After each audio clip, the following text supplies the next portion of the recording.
in terms of where the government services are offered. This is where you will find it. Francis, we are not alone. We have an entire panel. It's an expansive campus. Inside, there will be 2 debates that will be going on. We will have 2 moderators at 5:30 p.m. Another set will begin at 7:30 p.m. We have another set of moderators. Wahiga Maura from Citizen Television will be having a panel of experts seated next to us, right beside us. Those are the gentlemen and women who will be analyzing the data, the facts and the figures, and they will be telling us whether our 9 invited guests will be making sense of it all and whether they are ready to become 047 in the next 28 days. Absolutely, Leila. And the search for Nairobi's 4th governor. Yes, 4th, because we had Evans Kidero. There was Mike Sonko, there's Ann Kananu, and so the search for the county's 4th governor will be underway in about 28 days. So what are your expectations? What are your views? What are your aspirations? What do you want the governor candidates to discuss tonight? You have an opportunity to participate in this discussion online, on TV, on radio. Join us as we get underway in this debate. And it's a county of significance, as we told you earlier, because this is a seat of power. And more than that, this is a county where the executive sits, that State House. This is where Harambee House is. This is where the judiciary is, the headquarters of the judiciary. This is where Parliament, the 2 chambers of Parliament sit. So Nairobi County is no doubt a county of great significance and importance. And that's why we want to make sense of the 9 men and women who want to be the 4th governor of Nairobi. And we are not alone again. Our colleagues Frederick Muitereri and Beatrice Gatonye wako upande ule mwingine. Kiswahili ndo mdomo wao sasa. Naam. Beatrice and Fred, hamjambo. Najua siku hii ni nzito sana kwenyu. Tuelezeni ni yapi ambayo wapiga kura katika kaunti hii 047 wanatarajiwa kuyahisia, wale ambao ni wageni waalikwa wataweza kuzungumzia baadaye katika siku hii. Shukran sana Leila Muhammad, mkiwa na Francis Gashuri, wote wa NTV na Citizen TV. Mimi naitwa Frederick Muitereri kutoka stesheni inayokuwa kwa kasi zaidi humu nchini, TV47. Karibu sana, lakini kabla sijasema sana kwenye mazungumzo haya, nimkaribishe mwenzangu Beatrice ajiseme ni wa kutoka kituo kipi, kisha tuendelee na matangazo haya. Bila shaka mwenzangu, asante sana. Jina langu ni Beatrice Gatonye Ngetich kutoka shirika la utangazaji humu nchini Kenya, KBC. Na kama jinsi ambavyo umesikia kutoka kwa wenzetu, tuko hapa kama vyombo vya habari nchini Kenya kuhakikisha kwamba tunakuletea kipindi hiki maalum, ama mjadala huu maalum, ambao bila shaka wagombeaji kiti cha ugavana hapa jijini Nairobi wanapata fursa ya kwanza kabisa kutoka vyombo vya habari humu nchini Kenya kuja kujielezea ama kuelezea wakazi wa kaunti hii yale ambayo wangependa kuwafanyia na matarajio ama azimio zao kama viongozi wa kaunti hii, yale ambayo wangependa kufanya. Kama jinsi ambavyo wenzetu wamesema, kaunti ya Nairobi bila shaka ni kitovu cha nchi hii, kwani hapa ndipo makao makuu ya serikali ya Kenya. Na kulingana na sensa ya mwaka 2019, kaunti hii iko na watu milioni 4.3, lakini kulingana na ripoti nyinginezo ambazo zimefanywa na mashirika mbalimbali zinaonyesha kwamba nambari hii ya wakazi wa Nairobi inaendelea kuongezeka kila kuchao.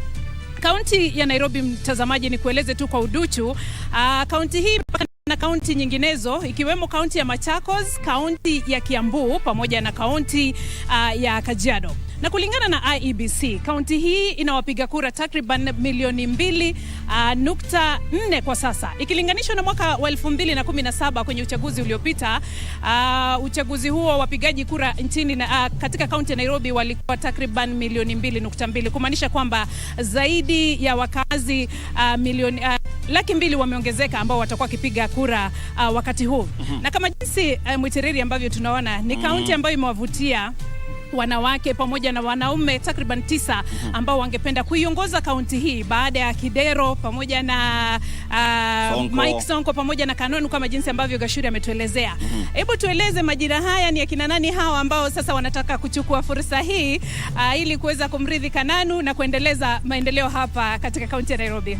Shukran sana Beatrice Gatonye kutoka shirika la KBC. Kuna waniaji 9 kama vile ambavyo Beatrice amesema. Wawaniaji hawa wamepigwa msasa na IBC na siku ya jana wakachapishwa majina yao yote yakachapishwa kwenye gazeti rasmi la serikali. Majina ya watu hawa ambao watakuwa wakiwania mwezi wa 8 tarehe 9 ni haya: ni Grewal Haman atakuwa akiwania kiti cha ugavana kwenye kaunti hii ya Nairobi. Vile vile Kamau Polycarp Igathe atakuwa akiwania kiti hicho. Mnamjua Igathe ni wa Jubilee. Kariuki Agnes Kagore atakuwa akiwania kwenye kaunti hii ya Nairobi, kaunti ambayo inajulikana sana kaunti 047. Vile vile kutakuwa na Kio Cleophas Motua, kutakuwa na Kothe Dennis Aaron Ochieng. Ni majina tu baadhi ya wale ambao watakuwa akiwania kiti hiki cha ugavana. Mwadibe Nancy Wamboi atakuwa kwenye kiti hiki. Nyamamu Kenneth Kinara pia vile vile amejitosa kwenye ulingo huo mwezi wa 8. Vile vile kuna Sakaja Johnson Arthur yule wa UDA, na vile vile wa mwisho ni Thairo Esther Warenga. Haya ndio majina ambayo ni watu 9 watakuwa kiwania mwezi wa Agosti kwenye kipute cha uchaguzi mkuu mwaka 2022. Lakini kwa sasa mtazamaji, sababu kuna mengi ambayo tumekuandalia kwa sasa, nimpe mwenzangu kutoka shirika na televisheni ya Citizen Wahiga Mwaura aendeleze na atueleze akina nani ako nao. Barabara kabisa, na shukran sana Frederick Mwitiriri pamoja na Beatrice Gatonye. Mimi najulikana kama Wahiga Mwaura kutoka stesheni ya Citizen TV.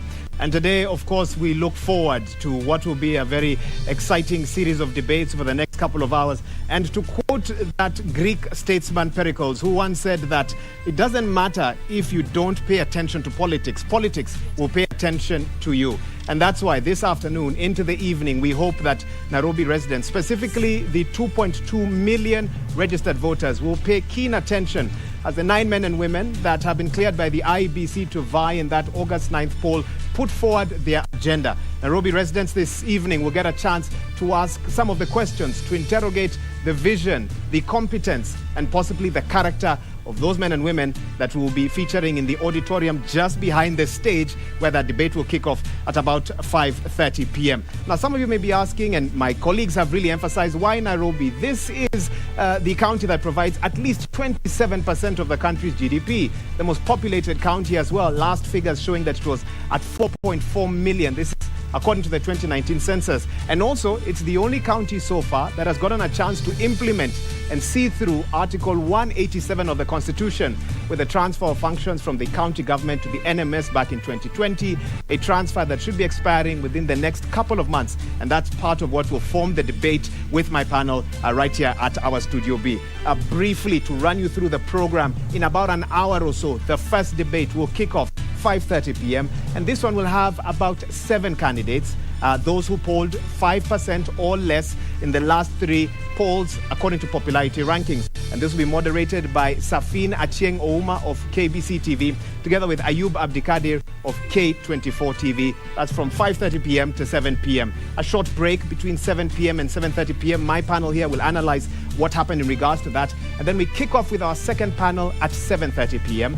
And that will have 2 candidates, those who polled 5% and above in the last 3 opinion polls from a popularity perspective. And that will be moderated by Zubeida Kome of KTN, together with Mark Masai of NTV. Wherever you are seated, prepare yourself, don't move, because we've got a lot lined up for you in the coming hours, including the kind of discussion we'll be having here with my panel, who I want to introduce to you at this time. And I'll start from my far left. We are joined by Karen Wakoli, who's the founder and executive director, Emerging Leaders Foundation. Karen, glad to have you with us. Thank you. Right next to her is Professor Alfred Omenya, who is an urban development expert. He also lectures both here and in Australia. I don't know where he finds the time. Prof, thank you so much. Thank you, Ega. Next to him, Philip Kisi, a former town clerk, Nairobi City Council, wears other hats as well, and we'll engage with him as we continue. Karibu sana. Thank you. On my immediate right, Wanjiro Gikonyo, who's the national coordinator at the Institute for Social Accountability, also known as TISA. Wanjiro, glad to have you here with us. Asante.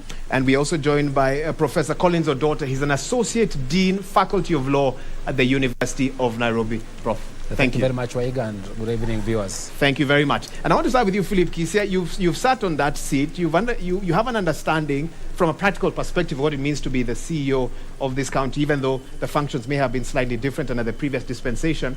What are you looking for this evening from the 9 men and women that will present themselves before the country, that will give you an understanding that this person not only has a manifesto that makes sense for Nairobi, but also understands the nitty-gritties, the deeper issues around what it takes to make Nairobi the kind of city that we'd all, and county that we'd all desire for it to be.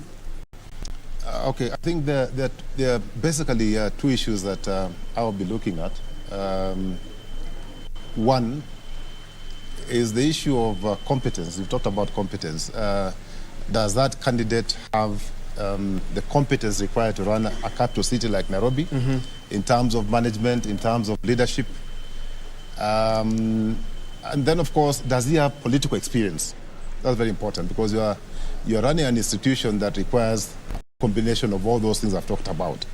The other thing, of course, is there's been debate of whether having somebody schooled would be desirable to run the county. I can tell you, without schooled, yes, at least basic education. Okay, basic education. I was talking to Prof just before we got on air, and we agree that basic education is minimum a degree. That should be basic. So other than those competencies, does a person have passion? Because this is a very thankless job. Don't get in thinking that you're going to be glorified. You'll wake up in the morning and receive all manner of abuses, so you'd be ready for it. So if you're not somebody who is passionate about doing this job, please, you're in the wrong space. Okay. Yeah. And I'm sure the candidates are listening to you, and some have already started arriving, and we'll be crossing over to them as soon as we have that opportunity. Wanjiro, for you, and I know for Tisa as well, the accountability question, very crucial at this time. Will you be listening to what the candidates will say in regards to the transition from the county to NMS, and how they foresee that transition back once NMS's term expires in the next few months? Yes, of course, we are very interested in that, because Nairobians have been disenfranchised in terms of the ability to execute our self-governance as anticipated under the Constitution. With the transfer of our functions, public participation has been low, the accountability, the voice of citizens has been low. But I think one of the other things we've been very keen to look at is governance. When you look at Nairobi County, we've been plagued by poor leadership, poor governance. When you look at revenue, because for government to be able to deliver services, you need revenue. The revenue collection has been falling, yet the burden on those paying is very onerous. So where is the money going? It's going into the pockets due to lack of accountability in the revenue collection systems. At expenditure level, also we've had poor governance.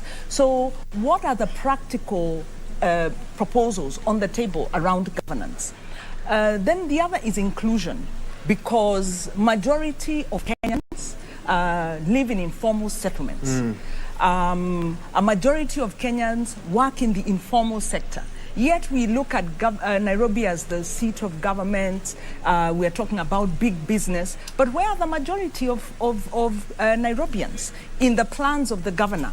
So these are some of the things we want to hear, so that we can have an inclusive, accountable, human rights-based form of government that really creates transformation in Nairobi. I'm glad you brought up the issue of housing, because I know that's a pet topic of Professor Alfred Omenya, who's obviously an urban development expert. What are you hoping to hear, Prof, in terms of how the candidates will tackle two sticky issues? One, what some have described as an unjust transport system that many Nairobians have to bear with on a day-to-day basis, and also an unequal housing system as well. Very few can own their own homes, I think under 10%, and majority rent in one form or the other. And that really is the reality of living in Nairobi County.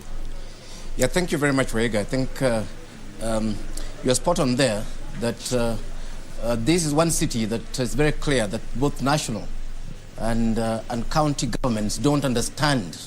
In fact, I've written before about a city without citizens. If you ask these people whom their citizens are, and where they are, and what they do, they don't know. So we are still in the realm of the colonial city, where all of us are meant to be strangers in this place.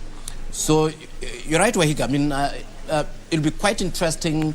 Or Nairobians are very excited about the expressway, but then you ask which Nairobians. The expressway, at best, can only ferry up to 2 to 3% of this city. 46% of Nairobians walk to work. I want to hear what the candidates are suggesting about these people. They are the majority. 40% use matatus, chaotic as it is. So for you, previous slum upgrade programs, plans to have BRTs, etc. For you, not yet. Is not yet Uhuru. That's 86% in matatus and walking. Then, Waiga, you belong to just 15 to 16% that drive cars, and you're also stuck in traffic jams.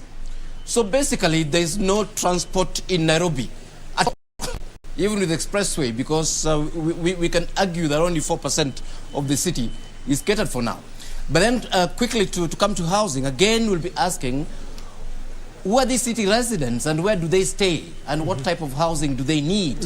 Wahiga, studies that we're doing now shows that while national government planned to do 500,000 houses, they managed to destroy during COVID up to 150,000 houses. In fact, in Mukuru, they destroyed 46,000 houses in one place. So forget about what these guys are saying that they're doing in Pangani. Okay. They've not delivered even 4,000 houses. They've managed to destroy, and I do have the statistics, over 150,000 houses on the basis of infrastructure. And that's Kenya Power, Kenya Railway, I don't know, bus park, expressway, and so on. So basically, government, the city and the national government have been able to deliver, if you understand maths, about negative 140,000 houses. Okay, we do understand math. What they intend to do. And I have another professor on this panel who also has a real keen interest in housing and housing inequality. But before that, let me mention, I've been informed one of the candidates is actually here, and we'll bring you some pictures of that as soon as we have them. Kenneth Nyamwamu, who's a candidate on the United Progressive Alliance Party, and we'll let you know more about him in just a bit. But Prof. Odote, housing inequality, I know a big concern for you as well. I can allow you to pick up where Prof. Omenya left off. Yes, I think Prof. Omenya was talking about that the government has created negative 140. I do not know too much maths, but I know that that means instead of creating, they have reduced. But I think the question of housing is a critical issue. Critical for two reasons, Wahiga. Number one, the majority of Nairobians stay in informal settlements. Majority. And if you go into any informal settlement, you know these people suffer from two problems. Number one, they do not own the land on which they sit. So the question about security of tenure becomes a critical issue for them. So they have the risk of always being evicted at every point in time. I would like to hear about practical conversations about how will we stop evictions of people in informal settlements. Because a lot of the times you'll hear people say government will take the land. But the majority of that land is allegedly private land. If you go to Mukuru, for example, the conversation about, so how do we ensure that we have tenure regularization that A, does not cause problems, but solves the problem? That's the first critical issue. The second critical issue is the access to basic services. In majority of these places, access to water, access to electricity, access to sanitation becomes a huge issue. It is world renowned that the person in Kibera spends much more money on water than all of us on this set. Unacceptable in this age and time. And I think the COVID situation made it worse. And I think it's important that the candidates tell us practically what they're going to do about informal settlements in terms of housing. That's, I think, the first thing. The second, and I think that's the point that Prof. Omenya was making, over the last 5 years, as part of the Big Four agenda, government has been telling us that housing is one of the critical things of the Big Four agenda. If you look across Nairobi, you do not see how that housing has been delivered. But there's a third component of housing that I think we miss. I was talking to a friend of mine today morning. If you even go to middle class areas, go to your Kileleshwa, go to your Hurlinghams, you find that over the last 8 years with the incoming of Chinese, we have decided to build houses that does not match the services that are available in that place. Places where houses used to be bungalows, where houses used to be 2 stories, we are now at the 20-story buildings. No improvement in service in terms of water, no improvement in terms of sanitation. Some would say that's just a reaction to our population growth. Yeah, and trying to cater for it with the limited space that we have, or how do you see it? You are saying trying to cater for it. They're not trying. It is catering for itself. The beauty of leadership is to ensure that you solve challenges in a manner that is sustainable. You don't allow things to happen on their own. If you go to any of those places, they are close to a slum. It's unacceptable. And if we go with that trend, we'll have situations where people are busy buying water as opposed to having access to water services. So I want to hear about how the person who comes in is going to solve the problems of Mukuru housing, but at the same time recognize that the people in Kileleshwa also have a housing problem. But two other things that I think are important. Briefly, please. I think the two other things that are important for me is I'm looking for a leader who has integrity. So I want to hear questions about what's the integrity of that person, because the amounts of money that this county holds is huge. When the former governor took over in 2017, I was being told this morning, we had a deficit of 15 billion as a county. We're now at 85. That means that we increased by 70 billion. Is it that we have been unable to pay, or that money has been saved for? So I think the issue of integrity is critical. The last issue that's critical, and I think the people who are speaking, I think it's Laila who was talking about it. Nairobi is the international headquarters. You have several UN organizations staying here. So a leader who recognizes that you are not leading my county, Homa Bay. You are leading a city that requires huge profile for the benefit of the entire county. I think it's extremely critical in terms of the conversation. And I'm sure the people of Homa Bay would hope that Homa Bay will get to the statue of Nairobi as well. Yes. But I do get your point, Prof, on the same. And Karen, jumping over to you right now, of the 4.4 million that were identified as residents of Nairobi in the last census, I bet you a majority are young people. Of course, yes. You've had the issues raised: transport, housing, inequality, etc. Are young people, does Nairobi offer young people, and maybe it's a redundant question, does it offer them opportunities? And what's your concern with the organization you lead this afternoon? So the organization I lead is called Emerging Leaders Foundation, and the basic thing we do is that we look at the question of values across board, values in government, values in service, in the political space, in community leadership, in every aspect of leadership. So we nurture values-based young people. And so this evening I'll be looking to see, are these individuals presenting themselves to be elected individuals of values? Are they leaders of integrity, like Dr. Odote put it across? Because then integrity and values would actually translate to the quality of their leadership. Like many of us have pointed out, the question about income versus debt and expenditure versus transformation. It's a big question within the city. And like you rightly put it, majority of the population within the city are young people below the age of 35. The issue about insecurity is a big issue. The question about livelihoods, the question about the widening gap between the rich and the poor. What is the agenda of these individuals in terms of reducing that gap and raising up families and individuals from the poverty line, to be able to live lives of dignity? So those are some of the things that are really, really keen for me. Okay. Yeah. At this moment, I now want to get the thoughts of my panel on the first debate, the one that will kick off in the next hour or so. And of course, this is the 7 candidates who polled 5% or less in the most recent polls. And Wanjiru, I want to start with you on this one and get a sense. When I did my own unofficial poll before we started with my panel here, some of you were not aware of some of the names on that list. So what do you do as a candidate this evening when you come for a debate like this? Maybe you're known to some within your spheres of influence. Maybe you're not known at all. What do you do to create impact across all TV and radio stations at a moment like this? Right. I think, first of all, it's great that we have many candidates, because that shows that our democracy is working. Right. It shows that people have put themselves forward. What we'd like to see from the alternative candidates, if you call them that, is the agenda. They would protest at that. They might protest. Let me be very careful. Let me be very careful. From the candidates who will be speaking today is agenda setting. Because anytime you have a public platform, more so a platform as esteemed as the gubernatorial, being a gubernatorial aspirant, you have a platform. So you have the opportunity to shape the discussion. So we want to see how well do they understand the real problems of Nairobians, or of Nairobi as a county, as have been espoused here. Because there tends to be a discussion about Nairobi in legal terms, for instance, the NMS conversation. It was very unfortunate that an unconstitutional action that was supported by the head of state and the head of the county government put Nairobi in this situation. An unconstitutional action signed by the current governor. It was unconstitutional. We went to court on it. We went to court on it. The court was, gave our ruling that gave government the opportunity to regularize the process. But it was done. It was done unconstitutionally without public participation. Now, how well do these candidates understand these dynamics? How well do they understand devolution? Because the other thing we have is candidates with very good ideas, but those ideas might undermine the Article 174, the chapter on devolution, in terms of how the implementation will be, how they envisage the implementation.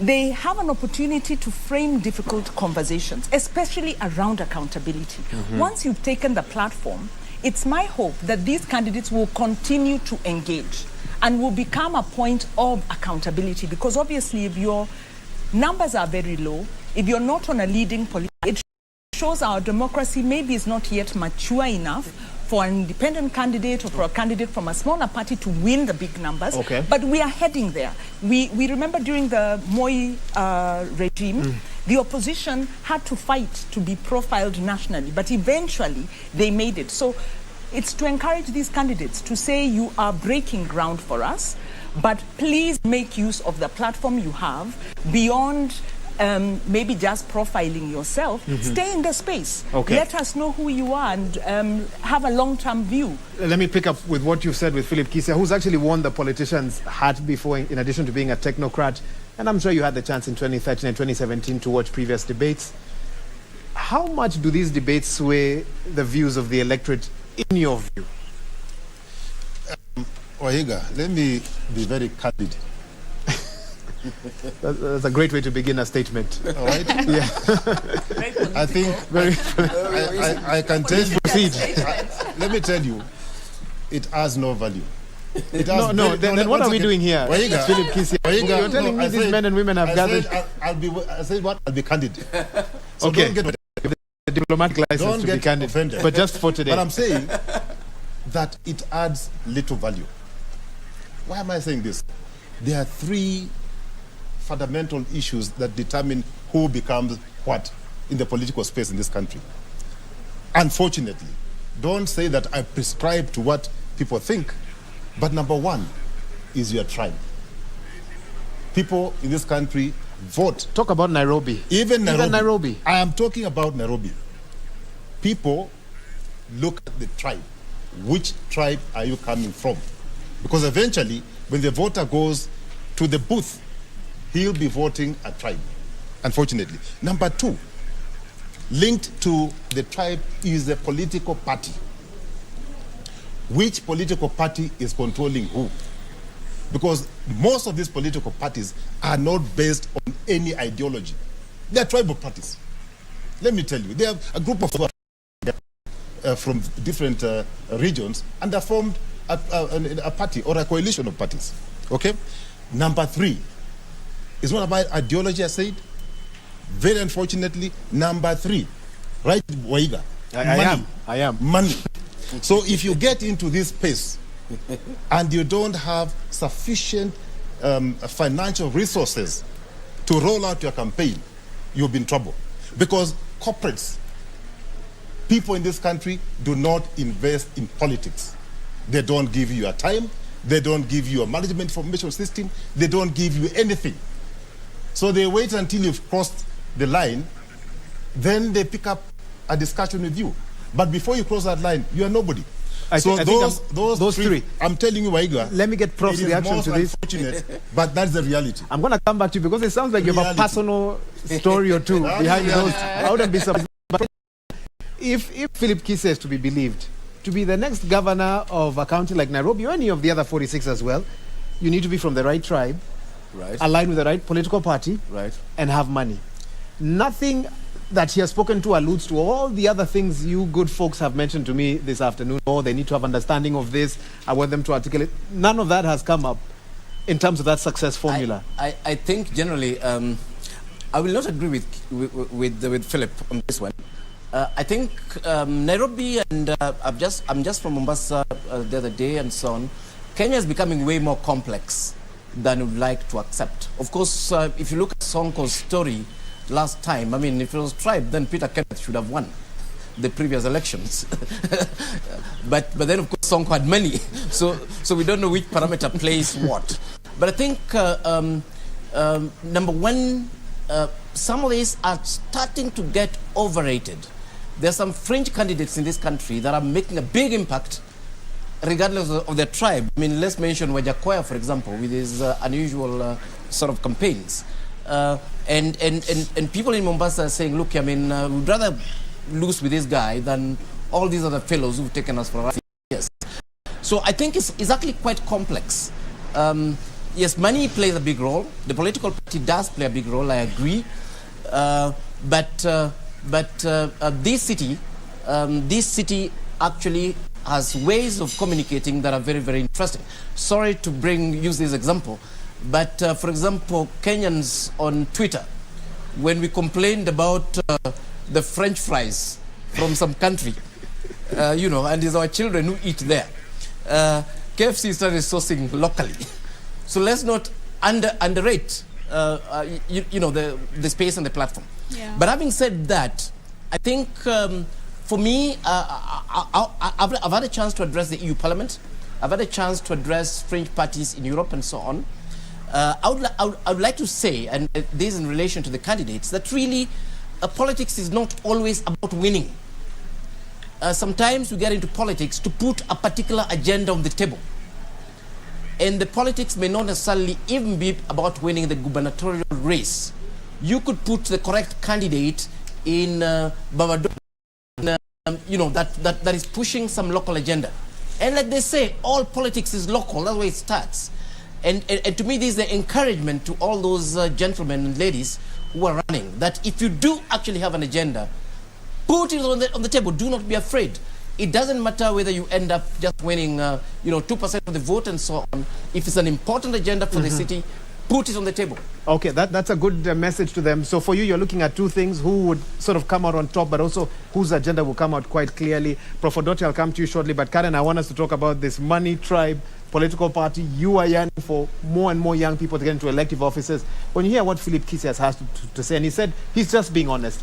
He's been out there. I don't know who else might have tried to vie on this. I don't know if anyone else has given it a shot, but he has. And he says this is the reality on the ground. Unless, Karen, you're also looking... I have been in politics before, but I put it aside to then do the work I'm doing now. But let me also be very honest. Such a debate is a really, really powerful platform for accountability. I have seen communities around the city organizing their own small bringing together aspirants and asking the questions and asking them to sign to peace, to sign to doing certain things once they get elected to office. And there's accountability when it comes to that through, let's say, civil society organizations, communities and young people. And I do not refute the fact that money plays a big part in who gets elected. And that the political party, again... I'm going to interrupt you. I'm going to give you a chance to carry on. Let me introduce one of the candidates who's just stepped in. This is Nancy Wambui Mwadime of the Usawa kwa Wote party. There she is making her way to this, to her... Obviously, she'll be escorted to her holding room, where she will then wait for another possibly 1 hour or under. For the start of the debate that she'll be featuring in. Nancy Mwadime, Usawa kwa Wote, is the political party that she was cleared to vie on under the most recent gazetted IBC list. Nancy Wambui Mwadime is the name, one of the 7 candidates making her way now into this facility here at the Catholic University of Eastern Africa. The debate will be taking place at the Pope John Paul VI Education and Learning Center, and that's where the debate will take place this evening. Both debates and the subsequent debates on the 19th and on the 26th as well. Next week, Tuesday, and the other week Tuesday as well. I'll be introducing the other candidates as they come in. Esther Waringa Thairo, an independent candidate, has also arrived here, and I'll continue giving you those updates. We should have at least 3 now who are present here, if not more. And as soon as the teams give us an update, I will bring that your way. Karen, briefly, I can allow you to finish your point. Yes, political parties. We have watched the last 1 month, a couple of weeks actually, even today. So Infotrack and TIFA have released polls about political party popularities versus candidates running for office, and you can see some individuals defying the political party lines and going beyond that. So parties, I don't think parties carry much weight like they did in the past, though there's something around political parties. And in terms of tribe, I am seeing a situation where different political parties are coming together to form the coalition to say, let's run together. And they're not just on one tribe or a couple of tribes, you know. So tribe is really, again, not a big factor. I am seeing a situation where track record is going to count, because there's been a little more awareness about politics and the impact of politics in the quality of life that we live as Kenyans and as citizens. But when it comes to political financing, I believe that we're still quite a distance it's away. More than the elephant in the room. It makes a big difference. We still need to work on that, because sometimes you find candidates who are awesome, have a track record, are men and women of integrity, but they don't get elected simply because they don't have money or they do not want to bribe to then get elected into office. Prof. Odote, pick up off the back of that, and I'm sure you have reactions to what some of the other panelists have said. Even as you tell us, we've seen an emerging trend. It started in the States. Obviously, presidential debates have been happening there long before, you know, we started here in 2013 under the 2010 Constitution, where candidates intentionally stay away from debates. Is that a strategy? Does it work? Does it matter? I think it does for those who stay away, because you assess yourself and determine, this is not my strong point. I do not want to make my bad situation worse. I do not want to ensure that or I don't want to give preference to my opponent. I think my opponent is a better debater. My opponent has a better track record. So I don't want to expose myself. That's the reason why people stay away. So they stay away because of strategy. But I think your original question to us was the people who are coming between 530 to 730, those who are below 5%. What should be their strategy for this debate? And I think the people who are coming between 530 and 730, from the numbers, I think they cannot run the campaign as those above 5%, because those above 5%, then the factors that, especially the first two factors that Philip spoke about, becomes critical for them. The factor of the tribe gives you recognition. The factor of the political party gives you recognition. The reality is that those two factors don't give recognition to the people below 5%. So they must play on something else.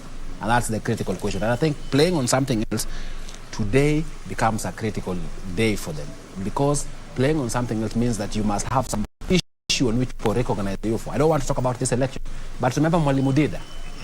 We still all remember Mwalimu Dida. From where? Do you remember what issue he stood for? No, but we remember him from the debate. Not because of the issue, from the debate. From the debate. Yes, and you remember him from the debate because the strategy for Dida was not the issue. The strategy for Dida was to come to you as this simple Kenyan who represents you, who is able to avoid complicated things and speak. Even until today, there's jokes on Twitter about Dida commenting about this election, and you will listen to it. If I ask you, who are the other presidential candidates? You won't remember 5 of them. Yes. So I think that the person who comes today, if you are these 7 people, you must ask yourself, I want to leave a mark on the minds of Nairobians. And remember, there are 24% of Nairobians, at least according to the polls, that are undecided. Those people are not thinking about the tribe. They're not thinking about they're looking for something different. So your duty must to give them that something different. The question is, what do you consider as that something different? For me, looking at 530 to 730, that's all I'll be looking for. What is it that is different in this person that will make me stop and listen to it? Because that's what the Nairobians will listen to. If you go to Germany, for example, there's a party that only stands on environment. Correct. That's all. So they only want to appeal to you. They don't care about the other things. So you must be able to fashion yourself, if you're these 7 people, on something that people can be able to say, wait a minute, although I thought Waihiga was my candidate, I actually think Shiro is talking about something that I should stop at listening. Resonates with yes. me. Philip, you took us on a tangent. We've gotten lost in it. You vote, but you've been told, however, that there are fringe candidates who lack some of the things you've mentioned, but still make an impact. Do you agree that anomaly can happen? And if you've seen such examples, you know, what are those other factors that these fringe candidates have beyond money, tribe, and power and access to it that could make a difference in a race like this? Waihiga, you know, sometimes it is better to be brutally honest to yourself. Now what I've said is from my heart. You do not retract it? I'm not going to retract it because that is the bitter truth. Now, just before I answer your question, you know, I think the debate is very important. I cannot, you know, underscore the importance of such a debate. As a matter of fact, if you go back to history, NCBDA, where was the chairman, was the first one to organize a presidential debate. You can check the records, okay? So I put a lot of weight on such a debate. Now, let me just very quickly comment on what my brother Prof. Menya said. In politics, you have no business being number two. Because if you are number two, you cannot sell your agenda. You get into political space so that you can get power. Yes. You don't get in there to be number two. Number two is irrelevant. Actually, number two is no better than number 10. You're all the same. Because you've all lost. Okay? Well, you know, totally disagrees with you. You've completely lost. You have the right to reply after this. One second. And once you've lost, you become irrelevant. That's the bitter truth. In Kenya, you can ask many people who have been there, including myself. You know, unless you have something else to offer, Kenyans beyond politics. Okay? Now, if things like track record were to be taken into account by political parties in this country, Philip Kisia would have been a governor because of a track record. Jimmy Nambaru would have been a governor because Jimmy Nambaru has a track record. Even Peter Kenneth, who tried, and I warned him, and I told him, Peter, once you miss that ticket, once you miss that ticket, please just step back and start lobbying for a job. That's the reality. So, what did he respond? Of course, he never listened to me. You know, well, he's not here to give his side of the story. I heard somebody talk about Kenyans on Twitter. People on Twitter don't vote. Go and check. The guys who vote, the 24% Prof is talking about, those 24% are waiting for direction from either Baba or the hustler man. They're waiting. Like in Nairobi, they're waiting to hear. Baba has not come to tell us which is the direction. Are we voting for A or B? Once Baba gives that direction, you can be sure. You can be sure, because if you look at the two candidates, talking about the two that if you look the two that have appalling beyond 5%. Right. If you analyze that data that we have, you'll find that 20% of people supporting Raila in Nairobi are not supporting the Azimio candidate. So what are they waiting for? Are they waiting for Baba to talk, to say something? Are they waiting for that? But I can tell you the issue of competence here will not count. You can wait until maybe in future. In future, things like experience, competence, integrity. In fact, when you look at integrity, yes, integrity is about number 10. Go and check. Infotrack, go and check on TIFA. People don't care about integrity. In fact, actually, the biggest concern most of the times, if you've stolen public funds, you become a fan of the people. If you've stolen public funds, because then you're able to do what? To deal with their stomachs. Tumbo policy. You remember what Moi said? The Moi. So if you can, you know, and the voter will tell you, you know, when I was going around the Westlands, the voter would tell me. This is a fun example for this one. My personal example. Yes. They will tell you, no, we've had you. We know you're competent. What are you giving us now? Yeah. Forget about talking. Weka kitu kwa meza sahi. This is just a few months back. Yeah, I mean, about 7-8 weeks ago. 7-8 weeks Forget ago. about what I was talking to them, my ideology, my level of integrity, my experience. All those put in one basket, to them didn't make sense. What made sense is how much Kiongozi, and when they tell you, Kiongozi, we've not seen you on the ground, it does not mean that they have not seen you. It means they have not tested your money. Go and ask Jim Nambaru. Go and ask Jim Nambaru what happened to him, how many votes he got, and he's a billionaire. I'm not a billionaire. He's a billionaire. Go and ask my friend Peter Kenneth what happened to him in 2013. And I told him, please step back and go and look for Uhuru. He'll give you a job. He never listened to me. Right. Where is he now? Philip Kisia, I need to speak to all those individuals and get their side of the story. But you know, right, yeah, Philip is... It may be hard truths, but it sounds like he knows something. He's been there. He has been there. He has been there. There's a dispensation we are moving from, the winner takes all dispensation, which the Constitution tries to temper. And the reason I disagree when you talk about fringe candidates, number one being the only important candidate, that's not true. Legislation in the House can be brought by any party. So by virtue of a fringe candidate profiling themselves, that party has got members, some of whom will run at MCA level.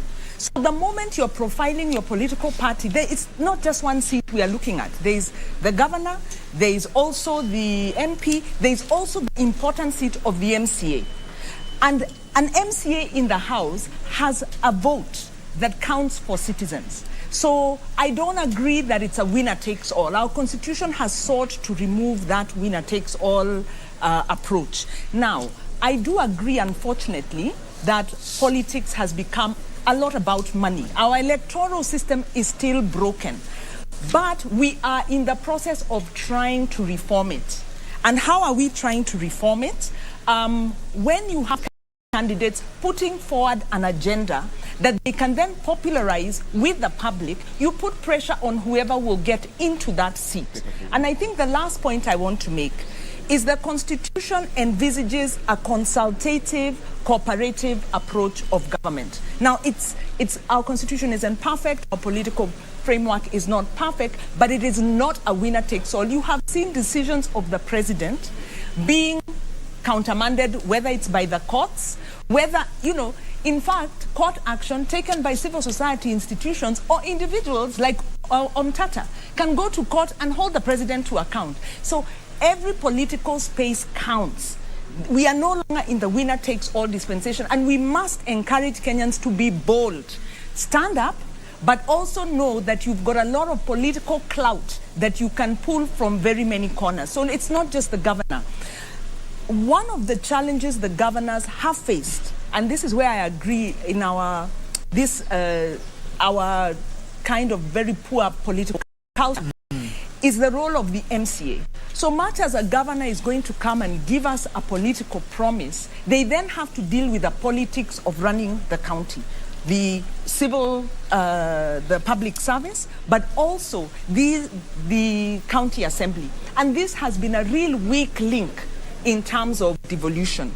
So fringe candidates are like the main candidates of the larger parties operating in a very imperfect system, but we have the opportunity to set agendas. Even as civil society, we also set agendas. We have passed policies. We have gotten laws passed, even in this county. And we do it with, in some cases, with nominated members. And I think for you, setting the agenda is so crucial, sometimes even more crucial than winning. More crucial than winning. The gap we have is implementation. The non-implementation is a challenge that plagues all. And so we still need to push with accountability. So no, fringe candidates have a role. There's a lot of opportunities for power and pushing. Let us take them. Let us encourage fringe candidates. Let us encourage those out there and get rid of the winner-takes-all mentality. That one is not right, and it's not taking us forward. Okay. Wahiga, I wish to add to that. Okay. You say that the number one issue of concern for Nairobians is the cost of living. Cost of living. But you see how that is actually directly related to the question of values and integrity. So right now, as candidates are busy campaigning, people are saying, give me something for me to listen to you, for me to listen to what you have to offer. They will go ahead and give them that something they want, but how will they recoup that money? They get into office, they will look for the slightest opportunity to actually make their money back. So it's more now about the interest of the public at heart. So again, it brings us back to the question of values, that integrity actually counts. It's the cornerstone, and it determines the question about whether people live in dignity or not. And Philip Kisia says he's never been asked about integrity questions when he goes on the campaign trail. It's a different question altogether. And you rated integrity very high. In fact, I think you are the first one on this panel to say, that's what I'll be listening out for. Compare and contrast what you're feeling today with Philip's honest statement that I think it might matter here, but it might not matter on the campaign I think trail. we are talking about two sides of the same coin.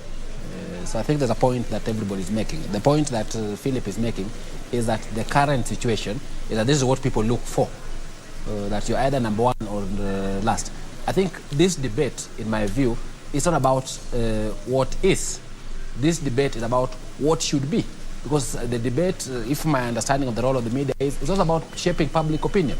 So if any of these people who have the 5 is going because he wants to be number 1, that is his principal motivation. To be brutally honest, to borrow the words of Philip, are in the wrong space. But if they recognize the role that they are playing in this process, and that role is to bring us to a situation where the person who runs should not be winning based on lack of integrity. They should not be winning based on tribe. They should not be winning based on political party only. And I think they have a critical... But if you look at this election, Waihiga, the thing that is interesting, I was telling somebody that I think except for very few... Look at those who have been declared elected and opposed in this election. How many? Just 2. 2, or actually 3. 1 women rep from Kericho and 2 MCAs from the Rift. Across the country, many of the places, before, if you are from the right political party, after nominations, you came to Nairobi and waited to be elected. I can guarantee you, Waihiga, the bulk of the MPs are in the village. Because there is no guarantee. In fact, the political party has become a yoke in many of their necks. Yes. So Kenya is changing, which is a nice thing. The one place where we haven't changed is money. I think the amount of money being dished out by a political party, in fact, you go to a rally, people don't want to listen to you. They want to line up. So for me, I see the candidates coming today, moving us away from this thing about integrity does not matter. Moving away from this thing about, you know, if I'm from the wrong political party, if I'm from the wrong tribe, I will go nowhere. And I think there's a critical role for that to happen. The latest survey, I believe, by a research institution was that you need about 26 million to be a member of parliament in this country, 39 million to be a senator. And that's in terms of what you know, mobilization, and of course all these other things that Philip Kisi has spoken of. And if you spend 40 million on your campaign, what are you hoping to recoup once you get into office? Prof, we need to move forward. We need to talk about NMS. We need to talk about the next governor. But I know you might have a final comment on this. Yeah, but my brief comment on this is that we really need to look at this from a governance point of view rather than an individual. In fact, I think Philip could have gotten into trouble because he was, you know, the star performer outside there. Myself, I'm quite excited that, you know, we have almost 7 parties represented here on this gubernatorial debate. But also, what kept coming to mind, Nairobi has been terrible in terms of participation and engagement of citizens, hence the NMS issue. But then I was thinking about Mandera. That has been amazingly stable, where we had a governor who actually had no MCS. All MCS came from the opposing party. And when I sat with Roba and asked him, how is he governing the county? He told me, no. There are systems, there are programs, there's agreed, the MCS consult, there are house committees and so on, and it is his role as a governor to implement. And I was like, oh, I wish so many other governors would look at this. And I think that's the biggest problem with this country and is the biggest problem with this county. They must start to understand that what we're trying to create is a political system, a governance system. We are not looking for stars who are going to mesmerize us with brilliant ideas. We are looking for people who will go and have debates with those fellows who cannot understand policy, but get to the heart of their problem and start engaging them. People will listen to parties and what parties are putting on the table. People will sit down with MCAs and the agenda and convince them. You know, people would actually develop a plan and implement it. Not these useless buffoons, you know, wearing gold dog chains and entertaining people. You know, those people have no space in governance. The future belongs to them. I think we will leave it there for now. Let's switch gears. Let's talk NMS a little bit, because you cannot talk about Nairobi County for the last 5 years without referencing NMS, its record, what worked in your view, what didn't work as well. Wanjiru already made her feelings quite clear, so I'll come back to you shortly. Let me hear first from you, Philip Kisia. When the history books are written of the tenure of the NMS, what will they say about NMS in your view? What did NMS get right? What did it get wrong? Even as we discuss how it got into office. Now, I think our sister, Wanjiru, made it very clear that the route that the government took to put NMS in place may have had some faults. It was maybe, for a lack of a better word, it was illegal. It did not involve the people who are being governed. But that aside, was it necessary? Given the time that this presidency had left. He had I think 2 or 3 years left in office, and Nairobi being the capital, he had to take action. So maybe, other than blaming the person who took action, we probably need to relook at the act that governs counties. How fast can we remove a governor who is not performing? Because the process is too tedious. It takes time. By the time you remove him, his time is over. So back to NMS. NMS, of course, I think if, in terms of short term, there's something that you can see. There are roads that have been fixed. There are pedestrian walkways that you can see. There are hospitals, dispensaries, which have been built, but I'm told there's no medicine, but at least there's something. So they've done something. But I can tell you, from where I sit, they could have done much given the resources that have been deployed to NMS. Okay, and that's why I'll interrupt you because I'm told we have an update we need to give, but I'll come back to you as we dig deeper into those 4 functions that were allocated to the NMS: health, transport, public works, and planning, as well, and development services. But first things first, we continue to, and of course my colleagues are across this campus here at the Catholic University of Eastern Africa, really trying to get you updates as and when we have them. Let's now hear from Leila Mohammed and Francis Gashuri as more candidates continue to stream in. Leila and Gashuri? Yeah. Thank you very much, Waihiga. Indeed, the hour is nigh. In the next 30 minutes or so, we are expecting the main event to begin proper.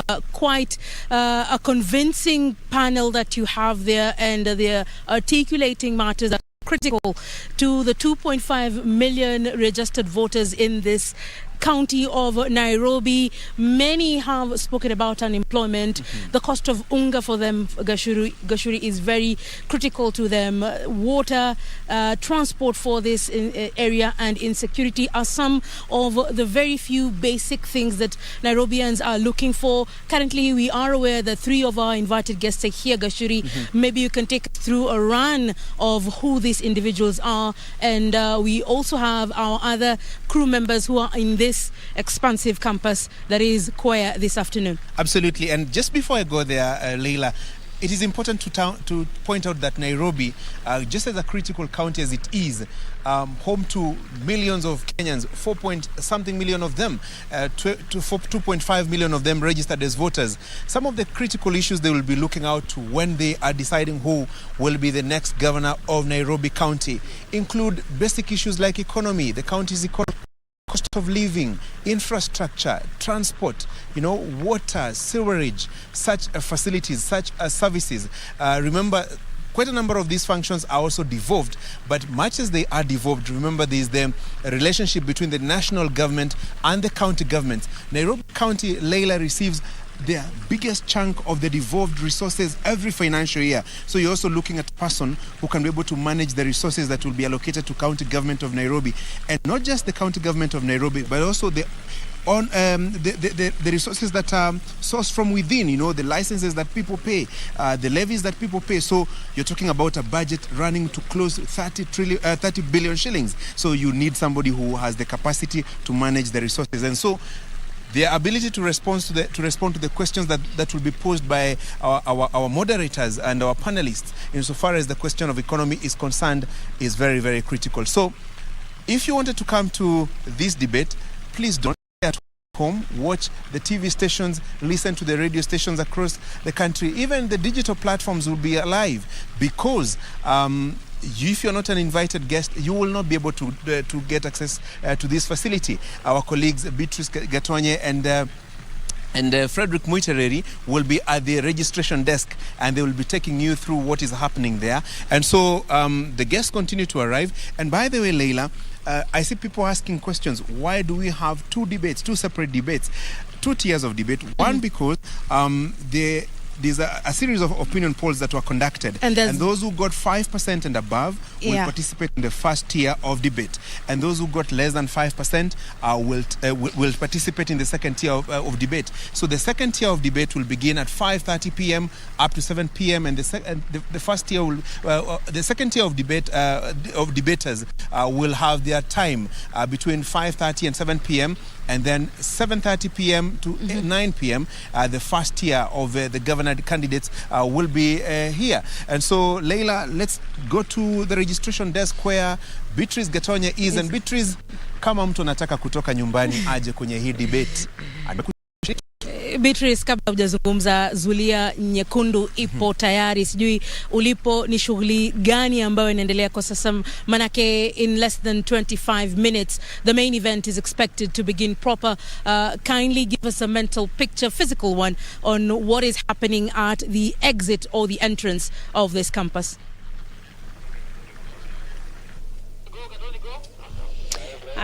Asante sana mtazamaji, kama jinsi ambavyo umekuwa ukitazama, huu ni mjadala mkubwa kabisa wa wawaniaji kiti cha ugavana katika kaunti ya Nairobi. 9 wanawake pamoja na wanaume ambao wangependa kuiongoza kaunti hii kuanzia tarehe 9 mwezi Agosti mwaka 2022, yani mwezi ujao, na tunazungumzia siku 28 kutoka sasa. Wana Nairobi wataamua ni nani atakayekuwa akiwaongoza. Na hapa ambapo nilipo mtazamaji, ningependa tu kukueleza kwa ufupi ni yapi ambayo yanaendelea hapa. Iwapo mpiga picha wangu ataweza kukuonyesha, hapa ndipo wageni waalikwa wanafika na kujiandikisha, na inathibitishwa kuwa kwamba ulikuwa umejiandikisha na kisha unapewa tag kama hii ambayo nimeishikilia hapa. Hii yangu imeandikwa The Presidential Debate 2022 Nairobi Governor Debate, alafu kisha jina langu na ninafanya nini hapa.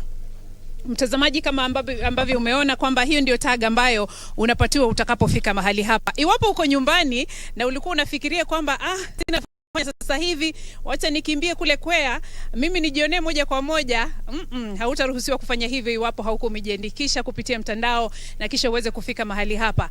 Kila mgeni ambaye anafika katika eneo hili ili kuweza kuhudhuria mjadala huu wa wawaniaji ugavana hapa katika kaunti ya Nairobi hawataruhusiwa kufika hapa iwapo hawatapitia katika eneo hili ambapo wanathibitishwa kwamba wao ndio wageni waalikwa, na baada ya kuthibitishwa wanapewa kadi kama hii hapa, unaiweka kwenye shingo lako ili usiwe na hali ya utata na wale ambao wanatuwekea usalama katika eneo hili.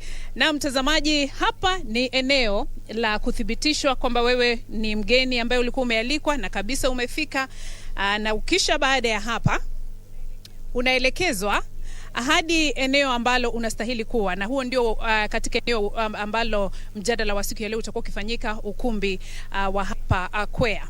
Na mtazamaji, ningependa kukuelekeza upande ule mwingine ili uweze kupata picha kamili ya jinsi mambo yalivyo hapa jioni ya leo, kwani wageni wetu na hasa wale wawaniaji kiti cha ugavana watakapofika, kuna eneo maalum ambalo wametenga.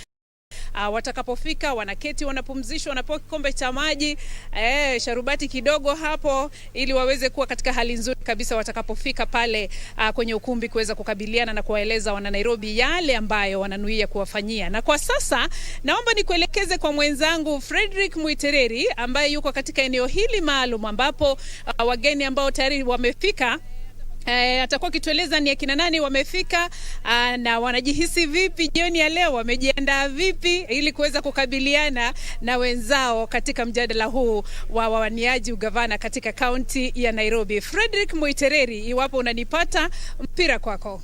Shukran sana Beatrice Gatonye kutoka shirika la KBC. Mtazamaji, jinsi ambavyo ulielezwa hapo awali ni kwamba matangazo haya yanakujia kwako kupitia televisheni zote humu nchini, vile vile radio zote za kitaifa na radio zote za mashinani, zaidi ya radio na televisheni 85. Kufikia jana walikuwa wamesema watakuwa wakipeperusha matangazo haya, na kwa vile vile kuna wale kwenye mitandao ya kijamii vile vile tuko pale. Kwa hivyo mtazamaji, tunashukuru sana wewe ambao umetuenzi na kuendelea kutazama televisheni yako ambao unaipenda sana. Mimi Fredrick Muitereri kutoka kituo kinachokuwa kwa kasi zaidi humu nchini TV 47. Hapa mahali ambapo nilipo mtazamaji ni mahali ambapo ni muhimu sana. Ni kituo cha kwanza wanapofika kutoka pale ambapo Beatrice Gatonye yupo, wanafika hapa, wanakuja hapa, wanapewa mankuli kidogo, kitu kidogo, unaona zuria tu ni tamu sana ile ambayo iko mahali hapa. Wageni waheshimiwa ambao tulikuwa tunasubiria wako mahali hapa, nitakuwa nikisemezana nao baadaye.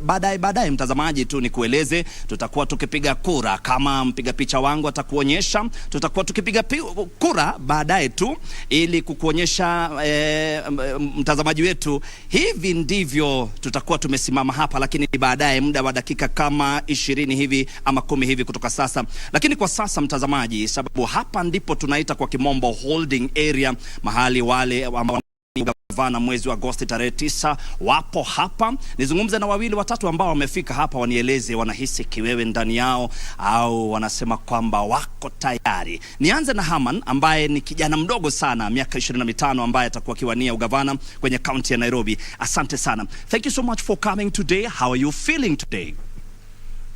Thanks so much for having me today.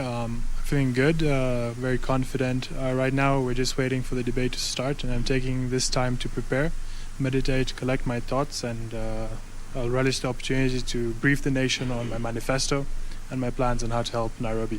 Thank you so very much. Unamsikia anasema kwamba hapa najitayarisha pole pole, sababu mjadala utakuwa ukianza. Kumbuka kuna mijadala miwili siku ya leo. Kuna mjadala wa kwanza ambao unastahili kuanza mwendo wa saa 11 dakika 30 hivi, dakika 30 kutoka sasa, ama ni dakika 20 hivi mtazamaji. Vile vile hayuko peke yake Haman, tuko naye Esther Warenga. Asante sana na karibu katika matangazo yetu ya siku ya leo. Unajihisi vipi?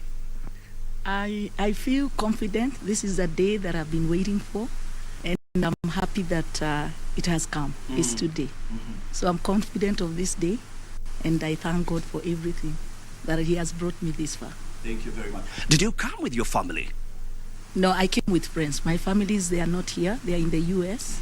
So I came with friends, many of them.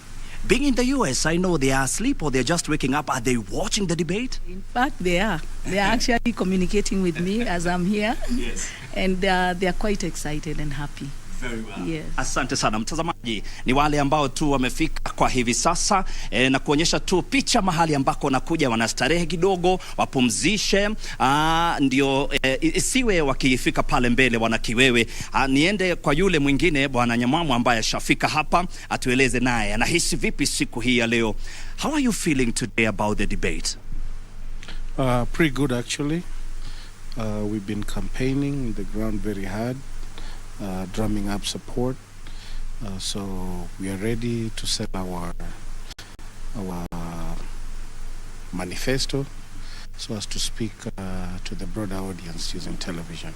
So I'm really excited about that. Thank you very much. Asante sana mtazamaji. Alikuwa mtu wa kwanza au mwaniaji wa kwanza ambaye alifika mahali hapa, kwa hivyo yuko tayari, anasema kuhakikisha kwamba wale wakazi wa mji wa Nairobi wanamsikiza siku ya leo. Na wewe mtazamaji ukiwa hapa jijini Nairobi namsikiza, na uweze ikiwa tampa kura zako. Kutoka hapa nitakuwa nikirejea baadaye ili kupiga kura hiyo ambayo nimekueleza. Hapa tutakuwa na wawaniaji 7 kwenye kipute cha kwanza, kisha kipute cha pili nitakuwa nikikueleza. Kwa sasa nimpe Wahiga Mwaura aendeleze matangazo yetu. Shukran sana Frederick Mutiriri. Tunaomba uendelee kutupasha wengine wakiingia tafadhali. And of course we'll continue to give you more updates. We know that when there's quorum there, a ballot process will take place to allow the respective candidates to go through this process. A very important one because it determines where they'll stand on that stage. All 7 candidates. It's not randomly chosen. Rather, the ballot will determine where they'll stand, the speaking order. They make their first or opening statements and as they make their closing statements as well. And I know that will be happening shortly. We were shown a glimpse of that as our Frederick Mutiriri continued to speak to the various candidates that have already arrived. Kenneth Nyamwamu was the first to arrive, vying on a United Progressive Alliance party ticket. The history we could get of his, he's a data analyst, also has been, I believe, a registered nurse and worked overseas at some time. We also had Esther Waringa Thairo, an independent candidate. She's the CEO of a property company. And of course, Harman Singh Grewal of the Safina Party is a legal brand developer, helps law firms to develop their brand. He also has some sort of ICT expertise. He's also an athlete who, I'm told, vied or competed for Kenya in the 2019 Kabaddi World Cup. We are expecting Agnes Kagure, an independent candidate. She's an insurance executive and a businesswoman. Dennis Koe of the Liberal Democratic Party, a journalist, and has also been a diplomat to the African Union. Nancy Mwadime, who's also in the real estate sector under Usawa kwa Wote party ticket. Cleophas Kio, Ford Kenya, formerly the ICT director at the Kenya National Bureau of Statistics. Those are 7 names, and those 7 are the ones expected for that first debate that actually kicks off in the next 20 minutes or so. The clock is ticking. Debate day now almost turning into debate evening, even as we get closer and closer to that 5:30 p.m. start. But we were talking briefly matters NMS, and of course also reflecting on some of those statements made by those candidates, even as they give their expectations. You can see a measure of they're expressing confidence, but one can imagine an anxiety that comes upon you as the moment gets closer and closer for you to address the nation. Philip, you said you organized the first one was NCBDA. NCBDA. You are an organizer though for that one. Yes. Yes. And what came out of it? I mean, it was so you people built on what we started, and that's why I say that I also believe in debates, because when we started there was no interest. The interest level was very low. But I'm happy now, out of, I think, 7 or 9 candidates on this race have offered themselves, and they're here. So the interest level is growing. And like the other panelists said, that, I mean, who knows? 5, 10 years from today, these debates will mean a lot. Correct. They will mean a lot. Because then people start looking at issues and not short-term gain. But for the time being, for another maybe 5 or 10 years, short-term gain is what is really selling the candidates. And when we were offline, I was talking to Prof, and he said, yeah, I mean, he agrees, but maybe he may not want to say it on air. But money, I'm telling you, an online money, version and an offline version. Let us get back to NMS. You had asked whether they have done well. I've said, of course, they have done well. Considering where they took the county from, would you have better have the governor who was elected, who probably was not doing a very good job, or rather have NMS who have done something? But I can tell you, no, I mean, you can shake your head. This is a reality. You're shake your head very hard. Not me. No, let my sister shake her head very hard. But that's the reality. Because it's about results. And if you're not getting results, are you going to waste your time with this character who is not producing the desired results? Because if you do waste your time, the blame will shift to you. And in this case, the blame was going to shift to one Uhuru Muigai Kenyatta, who gave us Mike Sonko. Okay? Now, NMS. Where could NMS have done better? We have the new plan, Nairobi Integrated Urban Development Master Plan. Okay? It's very simple. This is a document that was produced by Nairobians. I have not seen them make reference to this plan. If they were making reference to this plan, we would not have seen the green terminus where it is. My brother is a planner.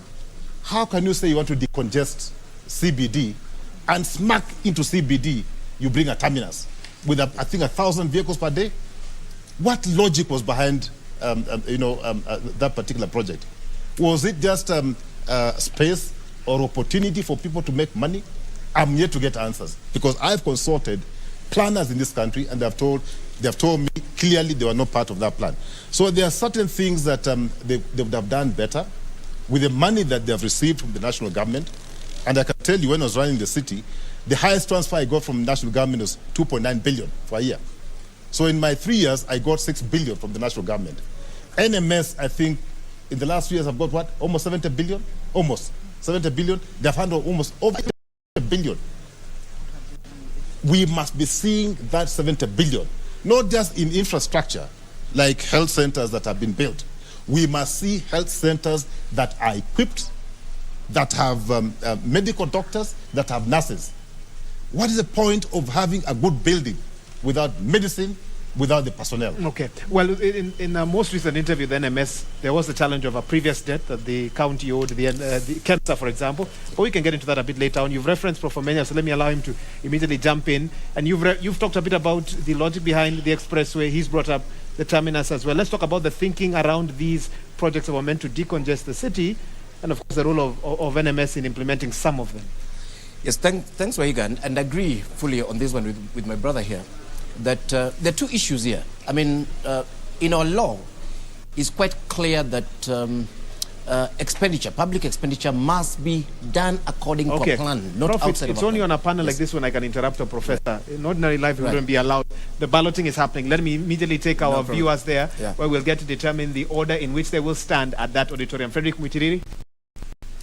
Shukran sana Wahiga Mwaura, jinsi ambavyo umesema ni vizuri sana. Ni kwamba kitu ambacho tunaenda kufanya wakati huu ni kwamba tutakuwa tukipiga kura. Tuko na wawaniaji wane ambao wamefika kwa hivi sasa. Wale wengine watatu tutawasubiria wakifika. Iwapo wakati ambapo wataingia tutapiga kura nyingine. Lakini kwa sasa, sababu tuna wawaniaji wane, hao ndio tutaanza nao. Watafika hapa, watachukua nambari hivi. Ile ambayo wataichukua, hapo ndipo mahali ambapo watakuwa wakisimama. Tutaanza naye Haman, if you can come.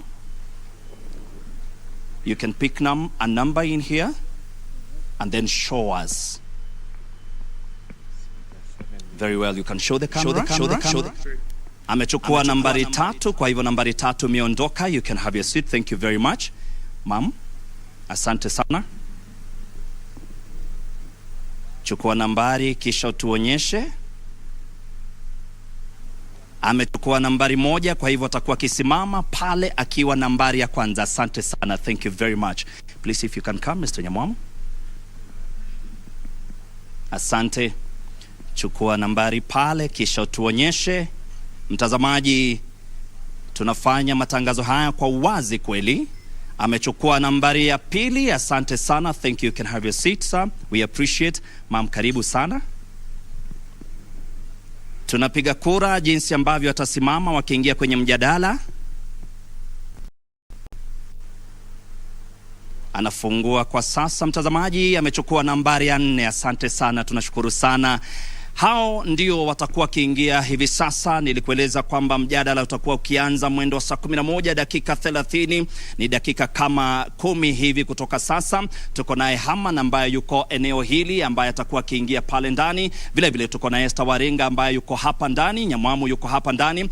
Kisha tuko naye candidate wanne ambaye yuko hapa ndani. Hao wote wanne watakuwa kiingia pale ndani na kisha watakuwa kianza mjadala wakiwa wote wanne. Tulikuwa tunatarajia 7, lakini watatu wakiingia sababu Nairobi huijui. Watatu wakishaingia tutakuwa wakiingia pale mbele. Kwa hivi sasa tutakuwa tukirejesha matangazo haya kwake Wahiga Mwaura, kisha atatuelekeza tutaenda kwapi. Well, the clock is ticking indeed. The debate starting in the next 11 minutes or so. 4 candidates here, waiting for another 3 more. But time waits for no man, no woman, no candidate. And the debate will kick off on time. Of course, our moderators are on standby for that, and we'll be getting to that shortly. But let me get 1 or 2 final thoughts from my guests who are here still with us. Prof, I interrupted you. Let me apologize once more and then allow you to make your statement. Yes, no problem. I just wanted to add a little bit on to what my brother Kisia here was suggesting. If you look at our law, the Public Finance Management Act, County Government Act, Urban Areas and Cities Act, and others, the law is clear that expenditure happen according to a plan, and planning has to be integrated. And planning is participatory, so it's meant to be a mechanism of accountability. So I know that people were saying NMS built an hospital or built a road. The question is, what plan were they implementing? Were they implementing the county integrated plan? Were they implementing an annual development plan from the county assembly and so on? Because the way that was structured was that the participatory space was left for MCAs and with no budget. And then meanwhile, I mean, you had NMS that was doing things. I think as Kenyans, we need to really think why we have the systems and the laws the way we have them. Particularly on the matter of accountability, not just through the systems that we have, but also accountability to the population. I don't care if you gave me a good dictator who's building roads and so on. Who told them I need a road? That's the question I'll ask. And again, it goes back to Waiga, to what I was saying there, that this is a city without citizens. We are not treated as citizens of this city. Nobody listens to us. Badi and his people wake up in the morning and create those ridiculous things that Philip was talking about. And now they're talking about, they're even trying to connect expressway to the CBD that will actually be adding insult to injury. I had somebody from national government saying they forgot to put that one. I mean, it's stupidity. And meanwhile, we have a new plan that actually spells out how the transport system within the city should actually function. All you need to do is to get somebody with a small brain to implement those plans. But what we actually have is an autocracy that, as far as I'm concerned, has no place in the spirit and the letter of the Constitution of this country. Philip Kisia, in one sentence, because I know Karen needs to speak, Prof. Dota needs to speak. Technocrats don't listen to politicians, or politicians don't listen to technocrats? I think what do you say in one sentence? In most cases, politicians don't listen to technocrats. Very unfortunate. Very unfortunate. Prof. Dota, come in and weigh in on this NMS discussion. You're reading even as the tenure of NMS should be coming to an end. I think several things about NMS. The NMS problem did not start with NMS. The NMS problem started in 2017. And that's why, for me, this debate and the elections are critical. When you elect trouble, trouble follows you throughout your entire period. And unfortunately, trouble followed Nairobi throughout the entire period, because when we were electing in 2017, we were electing trouble. And I think that's the reality. Well, the man that was elected says he got in trouble in corruption. That is his defense, that the cartels ganged up against him. He's actually looking for a seat in another county as we speak. And may even win. But everybody has a defense. Even the devil must get a defense. But the reality, two things. One is that the transfer of functions to an NMS is actually contemplated in the Constitution. The Constitution contemplates that there may be a situation where the county government fails, and therefore you need to transfer functions. So the transfer itself is not unconstitutional. What is unconstitutional, what is problematic, is the manner in which it was done. The manner in which it was done has demonstrated the troubles you see in Green Park. That eventually, if you look at NMS performance in terms of the hardware, they've actually delivered in terms of hardware. And I think on that, Philip is right. In terms of the software, we have suffered. And the Constitution recognizes that you don't need one and not the other. You need both. So when you assess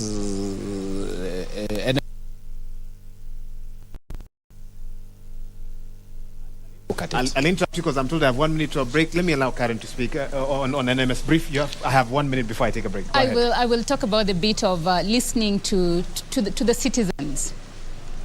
Leaders need to listen, but a number of times they don't come from a place where they genuinely want to do something for the people, and therefore they will listen. Even when it comes to public participation, it's more tokenistic than meaningful. Look, for instance, at the number of young people in prisons today. It's crazy. Look at insecurity. You cannot be walking around the city past 7 p.m.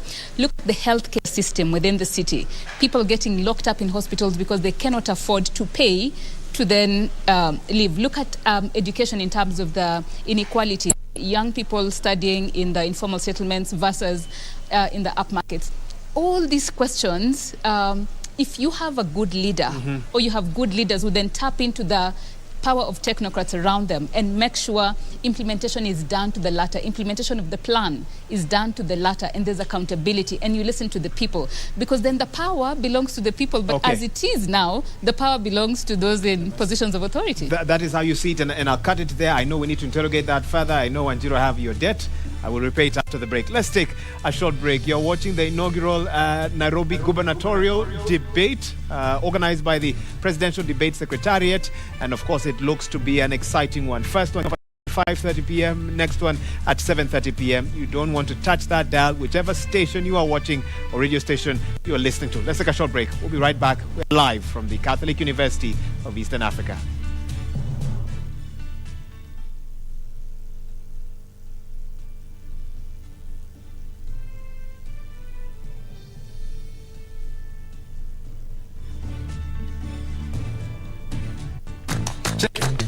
Let's talk about banking.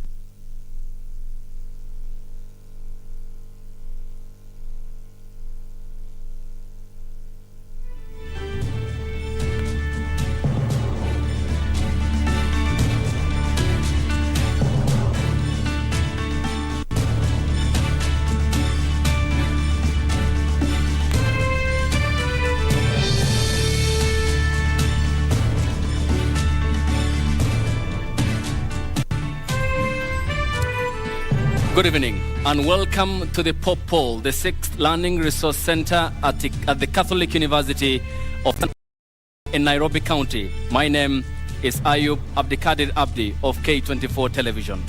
And I am Safin Acheng of KBC. Welcome to the first of two debates between candidates running for the office of governor of the city of Nairobi.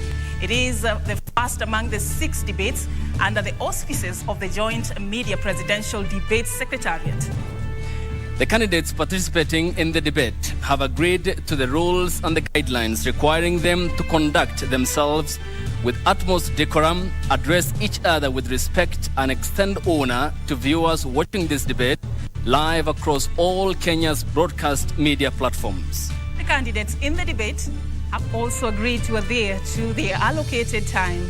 Each candidate has 2 minutes to make an opening statement, 1.5 minutes to answer a question, and 60 seconds for a rebuttal. The topics have carefully been selected after a thorough assessment of sentiments of the regular residents and voters in the city of Nairobi. In line with the debate rules and the best practices, the questions we shall ask have not been shared with any of their campaign teams. Neither were they discussed or formulated in conjunction with anyone. The questions are entirely our own.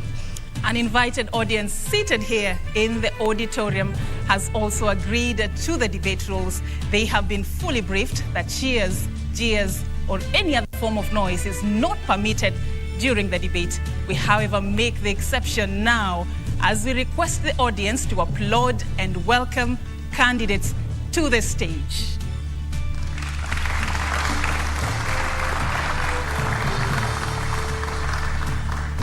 And we begin with the first candidate who will take the first podium in this debate. I call on to the stage Esther Waringa Thairo, an independent candidate. You can give them a round of applause.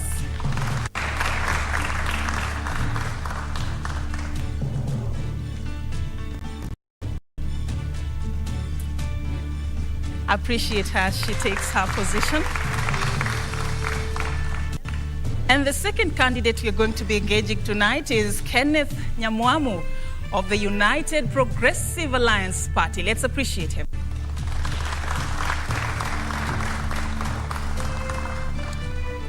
The third candidate for this debate is Herman Sin Grewal of the Safina Party.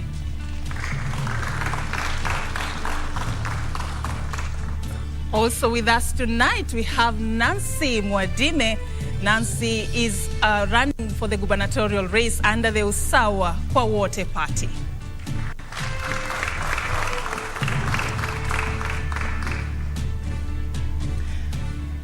And here are the topics for this debate: governance domain in the city of Nairobi, leadership and integrity, which is a key ingredient in the 2010 Constitution of the Republic of Kenya. We'll also be addressing transport issues, and utmost important and of importance, we'll also be talking about the living standards in the city of Nairobi. And we begin this debate by just giving you a chance to tell Nairobians who you are and what your vision for the city is. I'll begin with you, Esther Waruga, in order of the ballot that was just done a few minutes ago.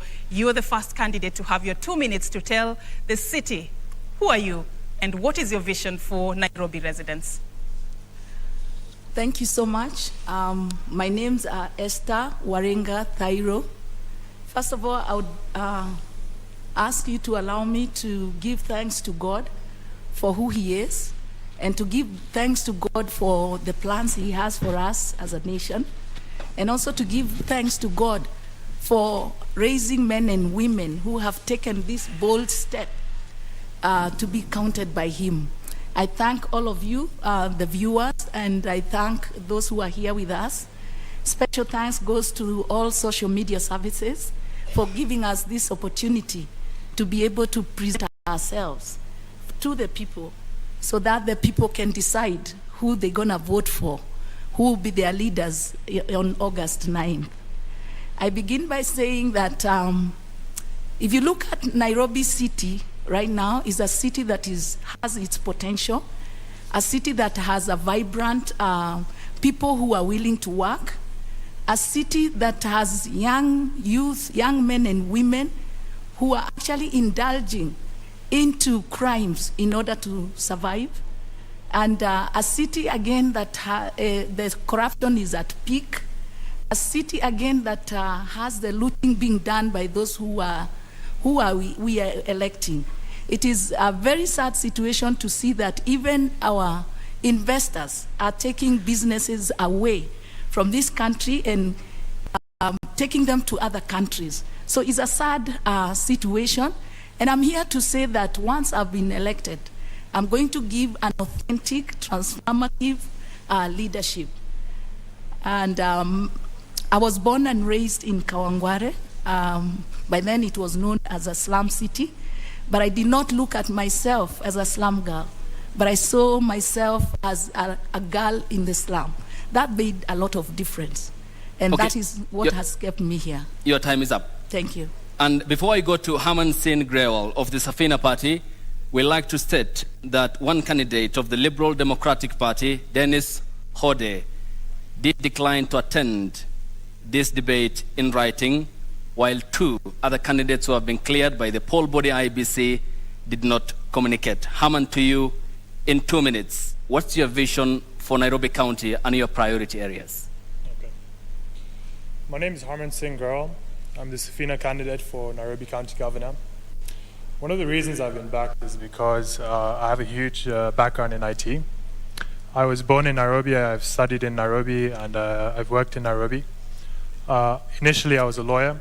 After that, on the side, I used to practice as an engineer, and we used to do fabrication with my family. After that, I began doing charity work, and I moved into starting my own IT company. IT company founded the first AI lawyer in Africa, and from that we began innovating other tech solutions for leading social issues in Kenya. If you'd like to read some of the 8-point manifesto I have, you can log on 47.com, spelled HARMAN 47.com, and you can download my manifesto in English or Swahili, and we'll detail that in the course of tonight. In my manifesto, you'll see me speaking on how I plan to provide free education, free healthcare, employment to the people of Kenya. I speak on the hybrid economic model. That is something that I'll detail further on today. And it's a well-structured plan that circulates heavily on IT and launching Nairobi into the next generation where we can revolutionize how we operate as a country. Thank you. Thank you so much. All right, and we move to the next candidate, Nancy Mwadime. You get the opportunity to tell Nairobians who you are and what your vision for the city is. You have 2 minutes. My name is Nancy Mwadime, a girl who was born in Murang'a and grew up, went to school to Murang'a, Mogori Girls, and later went to school in Senior Chief Koinange, and thereafter I went to India for further studies. And as I stand here, I want to stand for many of us who grew up in up country, then they come to Nairobi, they work in Nairobi, they do business in Nairobi, and they make Nairobi a home for them. And I want to encourage many of us that when the time comes for political leadership, should not be going back to the village, but you should stay here and make Nairobi a better place. So as I said, I'm Nancy Wamboi. I stand with Usawa Party kwa Wote. Usawa Party kwa Wote is a party for all, from up to down. And we stand for the family to make sure that we make Nairobi a place where we can call our home for all of us. We stand for each and every Nairobians, and we want to say that it's the right for every Nairobian to eat. It's right for every Nairobian to have water.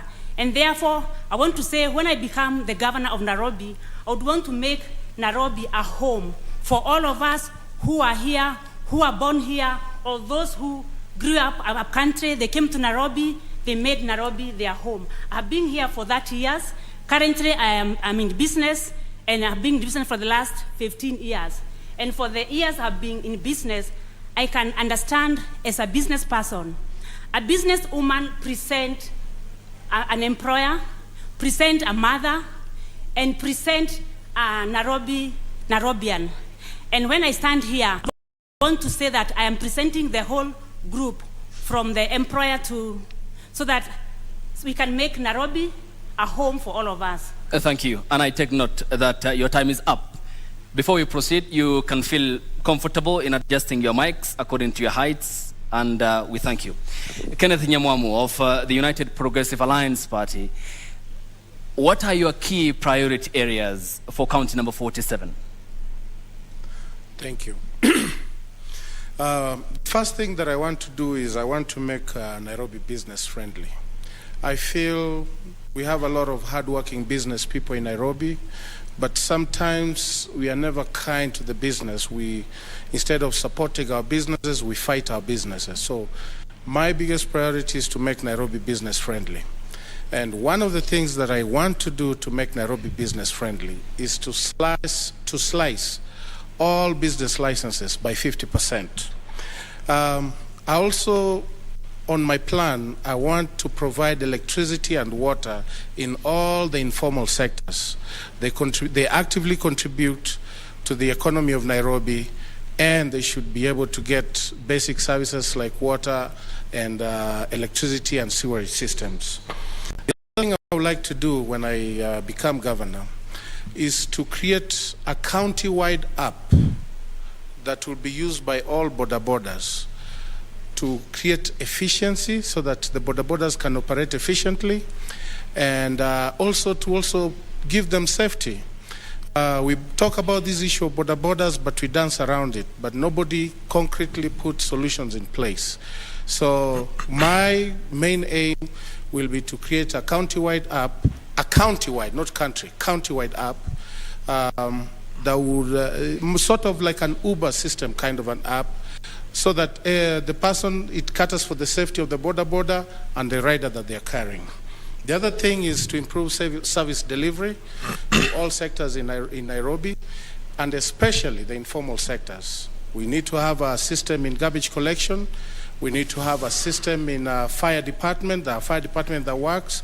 We need to promote our youth in sports and their talents.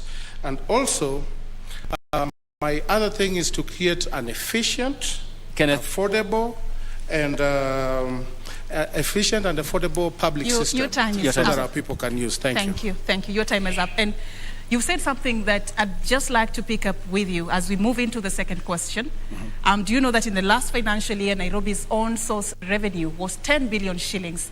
This is against a target of 16.5 billion shillings. Yes. How do you seek to bridge the gap of 6 billion shillings if one of your priorities is to slash the business licenses fees by up to 50%? So, the argument behind that is when people start businesses in Nairobi, number one, the average life of a business in Nairobi is 3.5 years, which is very sad. Two, when they start a business, they pay all their licenses up front because they have to pay licenses before they start the business. But after that, nobody is able to renew because the rent is very high. The cost of doing business is very high. So you get that a lot of people are not really paying business licenses.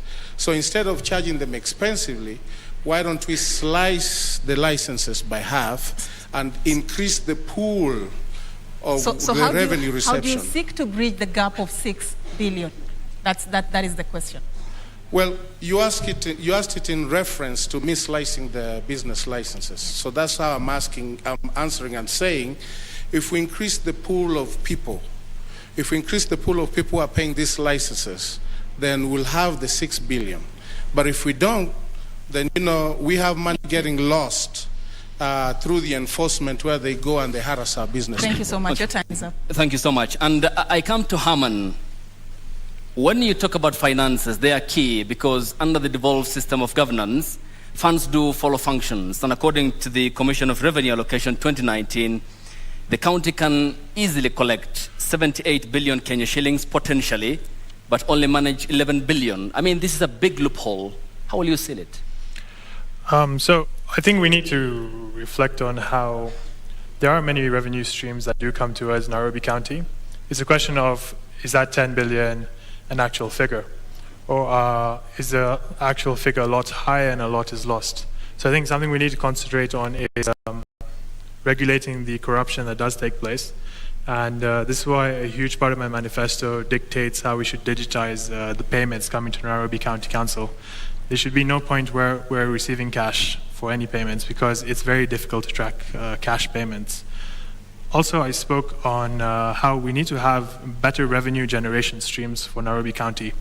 Business permits aren't the only way we can generate money as a county. Something that has frustrated me is that if you look at Kenya's parastatals, a lot of them have struggled to raise revenue for the government operations. And I feel that also if we tap into parastatals and we create new parastatals in Kenya, we can generate revenue. Like something I pushed for was creating the biggest call center in Africa in Kenya. And that's something that we can also provide jobs for a lot of Kenyans because the minimum wage in that call center would be about 20,000 per month. So I feel like we should concentrate on reducing corruption and regulating the operation of parastatals and bringing in new parastatals into Nairobi. Thank you. Thank you. And we move to you, Nancy Mwadime. You spoke very passionately about making Nairobi a home, and that was part of what you wanted to do if elected governor on the 9th of August. I want to understand from you how you seek to bridge the gap of how much money Nairobi generates vis-a-vis what it potentially can generate. How to make Nairobi a better home. And the first thing we need to do is take care of the business people to make sure that they're able to do their business without any harassment. And especially, I'll give an example of the hawkers. The hawkers, they go in the evening to do the hawking business. So when I'm the governor, I'll make sure that the hawkers are not harassed. In the evening from 5 p.m., we'll have some roads closed and allow the hawkers to do their business without any harassment. On the other hand, we'll also take care of the business sector, like the industry. We shall have dialogue with the business owners, and we see how we can improve the business or how we can make their work easier.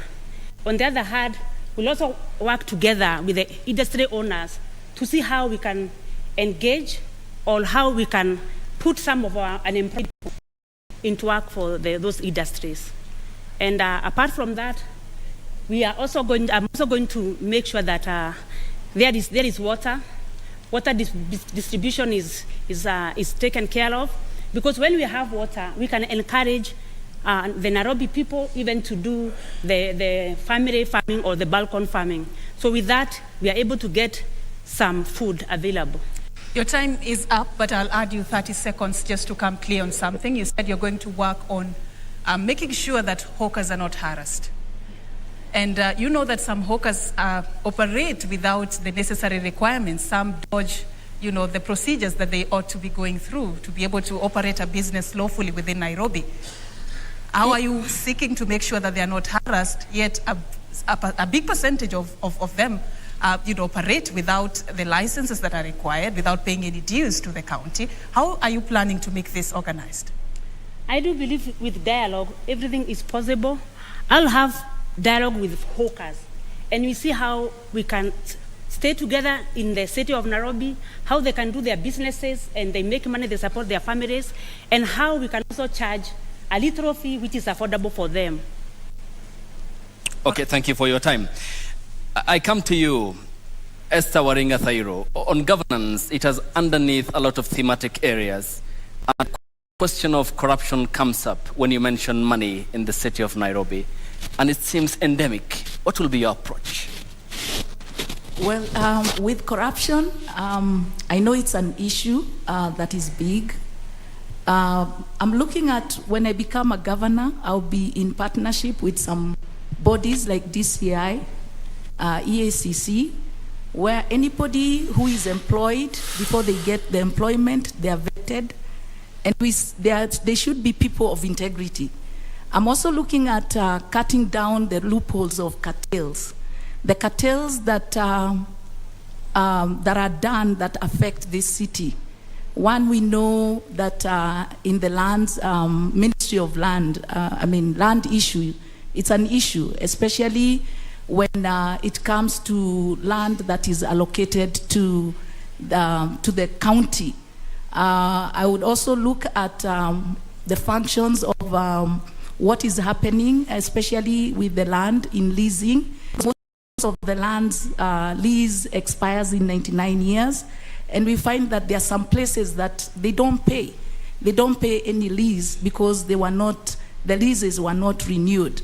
So there are several things that I would look at in terms of closing those gaps of corruption and working towards making this city a city that is corruption-free. Okay, I add you 30 seconds before my colleague comes in with the next question to the next candidate. And you have mentioned cartels. Seems this is a cliche. Who are they by definition? Cartels are managed by people who are just those people we have elected, because they have mechanism of owning most of the businesses around. The local businesses are owned by people who are in power. So the cartels fall there. So if there is any tender or there is any garbage collection, you find that those companies are not owned by the local person. They are owned by people who are already in positions. Your time is up. I come to Kenneth Nyamamu, and this is very important because when we talk about finances, these are the taxes the Kenyan people pay, and they expect services, including not only Nairobi, but across the 47 devolved units in the country. Do you understand the regulations and the finance management in terms of managing the resources in Nairobi County? The answer is yes, I do. So, I mean, if I may get you correctly, you're trying to ask me if we understand the way to manage finances? Correct. I know, I do, because I am a business owner, and I've run my business successfully for the last 2 years. So I understand how to manage finances, how to pay people on time, which the city of Nairobi needs to learn how to pay people on time and not be holding salaries for 3-6 months until people go to the streets. The city of Nairobi also needs to learn how to pay their bills on time. The other day I passed City Hall, and the whole City Hall didn't have electricity. So we need to get there so that we can pay our bills on time, pay our people on time, and ensure that revenue is collected in an efficient manner, a manner that's free of harassment from the people. In my administration, I am going to eliminate any form of the City Hall askaris arresting people in terms of people who are trying to eke a living. I think it's wrong to criminalize somebody trying to eke a living, whether they are staying on the street corner or not. We just need to get a place for them to do their business. And your time is up. Thank you. Mm-hmm. Thank you so much for that. Now we move to the next topic that we wanted to interrogate you on. And at this particular point, we assume that now that you want to be the county top boss, you know what are the requirements under the Chapter 6 of the Constitution on Leadership and Integrity. Most of you, in your opening remarks, and even while responding to the questions we've asked you, have really talked very passionately about fighting corruption. I'd like to start with you, Esther. Just tell me a bit about the how you're going to approach the war against corruption in Nairobi County. Well, first of all, I'll look at distribution of resources. People have to give a budget on how they're going to spend the money. I'm also going to look at the tender awarding. It should be something that should be open and transparent, where you gazette every project that is going to be undertaken by the county government, and communicate through the social media.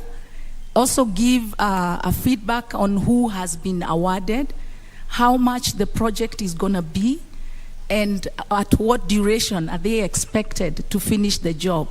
Because you find that most projects that are given out, we spend so much money and yet the projects are never finished. So that is a big loophole on curbing down the corruption. So that is what I would look at in terms of that. And your time is up. Thank you very much. Okay. Haman Sin Grewal, I come to you. As a FINA party member, the question of corruption has been a hallmark in this city. And when we look at the single, for example, business permits, the deficit is 912,362,049 shillings, nearly a billion Kenya shillings. What's your approach in terms of addressing this deficit, which is only 64% of the required 100%? Mm-hmm. Okay. So, in terms of corruption and also the business permits, I cannot stress the value of IT. Because IT allows us to track everything that we're required to. Whether it comes to movement of finance, whether it comes to business permits, we can use geo mapping using Google Maps, and we can track businesses that are currently operating in different areas based on traction and M-Pesa movement. And we can understand that there's a business operating there. But that comes down to investigation. Also, another point I wanted to bring in is if I'm dealing with corruption, I've seen a lot of people are stressed out by KRA investigators. Mm-hmm. Why are KRA investigators not also the investigators for corruption in Kenya? So I feel that as Nairobi governor, I will digitize a lot of operation in terms of tracking, investigation, and further I will bring in the investigative abilities of KRA into my office. Thank you. Okay. How do you coordinate then with the Kenya Revenue Authority, which is the mandated national body, the taxman, yet you have a financial autonomy as a devolved unit in the event the people of Nairobi give you that mandate? Where is the striking of the balance between the Kenya Revenue Authority, as you have mentioned, and the county finances in terms of the collection of the revenue? Okay. So the question is based on bringing in KRA investigators in, right? So as a country, we're collaborative. We're one unit. Granted, we have devolution that did take place where we separated the powers of operation. We can still collaborate with different organizations. What we can do is simply have a recruiting process where we can have employees also be transferred from KRA to the Nairobi County to investigate corruption and operation of the state. So that's one of the ideas I had in mind. Also, we don't have to entirely transfer them. Something we can also do is simply borrow them occasionally to conduct certain investigations, to also have proper auditing of operation. So I feel like we have a very skilled workforce in Kenya, whether they're in KRA or they work as accountants in the private organizations. Through collaboration, we can bring together all these brilliant minds and solve the problems we're currently dealing with together as a nation. Thank you. Mr. Nyamwamu. Yes. Corruption has been something that has tainted the image of Nairobi County, which many see as something that should be the city under the sun. That is how, ideally, that is the space that Nairobi should be occupying. But that is not the case, partially because of issues such as corruption. As you seek this mandate, what loopholes have you identified, and how do you seek to seal it? First things first, I think we are not serious in our fight against corruption. That's how I feel. We have the EACC, we have the DCI, we have this body, that body, but still money gets lost. The solution is not to form another body. In fact, I agree. In fact, I would like for Wajakoya to be president so that we can hang every one of these people. Because we just dance around this issue, nobody gets held accountable. We have a gubernatorial candidate that has been cleared with fake papers, and we just dance around this issue. So how do we expect to fight corruption where we don't do anything about it? For me, the solution is to go the Wajakoya way. If you are corrupt, we send you to the gallows. Next man up. You are corrupt, go to the gallows. I think that's the only way with it. You've talked about a case that is yet to be determined, but I'd let that go because that case is yet to be concluded. Yeah, but we dance around these issues. See, that's the thing, that's the problem. And I also don't see how that relates with the issue of we just dance around corruption. These issues. The EBC or the IEBC said they don't have the mandate. Yet, they send me home because I had a foreign certificate. That guy in a commission that wrote for him his certificate, he couldn't look at my own certificates until he had seen my high school certificate. There is no correlation between a high school certificate and a graduate certificate. but he couldn't look at mine. Yet we have a gubernatorial candidate who has been cleared by the same commission. So anyway, the issue I'm saying is we dance around this issue of corruption, but nobody wants to take affirmative action. I just want to stay on that matter for a bit before we move.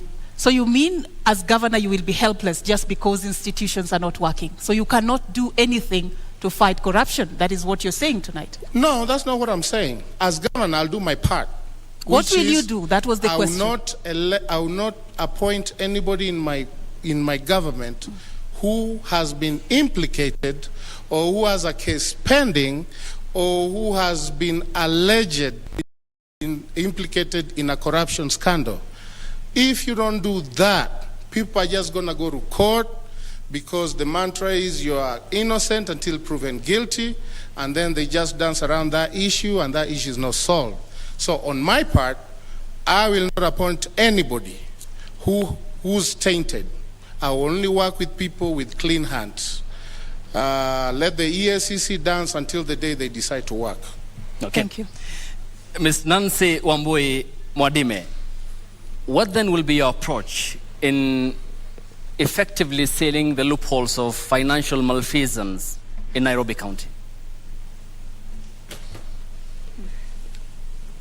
My approach is that when I get just you can adjust your microphone at your place of comfort. Feel free. Yes, go ahead. Yeah, the approach I want to give is that in the county government management, I am going to work with every place in Nairobi. Like in Nairobi, we have the Somalis, we have the Indians, we have even the white people who are citizens of Kenya, and they are also in Nairobi. So in my county government, I'm going to include everyone in the management so that we're able to seal the loophole even whereby corruption come through.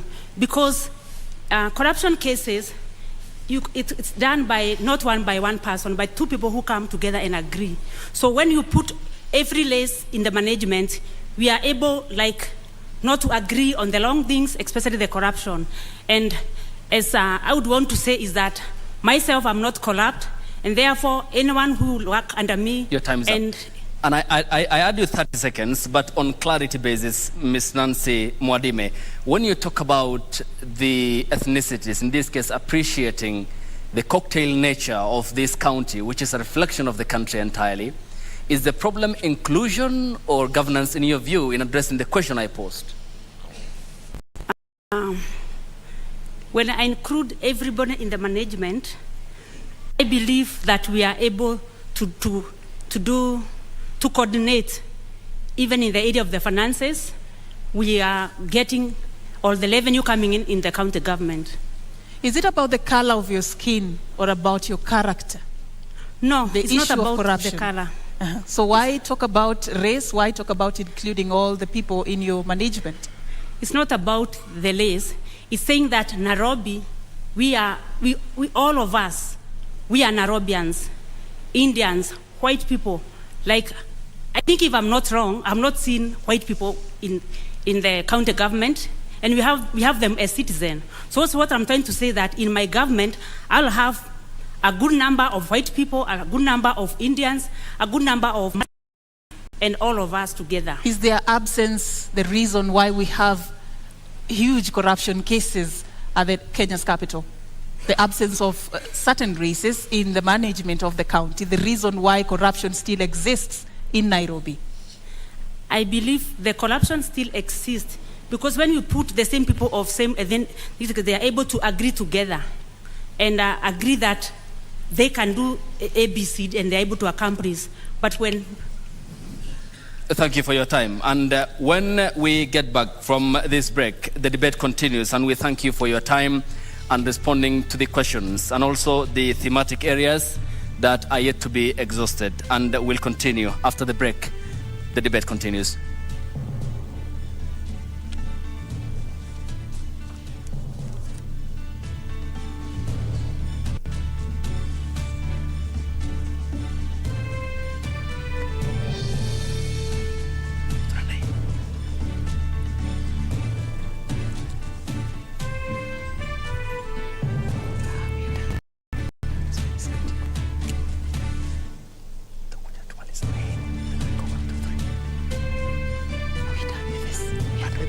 one dream, one goal, one deposit, and one transaction.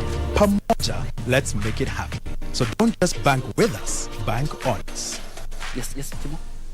Enroll at Catholic University of Eastern Africa for courses in nursing, law, business, economics, computer science, education, community health and development, actuarial science, international relations, counseling psychology, regional integration and theology. September intake ongoing at Langata and Eldoret campuses. Email admissions@quer.edu or visit quer.edu. Quer, for innovative, marketable graduates. I think the most important quality of a leader is wisdom, so that the decisions that are being made now, he knows how, it's like a chess player who sees ahead. Unajua wakati ambapo mlipa ushuru analipa ushuru wake, anataka aone angalau kazi ya pesa yake ambayo anailipia.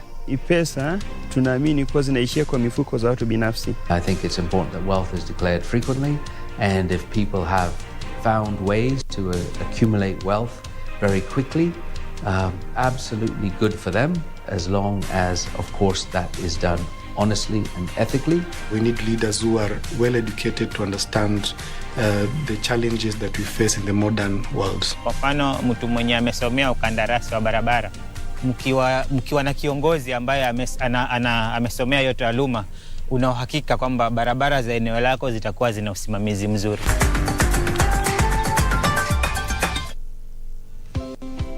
Karibu CAM.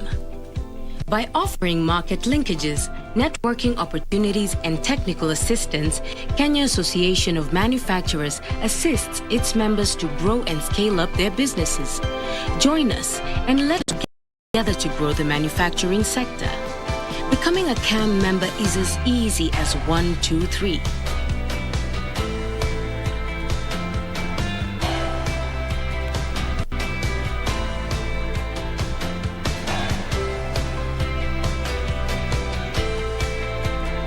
Kenya Association of Manufacturers, driving global competitiveness. What is a secondary school in Kenya? It ranges from 106 high-cost national schools educating 3% of the learners, where you find ultra-modern libraries and laboratories, the most experienced principals and teachers, and the best teacher-student ratios. Then we have 7,019 some barely established, understaffed, lacking basic facilities sub-county schools, educating over 60% of learners. Given that KCSE is the most consequential examination in our education system, isn't it fair that we level the ground for all learners to excel by narrowing the capacity gaps between the worst and best schools to deliver quality education? Usawa Agenda calls for a sub-county schools upgrading program and a change from the capitation model to enable small schools to grow. Without these, SDG 4 is a false promise to most Kenyan children.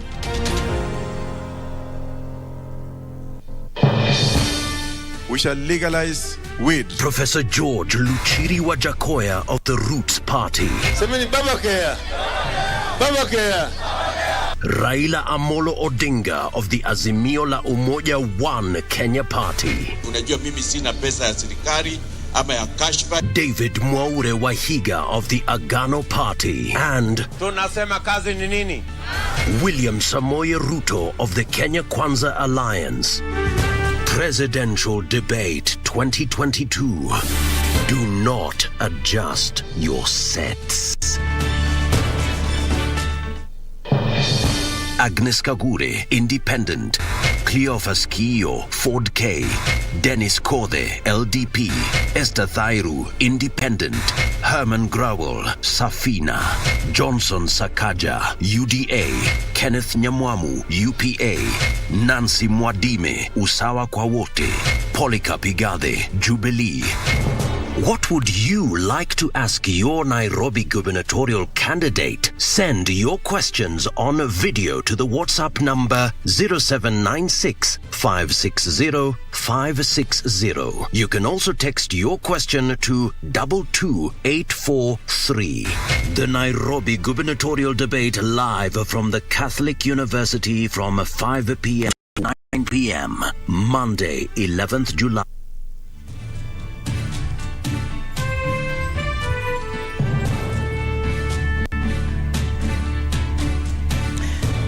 Welcome back. You're watching the Nairobi gubernatorial debate live, coming to you from the Catholic University of Eastern Africa in the county of Nairobi. And we are with Esther Waringa Thairo, who is an independent candidate seeking the top job in the county. We also have Herman Sain Growell, who is a member of the Safina Party.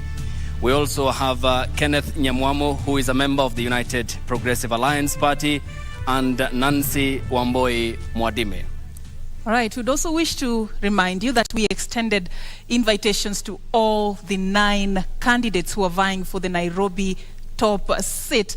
And of course, we have with us 4 of them for the first debate lined up for the night.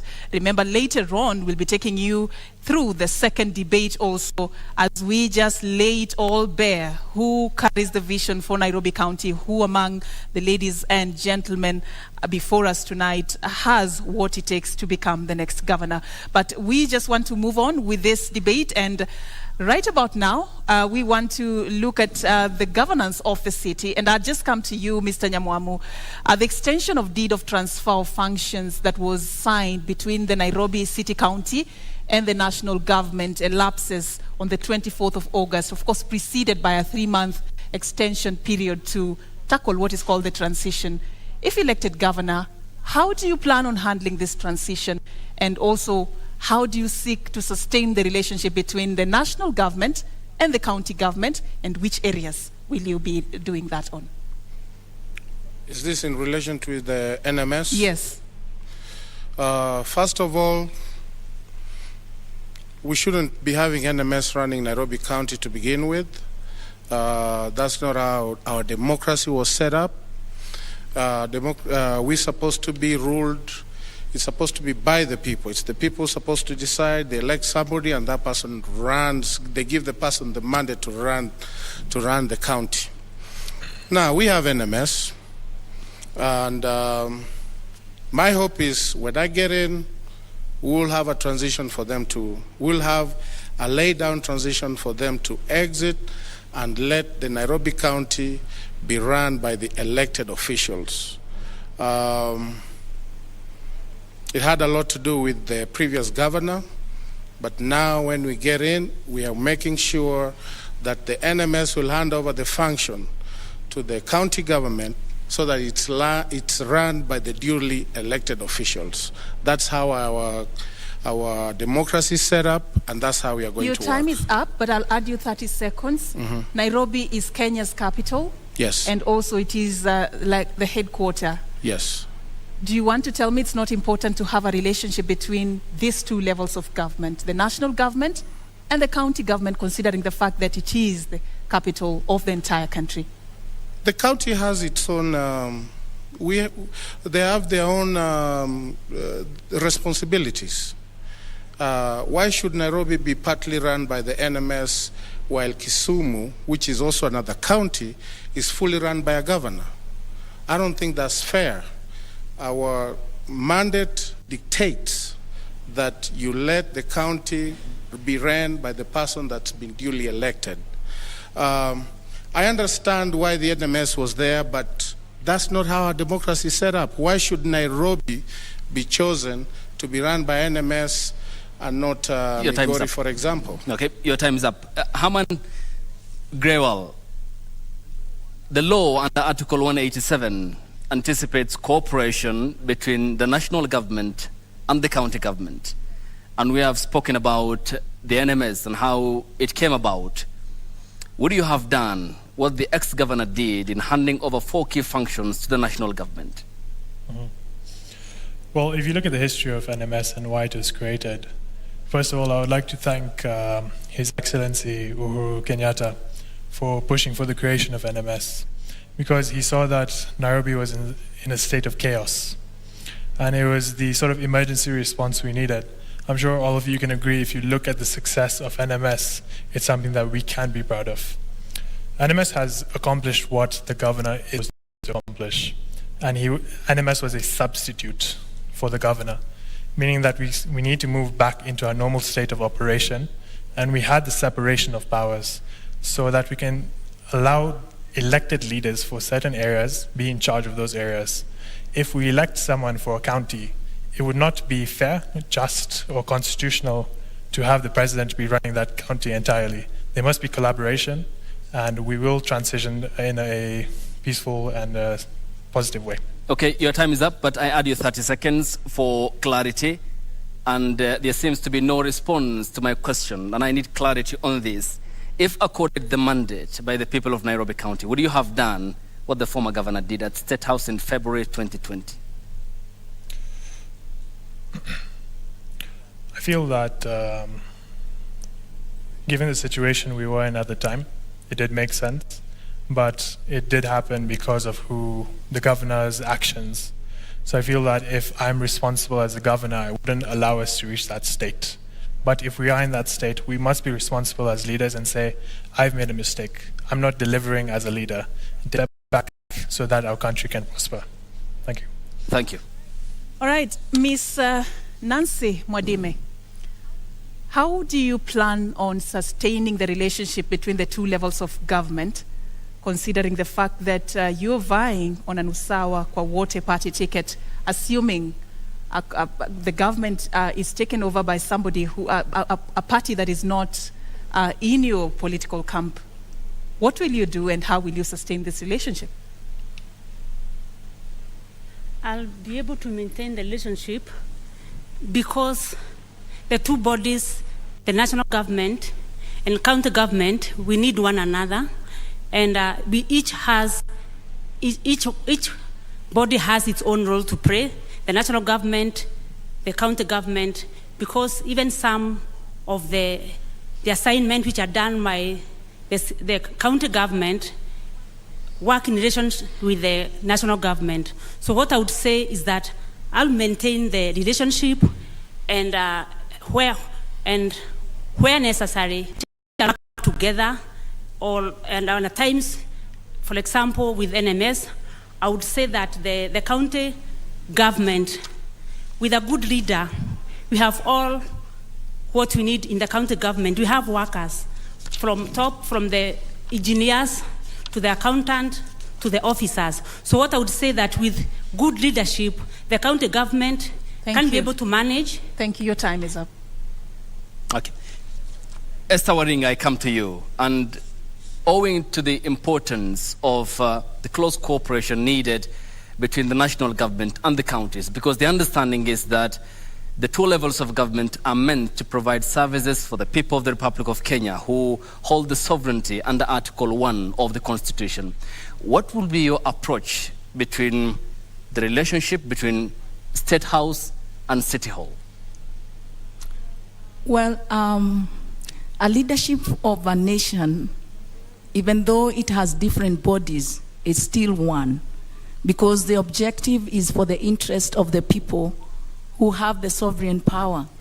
So I see that in partnership and consultation, we can really work, the county government and the State House, because everything that is done, the functions could be different because of evolution, but it is workable with partnership. Let me give an example. The county government holds the EAC level of education, but that does not stop a county governor to be in partnership with the national government to build a school. So I find that it's more of a consultation and partnership over leadership, and that will work. I add you 30 seconds, and clearly then tell me, the education docket is budgeted for 520 billion, lion's share of the country's financial year. There are some roles which are devolved, others aren't. How do you draw that very thin line as to what you will accomplish in terms of education? You see, if we have plans that involves the people, the partnership to be also drilled down to the people, the NGOs, and even stakeholders. It is possible to even be able to meet the target of what you're doing. It's more of partnership that will work, and involving the people also to be partners, stakeholders. Thank you. Yes.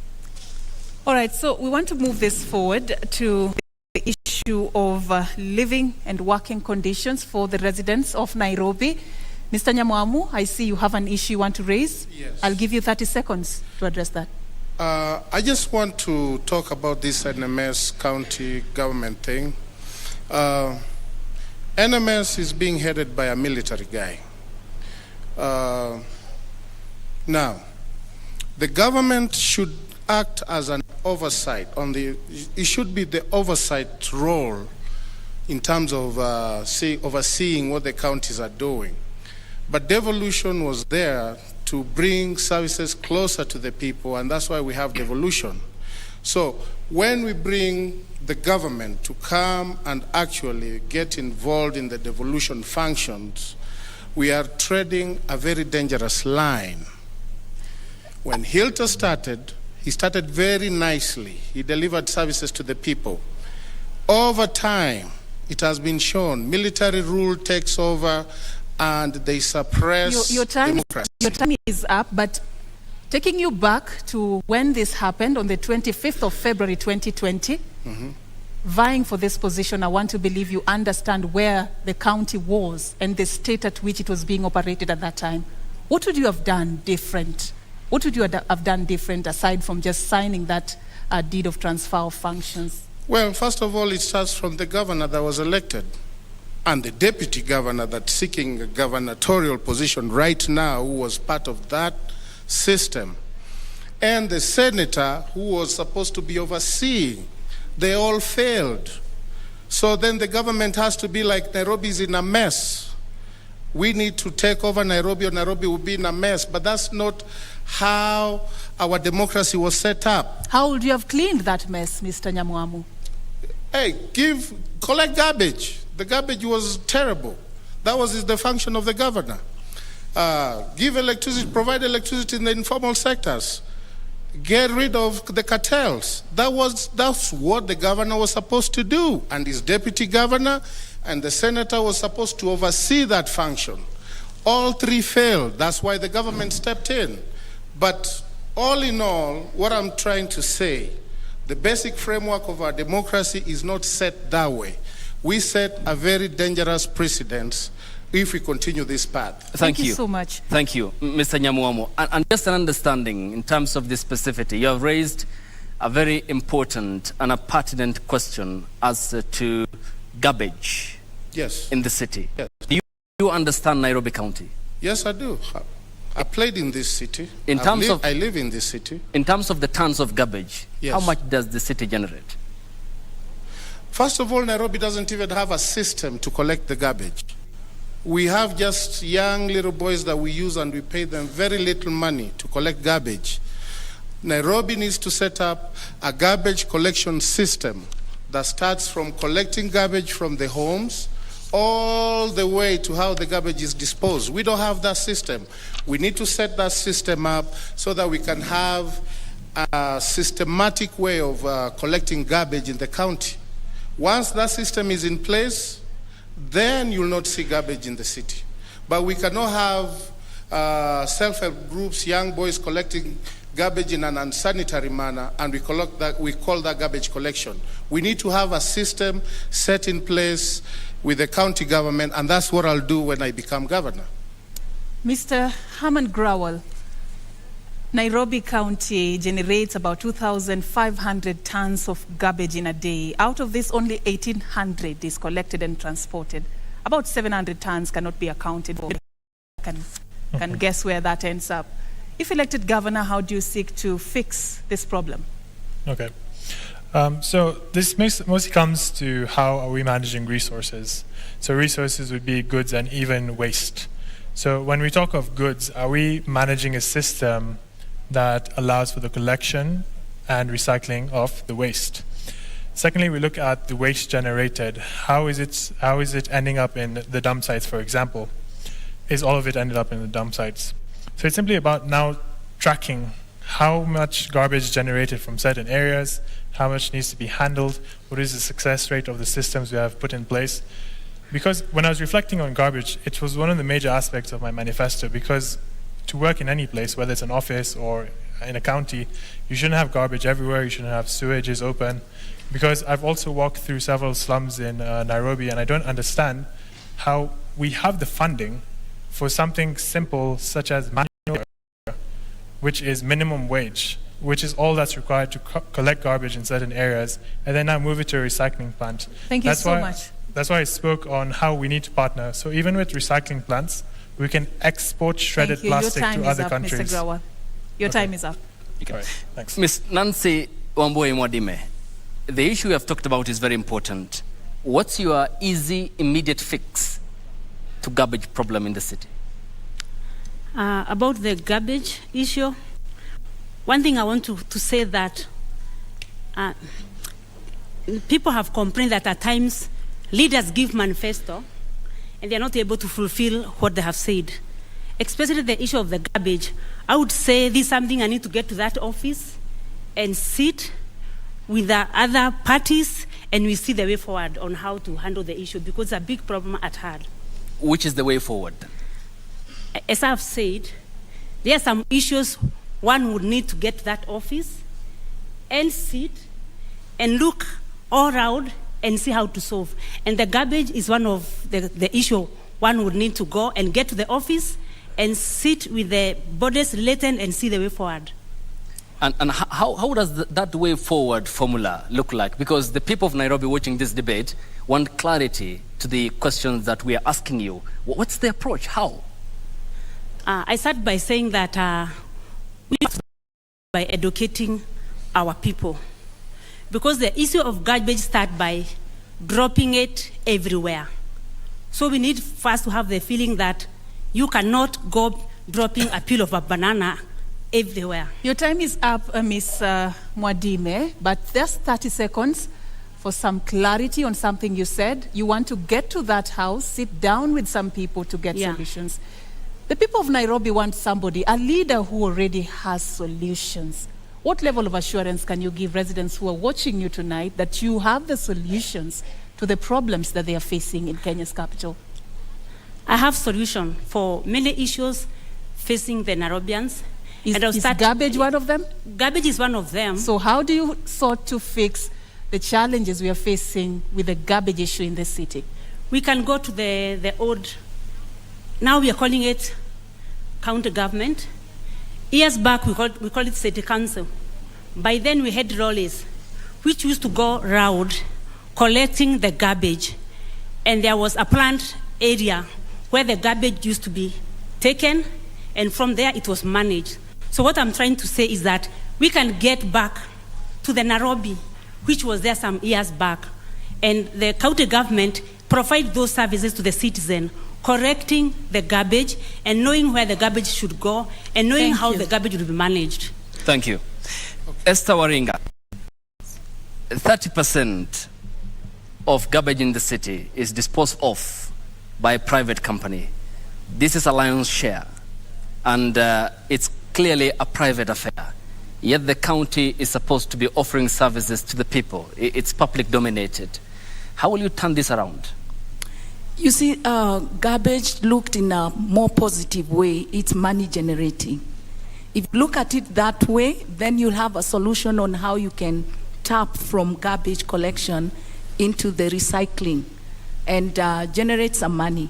So what I would really do is to have the county government deal with the garbage disposals, where the garbage installation, collection bins are placed in every estate, in every slum area, on the streets, and then that garbage collection is done by the city government, and we build some collection dumping sites in ward level, and then after that we are able to partner with companies that do recycling. And we'll ask them that since we have brought the garbage to you, to the dumping site, then we create employment. We ask them to employ people who will sort that garbage out. And then after that, whatever profit they make, your time is up, Ms. then it's able to, we ask them to give us a 30%. Your time is up. But let me add you 30 seconds to be clear on that. Yes. When you say that you will procure companies, do you appreciate the importance of public participation under the current constitution? And what will be the way of bringing those companies on board since they are private? we have recycling companies. If we partner with them, and those are the things that they need, the recycling, the garbage stuff that they can recycle. So I find it's easier because when you partner with them, you have made it easier. You've brought the garbage to a dumping site that is available for them to be able to collect it. That's how I would look at it. Okay. Yes. And your time is up. Thank you. All right, we want to move to the next section, but before we do, Mr. Nyamwamu, earlier you had said that you play in this city, you've lived in this city. Just want to seek a clarification, looking at what you've done and who you are. You left the country in 2001? Yes. To go to the United States? Yes. You're a certified nurse in the United States? Yes. You've attained 3 of your major degrees from abroad? Yes, I did. Earlier, in early basic education, you studied in a county outside Nairobi, Siaya. Yes. How are you assuring the residents of Nairobi that you're part and parcel of them, you understand their issues, you have solutions, you know what they're going through, you're going to fix it if they elect you governor? Well, I've been You have 90 seconds. I've been articulating these issues. I've given a way forward in terms of garbage collection. I've given a way forward in terms of making Nairobi business friendly. I think the issue you're asking, you've been outside the country, how are you going to relate with Nairobians? And my answer is this: I'm still a Kenyan, and problems that face the cities are universal. If I'm correct, our president learnt abroad. Incoming President Raila Odinga learnt abroad. A lot of people who are in leadership in this country learnt abroad, but they still actively participating in leadership roles in this country. So living abroad does not qualify you from understanding and articulating the issues or solving problems. One of the things that has been put here that's successful is this expressway. This is a foreign concept that was borrowed from abroad, but it's here and it's working. So going abroad does not stop me. Thank you so much. Thank you for from that articulating the Your issues. time is up. Now let's move to the next section of this conversation that touches on the living and working conditions of residents of Nairobi. The key issue has been housing.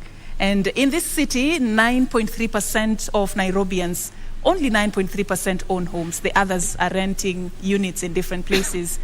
And also, it is a city that, according to statistics by the Kenya National Bureau of Statistics, 80% of the people who live in informal settlements across the country live in Nairobi. There's a huge housing crisis in this capital. Esther, I'll begin with you.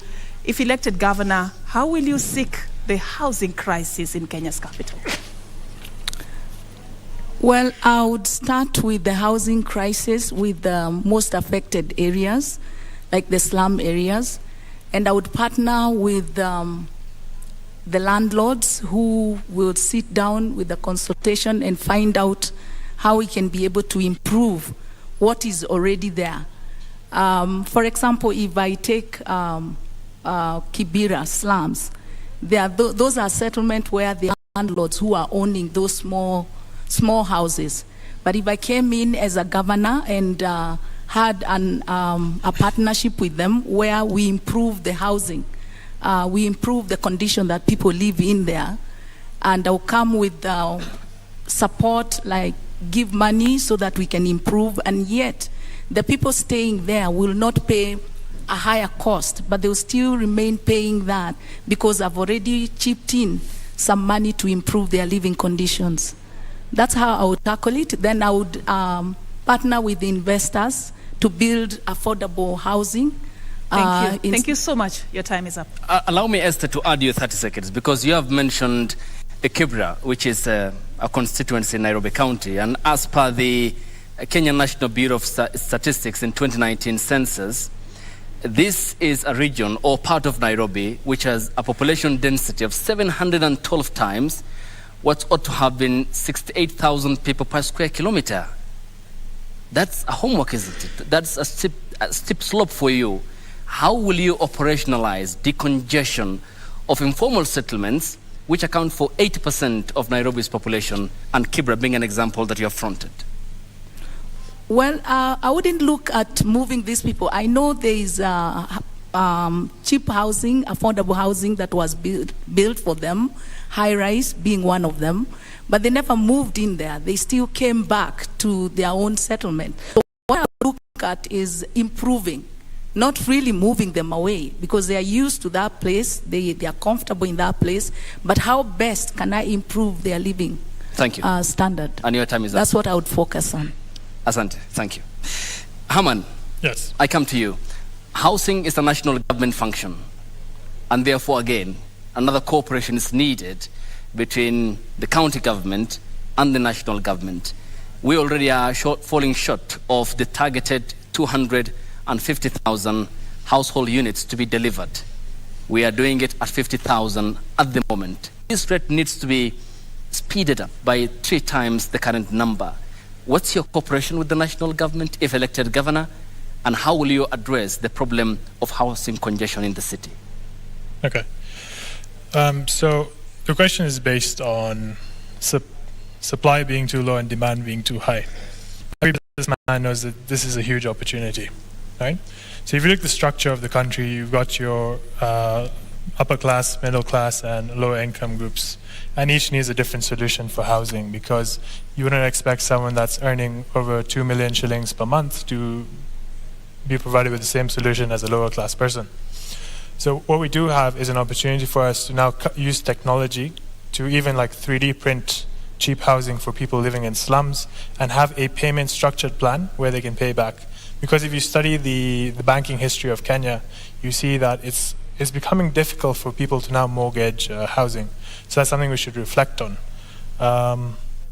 Further, for the middle class and upper class, we must encourage investment, because again, this is an opportunity. If I give you a loan to build apartments, I now have the opportunity to earn from interest, and we've succeeded in building apartments for Your people time is in up, Nairobi. but I add you 30 seconds. Proceed. Okay. And what I've also studied is, so aside from the whole aspect of this being a business opportunity for us in terms of providing housing to low income, middle income, and upper class people for housing, we also need to reflect on how there are a lot of unemployed people in Nairobi. So I've studied all the manifestos for different candidates, and someone like Wajakoya has spoken of making Isiolo the capital of Kenya. I understood the logic, but this is also something that can be applied here. Because there's too much demand in Nairobi, what if we set up organizations in other counties where people can earn and also find housing? So I think that's something we should also encourage to decongest Thank you. Nairobi. Thank you so much, Mr. Grawal. Now we come to you, Mr. Nyamoamu. How do you seek to fix the housing crisis in the capital under your administration, if elected? So for me, I think it's many factors, but the biggest factor is the economic factor. A lot of people opt to go to the informal sectors because they can't afford whatever is available. For example, in Kileleshwa, there's a lot of apartment units that are available for rent, but they are unaffordable because people don't have the disposable income to go and rent those apartments. So my solution would be, one, to encourage investors to invest in these areas or areas proximity to the slum areas, so that these people can get places they can go to and work. That's number one. So instead of having an industrial area or industries in industrial area, let's have industries in every constituency, so that people from Kibra they don't have to walk to industrial area. They can go find jobs nearby. So let's create investment in those areas. Two. Your time is up, Kenneth, but proceed. 30 seconds. Okay. Two. Let's decentralize Nairobi. Let's get other functions in other areas. The reason why people come here is they come to look for employment here. So let's decentralize other key functions from Nairobi to other areas. We've started doing that. Let's do more of that, so that you don't have to go live to Nairobi to earn a living. You can go to Mombasa, Kisumu, wherever, where even the cost of living is low, and it will bring down the cost of living in Nairobi, because a lot of people will move out of Nairobi. Thank you. That's how I look at it. Thank you so much. I come to you, Nancy Wamboi Mwadime of the Usawa kwa Wote party. what's your understanding of the laws that regard planning in the city, and how would you differentiate between residential and commercial areas for purposes of planning and to answer the question of housing? Before I go to planning, you can just move closer yes, to microphone. your microphone. Yes. Before I go to planning, I would want to deal with the housing issue, which is an issue which we need to handle. On the issue of housing, some years back, we used to have city council houses, or county government is supposed to be developing homes and give to the Nairobi people. So I would want to go back to that and get the county department on the housing to develop some houses. Number two, I would want to network with real estate developers. I am in real estate industry, and I have seen the gap. We have the developers who are willing to develop the homes, and we also have the Nairobi people, especially who have on the circles and pension. They want homes, but there is a gap in between, because the developers, the circle managers, they tell developer they want a ready home, yet they have money lying in the bank. Your time is up, but 30 seconds. When you talk about the real estate industry where you are a subscriber to, do you have an understanding of the complaints lodged in a court of law against you by your employers of mistreatment and lack of pay?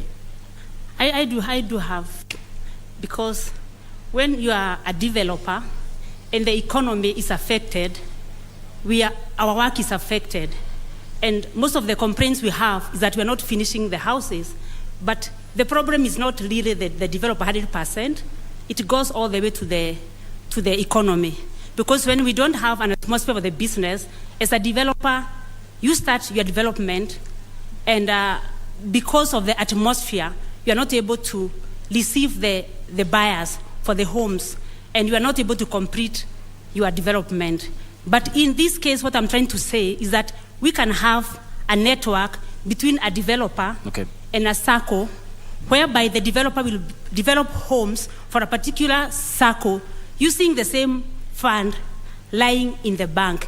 And in this case, the Nairobi citizen will pay only 10 to 15,000 to own a house within 10 to 25 years. Your time is up. Thank you.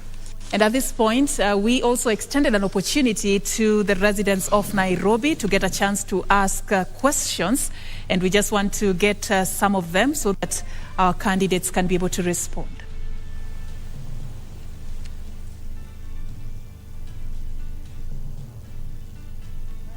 My name is Mercy Masila Achola, an executive program leader with the Maxwell Leadership Team, and also serving in the Kenya Daima Steering Committee. My question to the Nairobi gubernatorial candidates is, if elected to office, could you share with the residents of Nairobi what can we expect from you in your first 100 days in office? Nairobi County collects billions in taxes. What mechanism are they going to put in place to ensure that Nairobi County's billions do not end up in the pockets of a few corrupt leaders? Nairobi's public transit system is a mess. How will your administration fix the issue of commuting through town and the traffic jams we experience on our roads daily? Majina ni Nicholas Paul. Swali langu kwa waheshimiwa wanaokusudia kuwa gavana wa Nairobi. Ni mpango ipi mlioweka kuhakikisha ya kwamba wafanyabiashara wadogo wadogo hawadhulumiwi na mabwenyenye humu mjini? My name is Samuel Matara. I work and stay in Nairobi.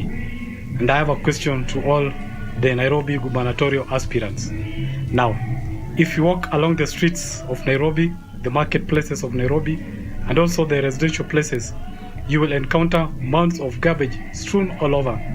And this is despite the previous governors promising that they will make sure that this city becomes clean. How are you going to ensure that this city becomes clean like the way it used to be? Question number one. NMS inatoa stage from CBD inapeleka outside CBD, and also they are banning border from CBD. Is it right on that way?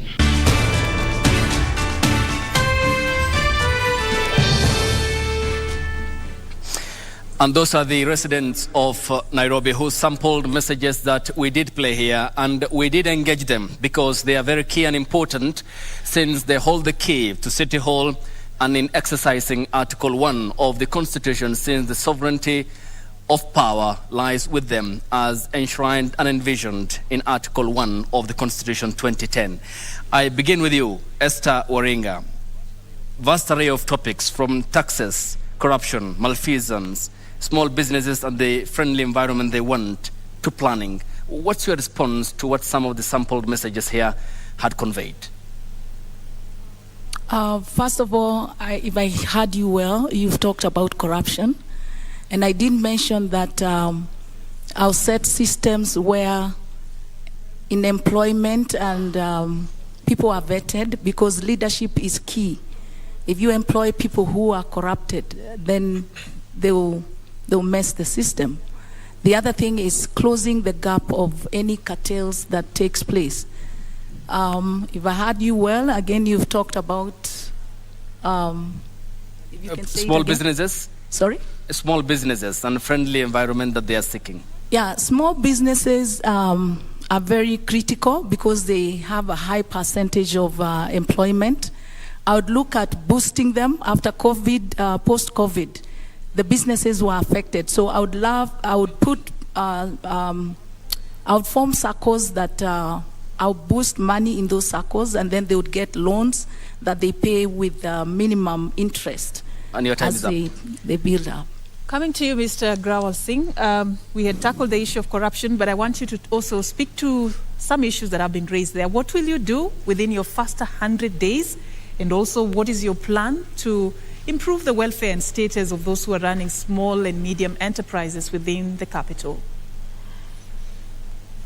Okay.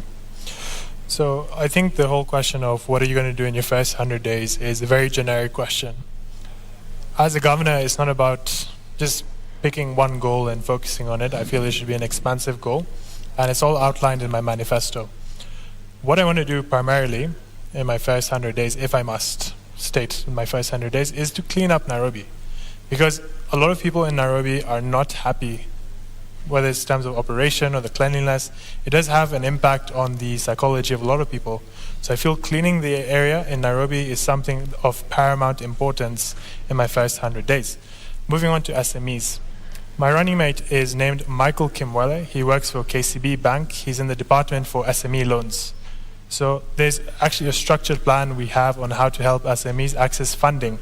Because if you look at the history of a lot of countries, how do you stop, for example, the son of an askari being an askari? How do you help the son of a mechanic finally be able to buy a car? It's through providing them with funding. Mr. But I add you 30 seconds to proceed. Okay, thank you. It's through providing people with funding to allow them to break out of their environment. If, for example, I've never received over 30,000 in my whole life, how am I going to escape the poverty cycle?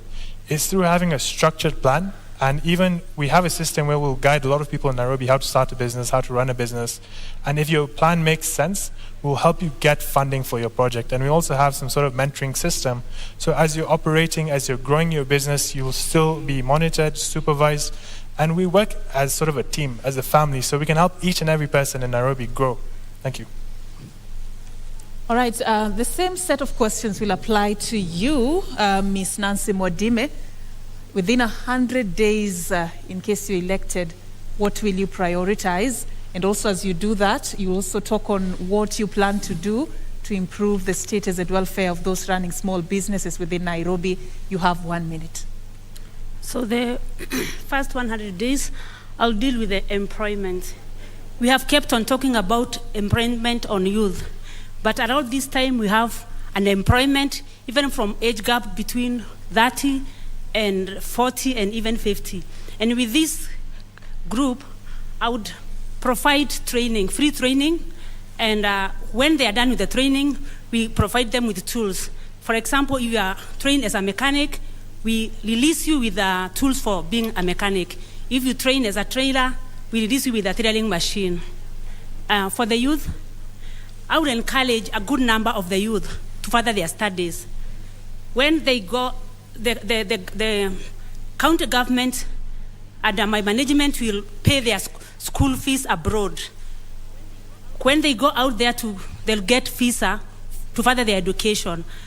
And we'll take care of the fees and accommodation. Okay. But while they're there, they'll be able to work. And your time is up, but why abroad? Why not within the borders of this country? Don't we have what it takes to do that? I was to come to that, but I'm saying I'll encourage a number, because when I encourage a number of them, I'll kill two birds. One, they'll get employment. The second, they'll be able to work for a few hours. And those who are wise, they'll work and send money back home and they support their parent. And for the local youth, I'll also get them to workshop and training. And I'll do the same as for the age gap between 30 and 40. I'll give them tools to start small businesses. Okay, Ms. Nancy Mwadime, your time is up of the Usawa kwa Wote Party. Mr. Kenneth Nyamwamu, how would you respond to the sample questions from the people of Nairobi County? So, first things first, let's make Nairobi business friendly. Let's invite international investors. Let's promote local investors. Let's not criminalize people who are making a living. If we bring international investors and have them in every constituency, people will have jobs, and that will improve our lives of living. Let's reduce our business licenses by 50%, so that whatever businesses we have, they are not, the cost of doing business is a little lower, and they are able to do business effectively in Nairobi. And the other thing is, especially the issue of garbage. Let's set up a garbage collection system where we have days where and let the city council buy trucks. If they are not able to buy trucks, let them lease those trucks. Let them lease from companies, partner with companies to bring trucks to collect, to have collection days, and take them to collection centers. Your time is up, Mr. Nyamwamu. Can I have a little bit so I finish? Proceed. 30 seconds added. Sorry. Granted. So let's get these these young boys who are picking up garbage. Let's train them, empower them, show them the sanitary way to collect garbage, so that when the system is there, these boys can be incorporated in the county, and then the garbage can be taken to the collection centers. The other thing is when I'm governor, I'm going to fight with KEMSA. KEMSA is diverting medication from county hospitals. Your time is up, Mr. Kenneth Nyamwamu. That is another government agency which is national. We appreciate is the source point of pharmaceuticals to the counties, and that is a topic we can discuss another day. All right, so there's a question that was also asked. I deliberately left it because this is what actually ushers us into the next section. And we're going to be looking into your vision for the transport sector in Nairobi County. One of the residents of Nairobi County is concerned, actually, about the traffic jams that we witness each and every day if you live in the capital. Esther, what is your plan to end the perennial traffic jam menace, if elected? Thank you so much. About transport, I would say that if we have proper and efficient transport system that will work, it's good. If I'm elected, I would think of having to refurbish trains, have rails, train bringing people to town. That would decongest the traffic.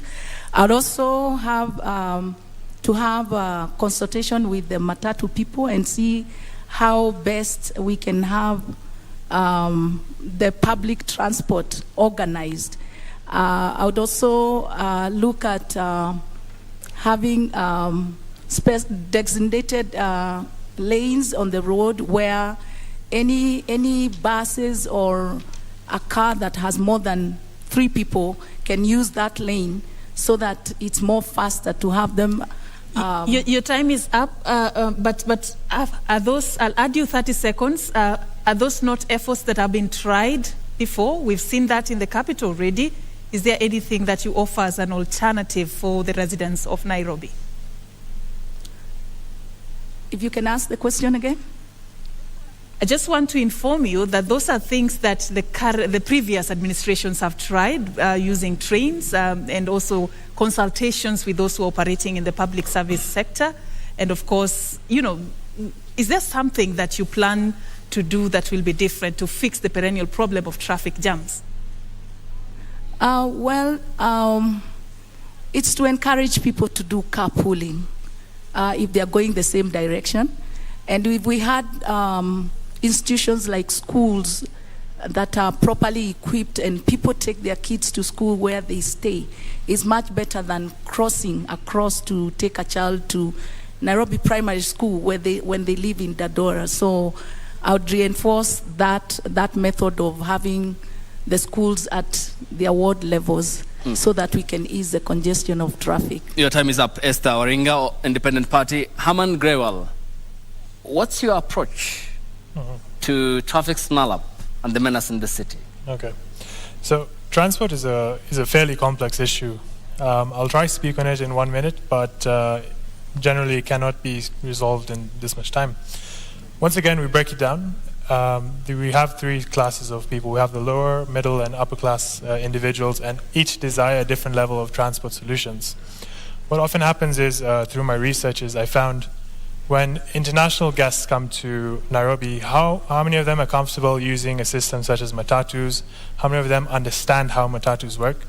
It's not a large percentage. So I reflected on it. I came up with 3 solutions. I hope I have the time to touch on them.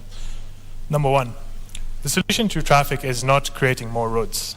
Because if we look at the history of Kenya, look at Thika Highway, for example, that was the more road solution. What we need is, because of the expanding population in Nairobi, we need to have structured mass transport systems that are of quality, that would fairly reduce transport. If I had a solution for me to come from Westlands to Karen, for example, that's quality public transport, I would use that. Your time is up, but I add you 30 seconds. Proceed. All right.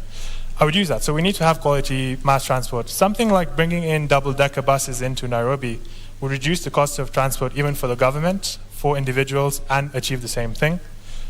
We can digitize the operation of matatus. Someone with a smartphone, the driver, I can track his phone. And as a user, I can see how far my matatu is and how long it will take. I link my account with that matatu, and then we can also have promotions for students. And lastly, we can also have a digital carpooling system where if I have a saloon car, for example, other people coming to Karen can simply share the cost of transport with me. And now this touches on the different classes we have, that's lower, middle, and upper class. Your time's up. All right, we move to you, Nancy Mwadime. Just your strategy of solving the traffic jams in Nairobi County.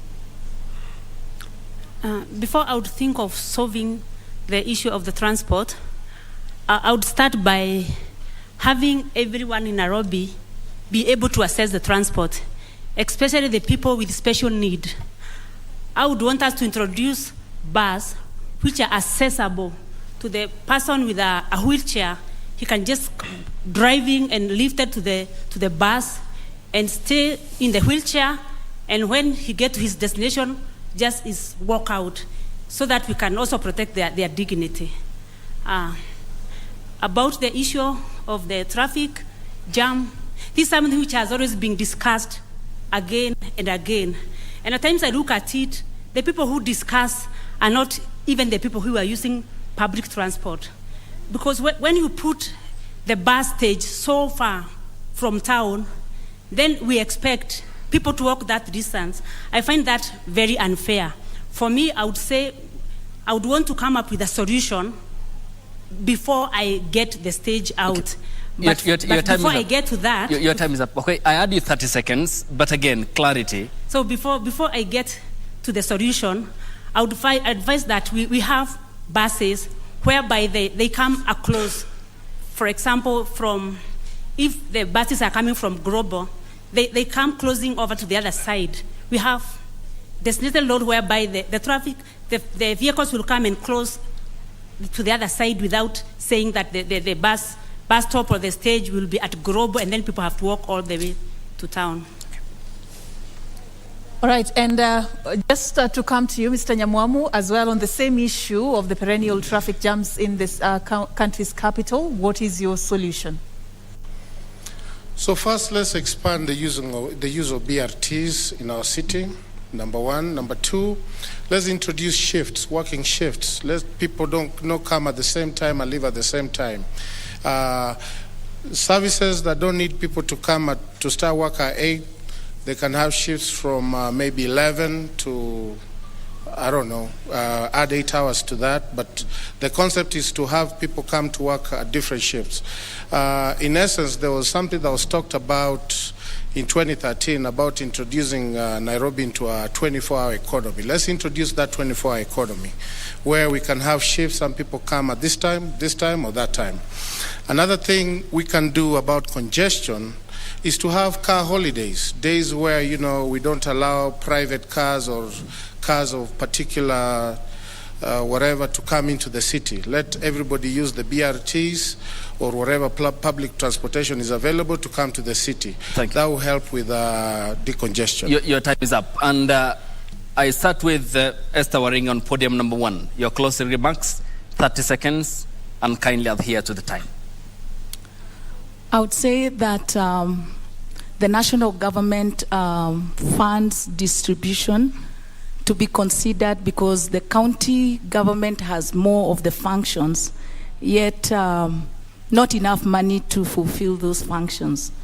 And the other thing is that I would say is that I've lost my mind. Okay, and your time is up. So much. That is all I would say, that in partnership with the national government and the county government would really bring a smooth running of this city. Your time is up. Thank you. Thank you. Mr. Hammond Growell? Okay. Closing remarks are normally a lot longer, but I'll try 30 seconds. So, I'm the Safina candidate for Nairobi governor. I'm 25 years old, and my candidature came as a shock to many. But I feel I've outlined the qualities I have that allowed me to be backed by Jimmy Richard Wanjigi and Paul Mwite for this position. I've come up with solutions for free healthcare, free education, and jobs for people across Kenya. And you can read my manifesto on harman47.com. Through strategy, this was also my manifesto launch that cost me 0 shillings, again showcasing how I can use little resources and accomplish a lot of things. Your time is up. Thanks so much. Thank you. Ms. Nancy Wamboi Mwadime, 30 seconds. My closing remarks, I would want to speak to the voters and tell them that if they vote for Nancy Wamboi, they will be voting for a leader who have them at heart. And I also want to advise them that it is time they choose or they select a leader who is a leader not because he's coming from big parties, not because he's giving them money, but a leader who can go and work for the people. The leader who will go and know that he has been sent there and be a leader for Mwananchi. Your time is up. Mr. Nyamwamu. I want Nairobi voters to know there is a choice. And the choice is not necessarily to either choose between either Sakaja or Rigathi. There are other candidates. There have been issues where, the media has kind of contributed to the issue of us not getting our word out there. But now that we are here, it's our platform to say, Nairobi, Sakaja, Rigathi quit on you, do not be forced to choose him. Sakaja was there 5 years ago, for 5 years, didn't do anything, gave up the functions. Please, there are other choices here with manifestos. Your time's up. And people who are willing to work. Thank you so much, Mr. Nyamwamu. And just to point out, this platform has been organized by a majority of media houses across the country, and you're being watched on several television stations and being heard on radio stations. So we really do appreciate you creating time for us tonight. And of course, that is how we wrap this debate. And now, ladies and gentlemen in the audience, our viewers at home, we end it here for now. Our appreciation to the candidates and their respective campaigns for honoring voters with this duty to debate. And we thank you for watching. Our second debate involves Senator Johnson Sakaja of the United Democratic Alliance Party and Polycarp Igathe of the ruling Jubilee Party and the Azimio la Umoja One Kenya Coalition political party, and comes to you live at exactly 8 p.m. My name is Ayub Abdikadir Abdi.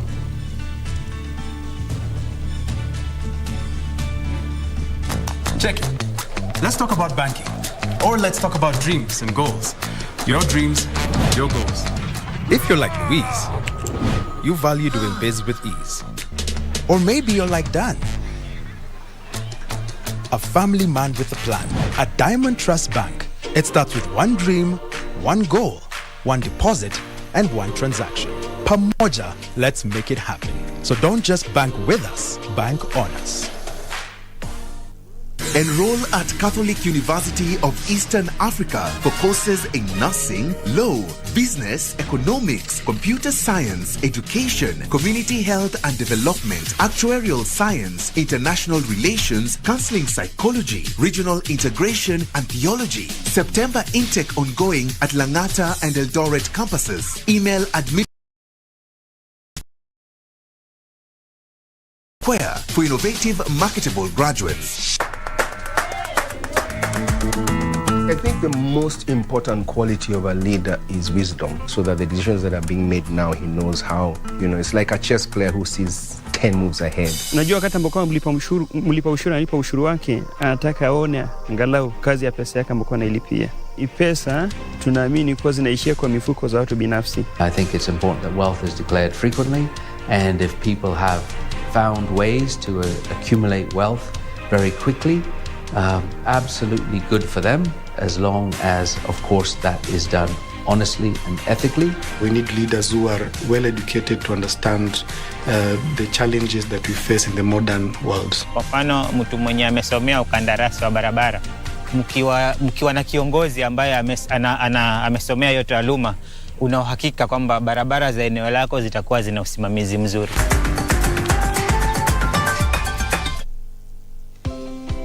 Karibu Kam. By offering market linkages, networking opportunities, and technical assistance, Kenya Association of Manufacturers assists its members to grow and scale up their businesses.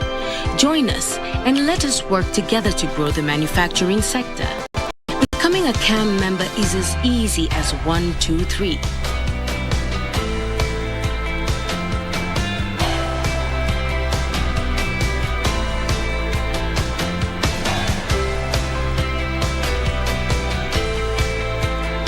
Kenya Association of Manufacturers, driving global competitiveness. What is a secondary school in Kenya? It ranges from 106 high-cost national schools educating 3% of the learners, where you find ultra-modern libraries and laboratories, the most experienced principals and teachers, and the best teacher-student ratios. Then we have 7,019, some barely established, understaffed, lacking basic facilities, sub-county schools, educating over 60% of learners. Given that KCSE is the most consequential examination in our education system, isn't it fair that we level the ground for all learners to excel by narrowing the capacity gaps between the worst and best schools to deliver quality education? Usawa Agenda calls for a sub-county schools upgrading program and a change from the capitation model to enable small schools to grow. Without these, SDG 4 is a false promise to most Kenyan children.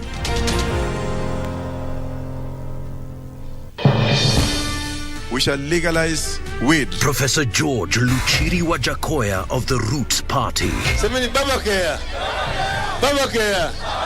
Raila Amolo Odinga of the Azimio la Umoja One Kenya Party. Unajua mimi sina pesa ya serikali ama ya kashfa. David Mwaure Wahiga of the Agano Party. And tunasema kazi ni nini? William Samoei Ruto of the Kenya Kwanza Alliance. Presidential Debate 2022. Do not adjust your sets.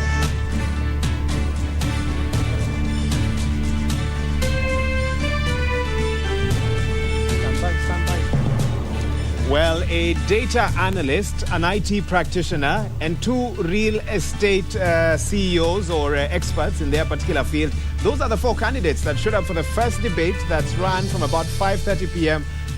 and concluded a couple of minutes ago here at the Catholic University of Eastern Africa. We are live with the first ever inaugural Nairobi gubernatorial debate.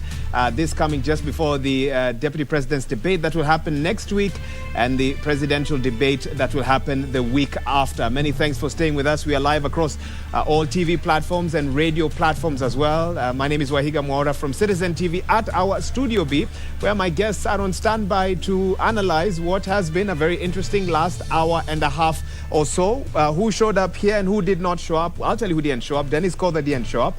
Agnes Kagura did not show up. Cleophas Kio did not show up. But the other 4 of the 7 that had been, of course, cleared by the IBC and had met the threshold 5% and below in popularity rankings in the last opinion polls were there. Also, you know that in the next 1 hour or so, we'll have the second debate that will be featuring Polycarp Igade of the Jubilee Azimio Coalition, and of course, Johnson Sakaja of UDA. So stay tuned for that. But meanwhile, my analysts on standby, they've been keenly following the action here at the Catholic University of Eastern Africa. And Professor Odote, I want to actually start with you with that same question that I began with. Who showed up? And in your view, who should have stayed at home this evening? Actually, I think for me, except for Herman, the rest should have stayed at home. The rest should have stayed. The rest should have stayed at home. You need to quantify that. I think if I said at the start that if you are a fringe candidate, you need to leave an impression on people, and you need to be very clear about what you say. You're given 1 minute, talk about the real issue. I struggled to find what the real issue on each of them were. Starting with Nancy, I think Nancy's real issue that stands out for me is her ideas about getting all tribes to fight corruption, that bring everybody together, then corruption is fought. As a friend of mine would say, nonsense on stilts. Prof, let me cut you there, because I'm told one of the candidates for the next debate is actually expected here any minute now, Polycarp Igade. And so let's hear from Leila Mohammed now, who's on standby with that update. Well, Wahiga, it's been 90 minutes full of debates and engagement around the capital city. That is Nairobi. That was the first debate.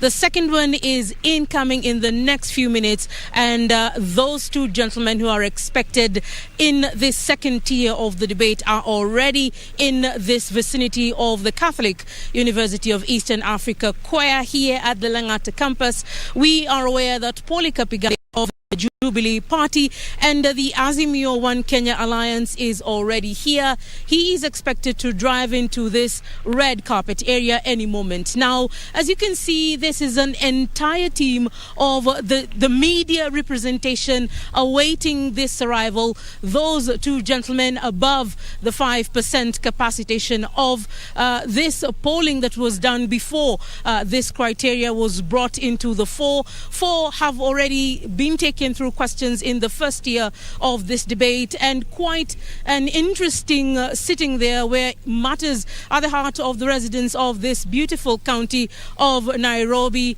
have been undertaken, from unemployment, from the question of living within the city, from the issues around garbage, the stinking issues of garbage in the city, and the prospects of making good money around the county of Nairobi are matters that are quite at the center and the heart of the people who call Nairobi home. Remember, Nairobi doesn't live in isolation. It is not an island.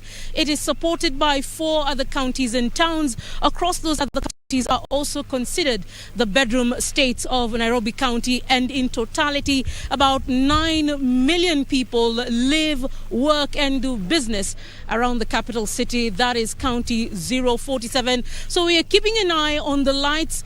This is where the introductory session will be, and the gentleman of the moment will be driving down any moment now. Wahiga and your panel, you've been discussing around what are some of the expectations of the voters who are expected to come here and listen to the people who want to replace as the fourth governor of the county of Nairobi. This gentleman, who is driving in any time now, is no stranger to City Hall, having served for 6 months in 2017 as the deputy governor of the county of Nairobi. This under the Sonko administration, having to leave office. Those are some of the questions that were undertaken in this first debate, and as I'm being told by my director, the team is walking down into the red carpet area where we'll be receiving them. Myself and Francis Gashuri from Citizen Television will be taking them through the initial questions. How do they feel? Looking at how they have adorned themselves. Are they ready for this debate? This debate will be undertaken by NTV's Mark Masai as well as KTN News' Zubeida Kananu. It will be a double language interview, and they will have 90 minutes to explain to the people of Nairobi County, and indeed the 47 counties that depend on Nairobi in interconnectivity in one way or the other, on why they are considered the best candidate for this beautiful city of Nairobi. Francis, it's been an emotional afternoon this evening. The expectations are quite high. The gentlemen at the back of our hands really going through the paces. They are the people who the shots for the media houses. They are the think tank behind this special broadcast that is coming to you live online, on radio, on television. Wow. Anywhere you're looking at us, you're seeing this special debate. What are their expectations as the people behind this initiative? Absolutely, Leila. Breaking the newsroom boundaries today. No particular station, no competition, no nothing. Just bringing Kenyans an opportunity, giving Kenyans an opportunity to hear, see, engage the guys who want to be governors of Nairobi. And there you can see, as you rightly put it, Leila, you can see Polycarp there, and the his Jubilee team. candidate and his team. I can see from afar Rachel Shebesh, the Senate candidate of the Azimio team, Edwin Sifuna. And let them come over. Here is the red carpet. Good evening, sir. Welcome to Choir. Welcome. How does it feel to be here? It feels very good. It's a cool Nairobi evening, and thank you very much for having us. You look quite sharp. You're smartly dressed. Are you having any goosebumps today? Absolutely not, especially when I'm flanked by Edwin Sifuna here, our incoming senator, and our leader here, Rachel Shebesh. We're very, very proud to be here. And good evening, Nairobi. The transition from running mate in 2017 to gubernatorial candidate in 2022, how does it feel for you? It feels exciting, and I really thank our party, Azimio la Umoja, for earning me the ticket, and for the people of Nairobi for the confidence they have shown, the excitement to our ticket, and we want to assure them we shall not let them down, and we are here to tell them what we are going to do for them and how we are going to do it and how we are going to do it together. Without preempting what my colleagues Mark Masai and Zubeida will do, what are your expectations in this debate? I just expect that we shall show the maturity of the Republic of Kenya, especially in Nairobi. This is Kenya's sitting room, and people behave very well in the living room. So we are going to show maturity. We are going to demonstrate that we are truly ready to serve. Shebesh, why would your company gather here? Why not allow him to be here and watch on TV? Well, I am leading the campaign for Azimio in Nairobi under the Azimio umbrella, and therefore I am here to not only lend my support, but to just assure Nairobians that Azimio is the team. And it is a team effort. It's not only about the governorship, because we know that without the role of the senator who oversees that body, which is the devolved government of Nairobi, that also we don't have a complete team. So I am here to just say that as Azimio, we are very proud that we have a governor incoming who is sharp and brilliant, and I think the people of Nairobi today will see why we chose Igathe. Sifuna, there is no senator debate, absolutely, but umedandia pia. Sijadandia, you know that in the event the people of Nairobi are gracious enough to give me the position of senator, I am going to be oversighting this gentleman who would be elected governor. We want to hear from them and know, as the office of a senator, that what they're proposing represents the best use of the resources for the people of Nairobi. We have campaigned together, we know the issues that the people have raised, and we believe that we have the best solution as Azimio. I am actually very proud to work with my governor candidate, because he's a credible candidate. He's someone somebody who starts off with credibility, and we're hoping that he will demonstrate to the rest of the county that in fact our ticket represents the best ticket for the governorship. Asante sana. We allow you to proceed. Welcome, Asante, karibuni sana. And feel free. That has been quite an initial discussion, Francis. The Azimio One Kenya Alliance team just being introduced to the media team here as they take on the red carpet. Wahiga, let me take it back to you with your panel. You've seen how the Azimio One Kenya Alliance team has come full throttle, and they are hoping that this will be the debate that will turn the 25% of undecided voters towards their side as we await the UDA candidate Johnson Sakaja. Indeed, Leila, I believe the term political entourage was exemplified there with the team that has flanked Polycarp Igathe, Azimio One Kenya candidate for the Nairobi gubernatorial seat. He had some interesting things to say about the kind of politics he's hoping for, mature, and we'll be discussing some of the statements that he made there together with his team, with my panel. But first things first, we've had another debate that's just ended. What are the immediate reactions from some of the candidates that had to face those moderators there for the last 90 minutes or so? Let's hear from Beatrice Gatonye on the other side. Beatrice. Asante sana Wahiga Mwaura pamoja na wachanganuzi hapo na bila shaka wenzetu upande ule mwingine.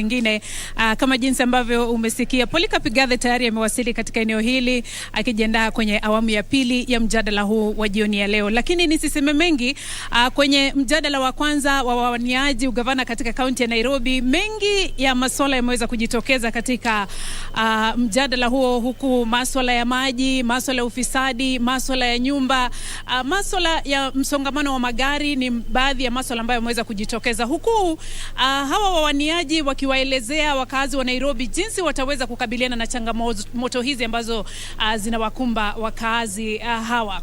Na ningependa kuungana naye Kenneth Nyamwamu ambaye alikuwa hapo jioni ya leo,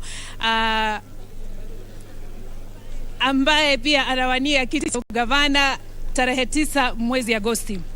Bwana Nyamwamu, unadhani kwamba umeweza kuwahimiza wapiga kura takriban milioni 2.4 wa kaunti ya Nairobi kukupigia kura, na hasa kuhusiana na swala la ufisadi? Unadhani ulifanya vipi katika swala hilo ukilinganisha na wenzako ambao mlikuwa mkikabiliana nao katika swala hili? Asante sana. I think tumeuza sera zetu kwa hii platform, tumeonyesha manifesto zetu, and I feel confident, nimeconvince watu wa Nairobi kuwa I'm the right man for the job. Jambo la pili kwa ufisadi, nitairudia kile nilisema, until tuache kuyumba kwa mambo ya ufisadi, hatutarekebisha anything, hatutadeal na makatel, hatutadeal na watu wanaiba pesa kutoka kwa county. Ile kitu imebaki saa hii ni kunyonga watu wanaiba pesa. Asante sana, na kutakia kila laheri. Natumai wakazi wa Nairobi ambao wanatazama jioni ya leo wataweza kuamua iwapo basi wewe ndiwe utakaye kuwa ukiongoza kaunti hii kwa miaka 5 ijayo. Asante sana kwa muda wako. Ningependa kuungana naye pia wa chama cha Safina ambaye anawania kiti cha ugavana kaunti ya Nairobi, Herman Gerwal.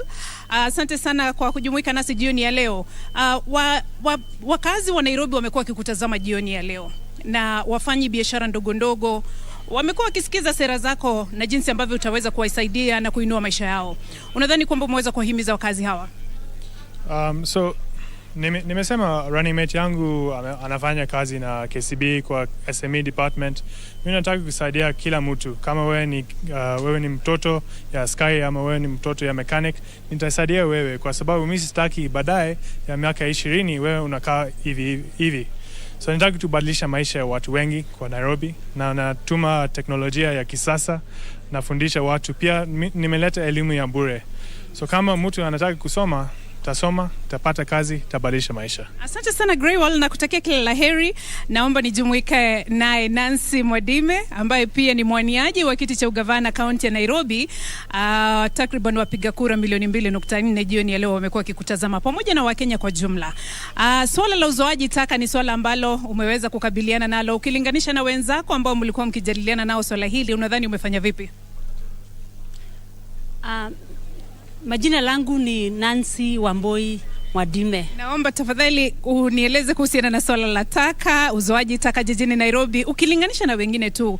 Kwa uwepesi labda unieleze unadhani umefanya vipi na unadhani kwamba umeweza kumhimiza mkazi wa Nairobi akupigie kura iwapo utaweza kukabiliana na swala hili?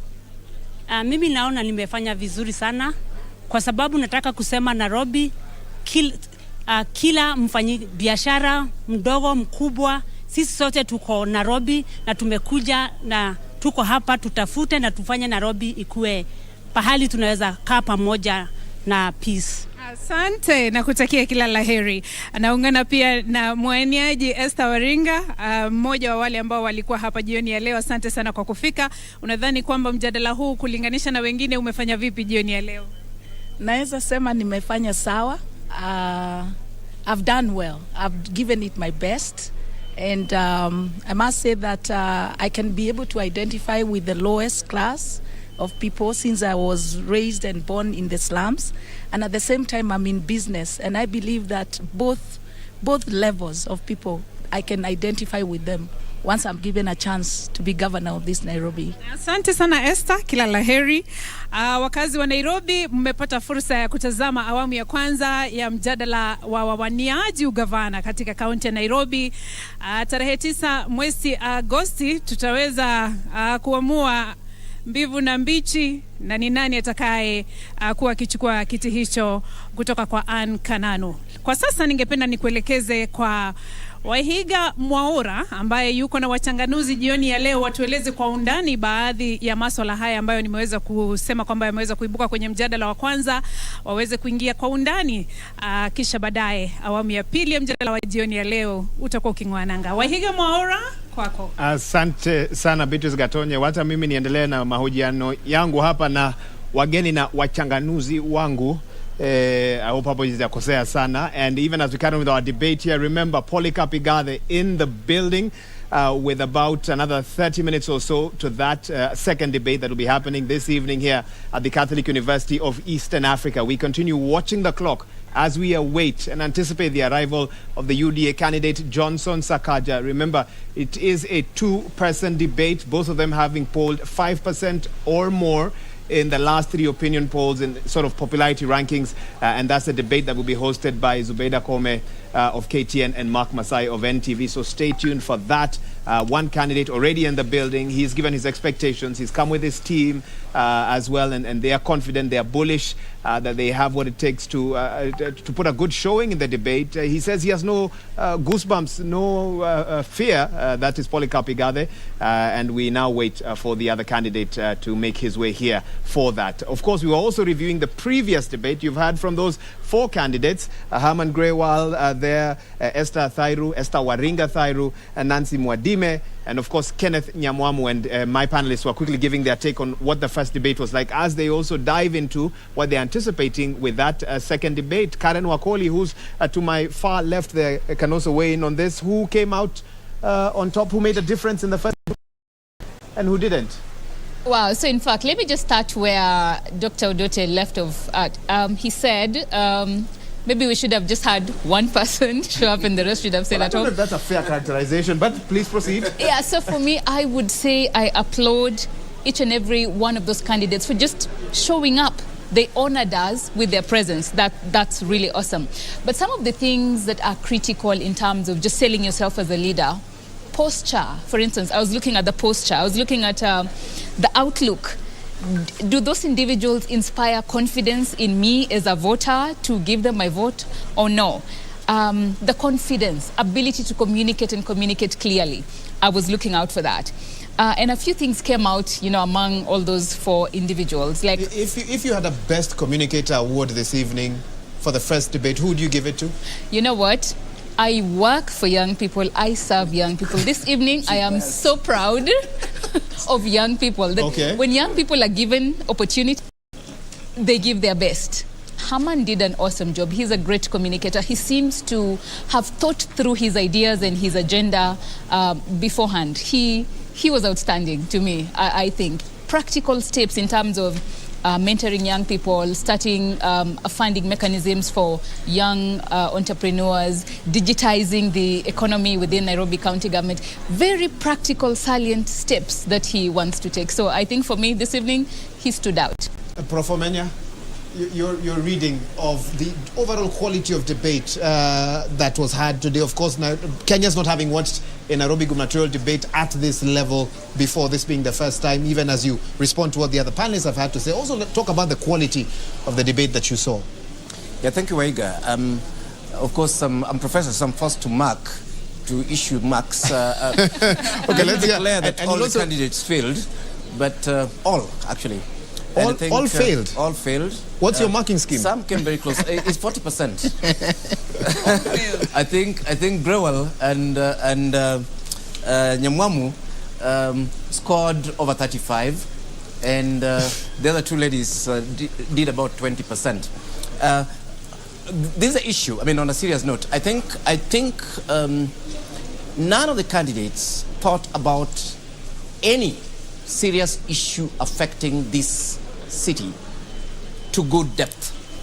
Whether you're looking at transport, whether you're looking at housing, whether you're looking at small business, it was all very shallow, all very, very trivial. When it came to governance issues and even the politics of the city, relationship between national and county government, again, you could not see any candidate understand how government runs, how the politics of the city is worked, and how they'll weave their way around it. But one of the reasons why I failed them is that none of them came out with any interesting idea. They're recycling old ideas and in a very, very shallow way across board. You don't think a border app for the whole county and 3D printing of homes to reduce costs? And I mean, they're all. You see, the truth of the matter is that you ask yourself, from what planet do these people come from? My point is that we were hoping that at least a candidate, we're hoping that these are fringe candidates with very specific agendas from their parties, be it agenda around youths, be it agenda around business and so on. And what I would have really wanted to see was a candidate at least pick one issue and run away with it, whatever issue it was really. And you did not see that? And across board, I mean, I did not see anything, be it from transport, be it SMEs, be it revenue generation. You didn't see even? No, none. Okay. Zero. Okay. Wow. Philip, before I come to you, Wanjiro, can you really go deep in 2 minutes? I don't think, well... Are we being overly unfair? Well, I'm definitely not going to be as strict as Professor there. I come from a civil society perspective, an inclusion perspective, and my view is quite different. I think it's great that they put themselves forward. I think in time, we are going to get more serious candidates, and I think it's a reflection on the parties in a way. I think in terms of Herman Grawal, the ideas he put forward may not be necessarily new. I think in terms of technology, some very good ideas, maybe not new earth-shattering, but that goes to show that we have an implementation gap, because we have loads of good policies that aren't implemented.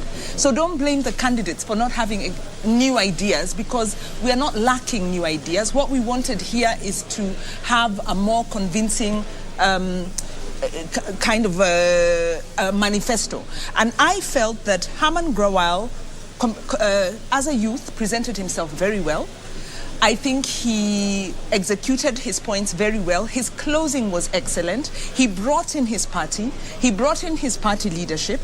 And listening to him, I could see if he stays this course, you can see a leader in the making. Having said all that, I do think there is a need for candidates to start at a level that, to find their level. You want to build your political name and your capital MCA is a very valid position, and I just felt there were good ideas, good intent. It was more like a public participation session, and I was thinking it would be great if these people put themselves forward for MCA and show a commitment to political change. We invited them for a debate, not a public participation. No, in terms of session, but yes, the level of contribution was more of a public participation session, and I think the level of contribution also means they should start. You know, if I'm going into a job, I start at my entry level and build up. Okay. You don't go to the top without the credentials. So yes, a bit of reality. I think the last thing is, in terms of the no-shows, Agnes Kagore hasn't been doing too badly in terms of the polls. She may lose out by not showing up, and we may see Herman Grawal really gain from being here. And then, of course, the issue of skeletons. When you put yourself forward for political office, your skeletons will come out, and you could lose very badly, and it could affect even your private and personal life. So, yes, do your homework on all fronts. Okay, yeah. Philip, let me allow you to win, but I'm told we'll also be hearing from Francis Gashuri shortly as well. But Bonakisia, was there any highlight for you this evening? Well, I think, first of all, let me join my colleagues in congratulating those who turned up for the debate. So that's your first I think highlight. it's only fair, yes, because you must be brave to present yourself in such a high-level debate. But if you ask me, if I were to mark, I'm not a professor, but I mark exams. I would mark them 3.5 out of 10. Okay? All of them? All of them. 3.5 out of 10, some would get even 1. Apart from, I think it was Kenneth and Herman, they probably score about 3.5. All right? And just as Wanjiru said, I think you need to know where your place is. Okay. At a point, Philip, I may need to interrupt you for a developing event here at the Catholic University of Eastern Africa. I'm told Johnson Sakaja is in the premises. And there we go. Francis Gashuri has that update for us. We've been waiting for this, Gashuri. Absolutely, Wahiga, and good afternoon to you once again. Johnson Sakaja, the UDA candidate, is within the premises. Just like Polycarp Igathe was a short while ago.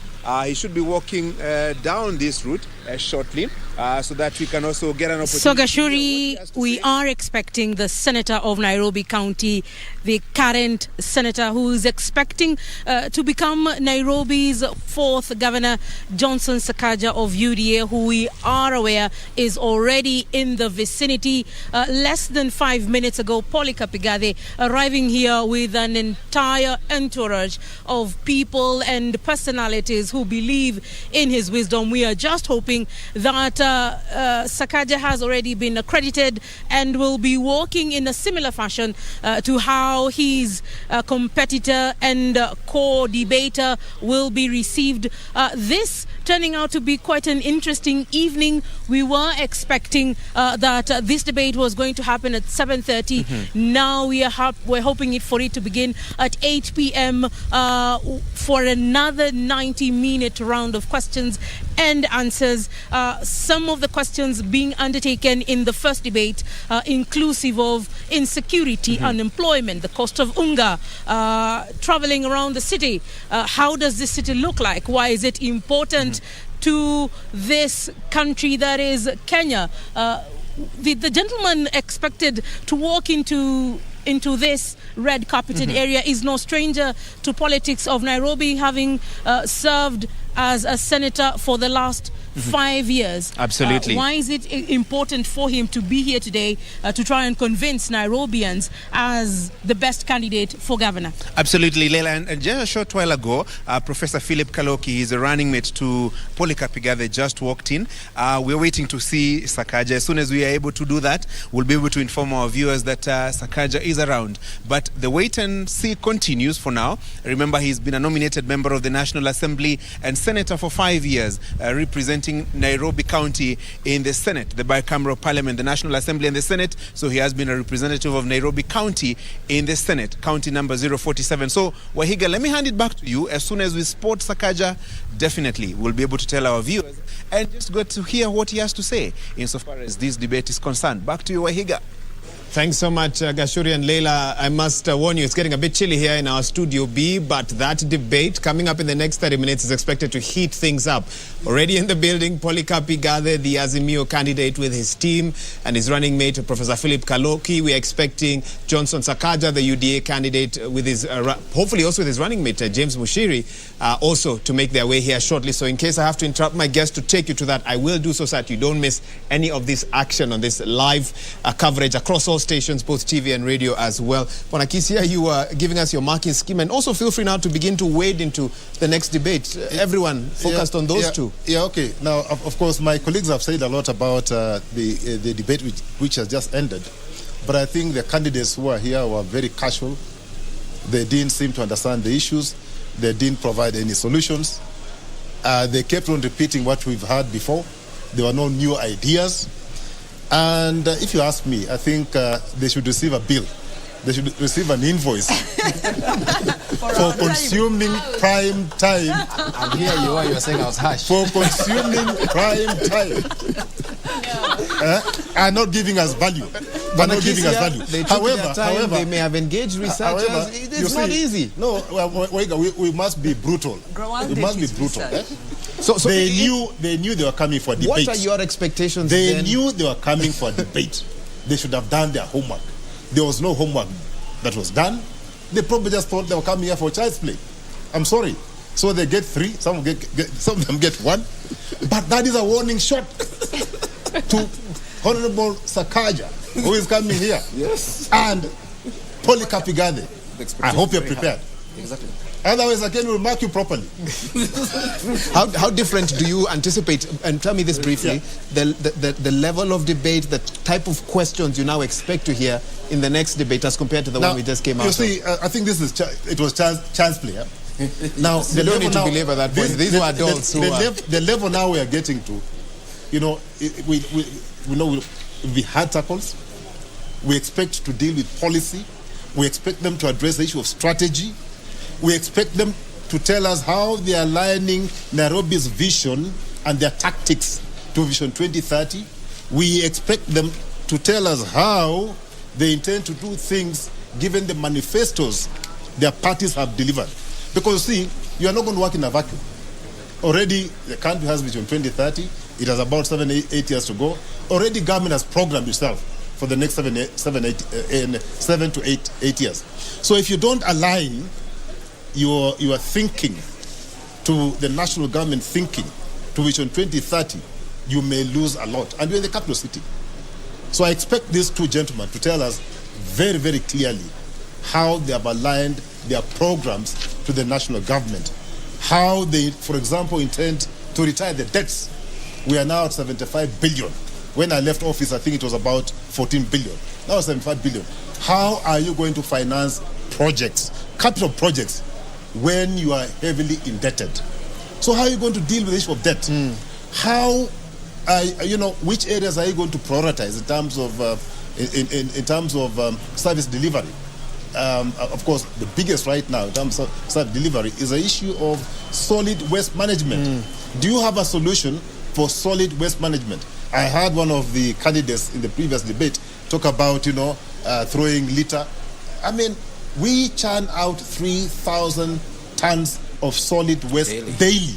How do you intend to deal with that? So it's not a question of it's telling not about people stop it now. Yeah. That won't solve the problem overnight. But Professor Odote, for us to understand what sort of governors Johnson Sakaja or Polycarp Igathe or any of the others would be, you have to look at their DNA and sort of where they've come from.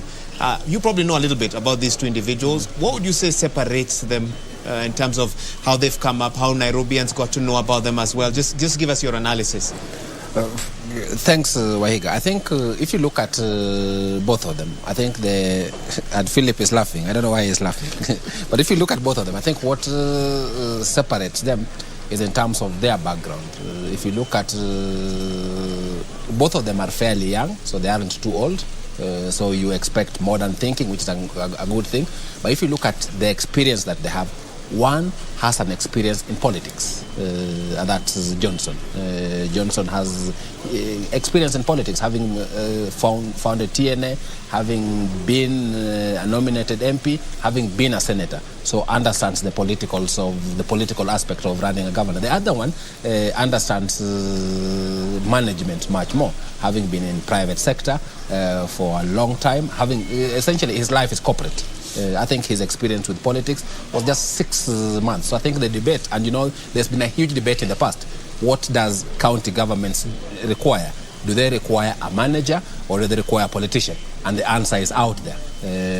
I think in 2013, we thought you required a manager. Later on in 2017, we got to get largely politicians. And if you look at the performance of the governors, you can't say whether the manager is better than the politician or vice versa. So I think that's going to be a lot of the conversation going to take place. On the one instant, when you talk about do you have the experience, the question is going to be what kind of experience? Is it management experience or is it a political experience? That's going to be the critical issue that's going to stand up between the two of them, in my view. And a very important point that you've raised that I want to hear more from Karen on. Karen, when you look at where Nairobi is right now, with NMS still very much involved in Nairobi affairs, with the challenges that Nairobi faces, rapidly increasing population, under pressure from other capitals around the region who are seemingly shining as well, garbage and transport and housing and so forth. Does Nairobi or would Nairobi fare better in the hands of a career politician or a career professional? Is one of the debates I've been hearing out there, and I'd be keen to hear from you on where you think sort of is the best way forward. Nairobi would fare well in the hands of a leader, in the hands of a true leader, not a politician and not whatever else you're talking about. But even if it's a politician, are they leaders? Do they have the ability to tap into the power of the resource of the people they have? Do they have a track record to be able to actually transform one thing to the other? Do they have a vision? Are they committed to that? Are they committed to listening to people and implementing policies to the latter? So it's about leadership. It's not about politics or management. They both have a track record. They have led, Igade has led a business and a number of businesses been in several businesses, I think. Several businesses. Sakaja has been in the political space from student leadership at SONU at the University of Nairobi. So they both have a track record. But the question is, do they have the leadership ability to transform the county? That is the question. That's the big question for you this evening. Professor Omenya, I'm going to put you in the shoes of the moderators this evening, and they have their own questions which they'll pose. But if you had a chance to pose a question to each candidate this evening, Johnson Sakaja on one end, Polycarp Igathe on the other, only one, which question, one for each, would you pose? I think I would pose 2 questions. You've added more than... No, there are 2 guys. One for each. So you can decide which one you take, who takes what. I think one key question is really about what the position Nairobi occupies in the nation, in the region, and in the globe. So basically, if you're looking at Nairobi as a potential future economic capital, literally, of Africa, how do you get the city there? The other question would be the other way, would be the reverse. Cities are for people. Cities are fundamentally for people. And currently, Nairobi is serving less than actually 10% of the citizens, largely corporates. And we are saying these invisible majorities that live in the slums, that contribute to the economy without getting a service, that have no place for their children to play, whose buildings collapse every day and die there, that walk to industrial area on a day-to-day basis. What are we going to do about them? Are we sending them to Sri Lanka, or will develop the city in a way that all the citizens prosper socially and economically? And what would they realistically do to deal with this dichotomy? The need to create a glitzy city with an expressway, and on the other hand, the need to ensure that this resident of the informal settlement, whose water has been increased today by 40%, who was already paying 40 shillings per jerrycan, now they'll be paying 60. that this person actually finds Nairobi livable. That's the issue that I would have really wanted them to pose to the both of them. And coming to you, Wanjiru, before I hear from Philip Kisa, and you can respond obviously on the wider topic of any advice you'd have for the two candidates that will be coming up next. As much as there's great contestation to lead the county of Nairobi, that seat is a hot one. The first two office holders, I believe, are still battling cases in court at the moment over the same. What advice would you have for the next governor? You lead an accountability institution. What must they do to ensure that they tick the accountability box should Nairobians give them the mandate on the 9th of August? Well, yes, they should veer away from what has landed their predecessors into this problem. So it's more of what they should not do in their individual capacity. But I think the more crucial question is, how do you transform the culture? Because Nairobi has a culture dating back many years of ingrained corruption, unfortunately. And the issue of transformation is about changing systems. It's also about changing perspectives. It's about changing how we work and how we interact with each other. So beyond the ideas, because Nairobi has good policies. We were talking during the break. We have the master plan, the Nairobi land use master plan that was developed in 2015. You know, we've got an integrated solid waste management plan that was developed for us by JICA and was, I think, enacted maybe in 2015 again. So we've got a public participation law. We have the laws. We don't have the culture. So how do we change from a county that is rooted in, violation of rule of law, breaking rules? You talk about politicians, you talk about public officers. How do you transform that culture? I think is the bigger thing, because until we close the implementation gap, I sit on the County Budget Economic Forum, or I used to. It kind of fizzled out. This is a statutory body that allows citizens to engage in the public finance management system.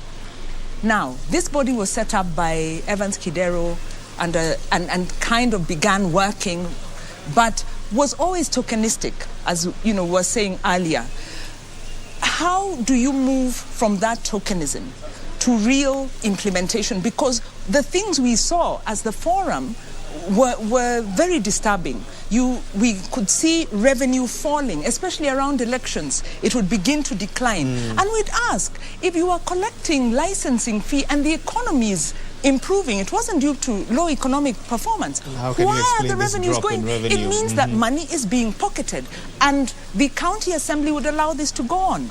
AGPO, talking about inclusion in preferential procurement. This policy was enacted. The county was reporting on it, but missing all the details. And these contracts were not being awarded to women, youth, and these other needy institutions. They were being captured. Solid waste. There was a youth program to set up in the informal settlements, youth informal businesses, CBOs. It was set up. It was there on paper. The youth were actually there. But what was happening? Politically, the positions were being given politically. So you actually poison the ground where young people know if you're politically aligned, you will get into the government scheme. So the biggest crisis we have is that Kenyans or Nairobians possibly interact with government in two ways. Either you're coerced and harassed, or you're corrupt. So how do we transform that relationship into a conducive one? That's a big question this evening. And I like that you've outlined what I feel effectively could be part of the entry of whoever will take office come the 9th of August. We're still live here from the Catholic University of Eastern Africa. We now have another 10 to 15 minutes or so for the start of the next debate. We continue to await the arrival of Johnson Sakaja, Senator Sakaja, the candidate for the Nairobi gubernatorial seat on a UDA ticket. We have been told he's on his way. We expect his arrival any minute now. Francis Gashuri, Leila Mohammed on standby to give us that update as soon as he arrives. Remember, he's vying together with his running mate former bank executive James Mushiri, and it will be a two-person debate expected to kick off in the next few minutes on this debate night. But of course, we're looking at a couple of different scenarios with my panelists who are here. And Philip Kisia, I want to come to you. And at the very beginning, you made a statement that really set us off in a different direction when you said debates, in my view, they don't really matter. But the way we look at it right now, 6 out of 9 by the time we're done this evening isn't too bad.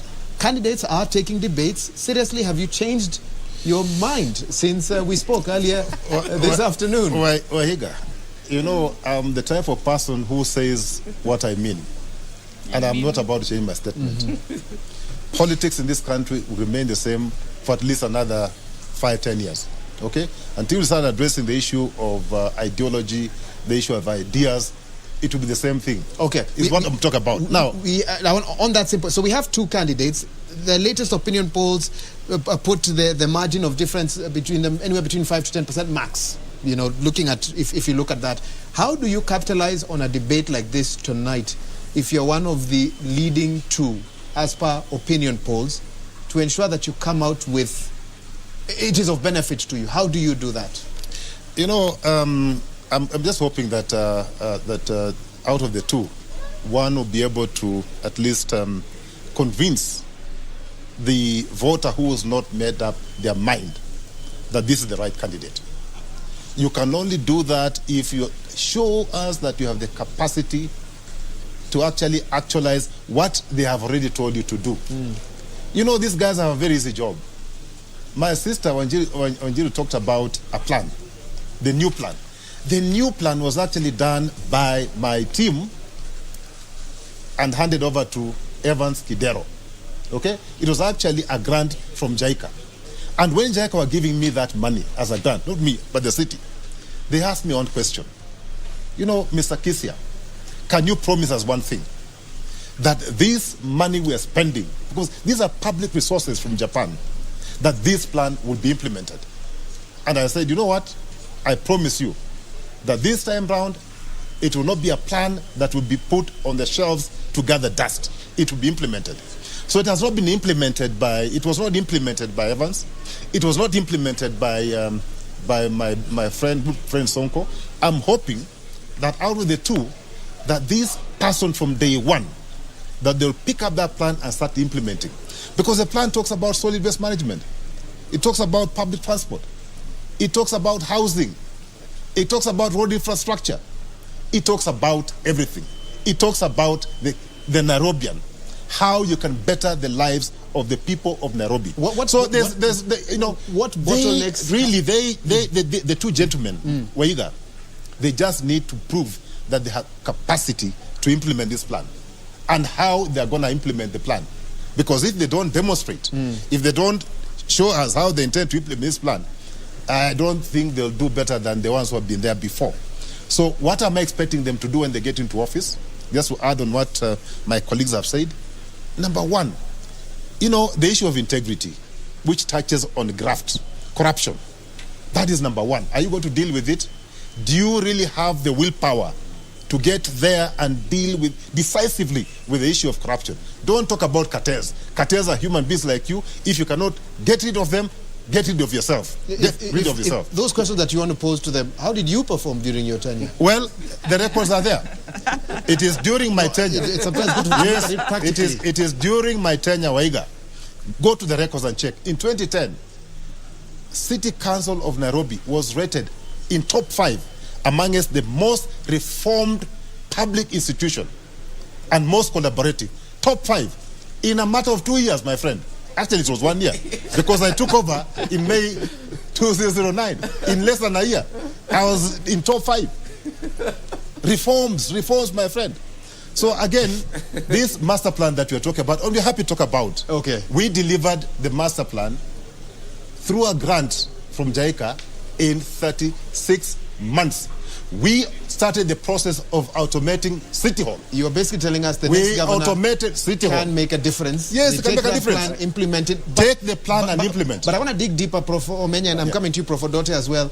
There must be bottlenecks. I'm sure every governor that came into that office received the plan, looked at it and thought, probably these are good ideas. Which bottlenecks? Mora, which one? We must look at this scientifically, Philip. Let me hear from the professor scientifically. What are possible bottlenecks? Because the ideas are known. Yes, I think the big challenge that we have in the country is, I would look at it, is actually both technical and political capacity to translate plans into action. Because plans may seem to be neutral, but they're not. In fact, they're arrived at through a consultative and a broadly political process. And then on the other hand, you don't just get a plan and implement. How do you implement a plan? You have to go to the assembly and have the MCAs, look at these plans, turn them into annual development plans so that they can actually draw money out of them. In between there's a political process. It's not a technical process. And this is why we're saying that we need a leader who has the bigger vision clearly spelled out and then has all these plans. And then it can be able then to sit down with MCAs and say, look here, you're coming from this area, this part of the city, this is what you're looking for, this has been taken care of in the plan.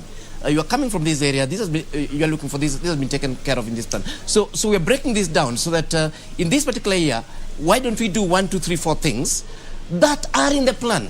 Because if you don't do that, then you end up doing what's happening in the country.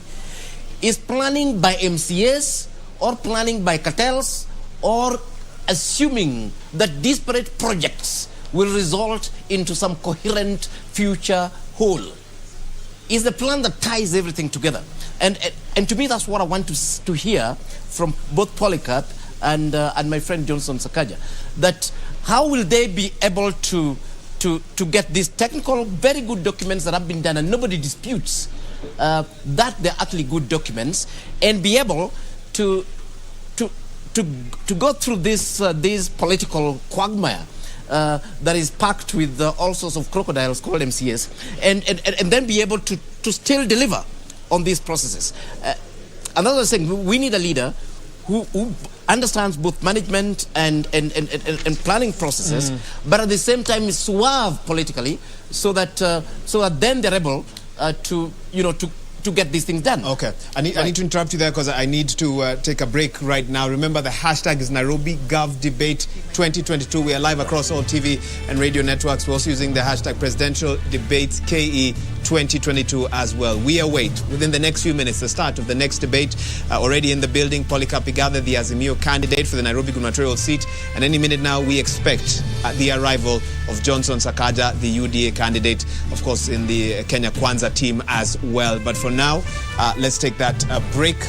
We are live from the Catholic University of Eastern Africa, and we're here from our Studio B, where we continue to analyze everything that happens around this debate today, this being the first one in a set of 3, with the other 2 coming up over the next 2 weeks or so. Stay with us.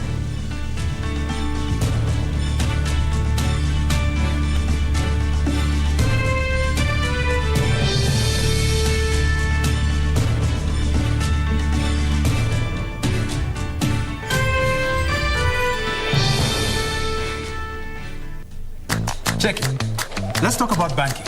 Or let's talk about dreams and goals. Your dreams, your goals. If you're like Louise, you value doing biz with ease. Or maybe you're like Dan, a family man with a plan. At Diamond Trust Bank, it starts with one dream, one goal, one deposit, and one transaction. Pamoja, let's make it happen. So don't just bank with us, bank on us. We shall legalize weed. Professor George Luchiri Wajakoya of the Roots Party. Semeni baba kea. Baba kea. Raila Amolo Odinga of the Azimio la Umoja One Kenya Party. Unajua mimi sina pesa ya serikali ama ya kashfa. David Mwaure Wahiga of the Agano Party. And tunasema kazi ni nini? William Samoei Ruto of the Kenya Kwanza Alliance. Presidential Debate 2022. Do not adjust your sets.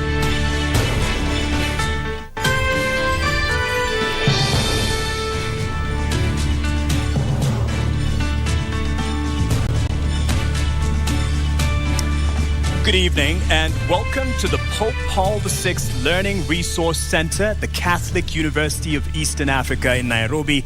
My name is Mark Masai of NTV. Na jina langu ni Zubeida Kome kutoka runinga ya KTN News. Kutoka popote pale ulipo na kukaribisha katika mdahalo huu unaowahusisha wagombea wa ugavana katika kaunti ya Nairobi.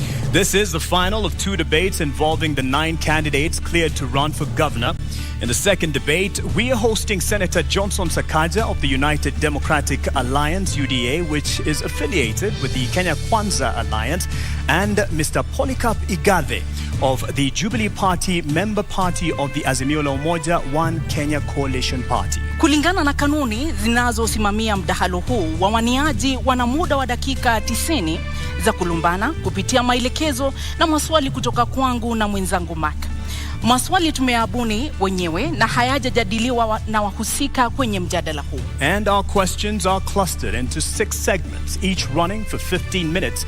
As per our debate rules, each candidate has 2 minutes to make an opening statement, 1.5 minutes to answer a question, and 60 seconds for a rebuttal. The topics have been carefully selected after a thorough assessment of sentiments of the regular residents and voters in the city of Nairobi. Na maelekezo yetu pia yanahitaji wagombea wanaoshiriki mjadala huu kuzingatia tasfida wakati wa mjadala, kumaanisha kwamba wasitumie lugha chafu ya matusi au kudhalilisha wenzao, waendesha mjadala na watazamaji wanaofuatilia mjadala huu mbashara. Lugha ya maneno au ishara zinazoweza kutafsiriwa kuwa matusi hazitaruhusiwa kutumika kwenye mjadala huu. The same responsibility is shared by the audience seated here in this auditorium.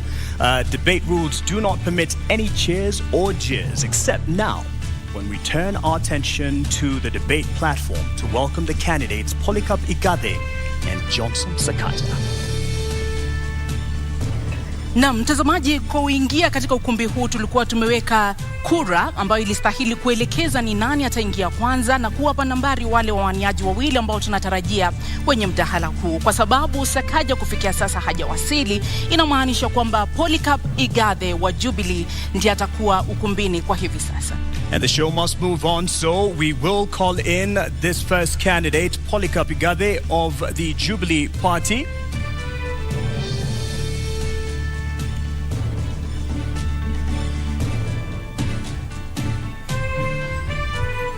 Polycarp Igathe, uwanjani wako.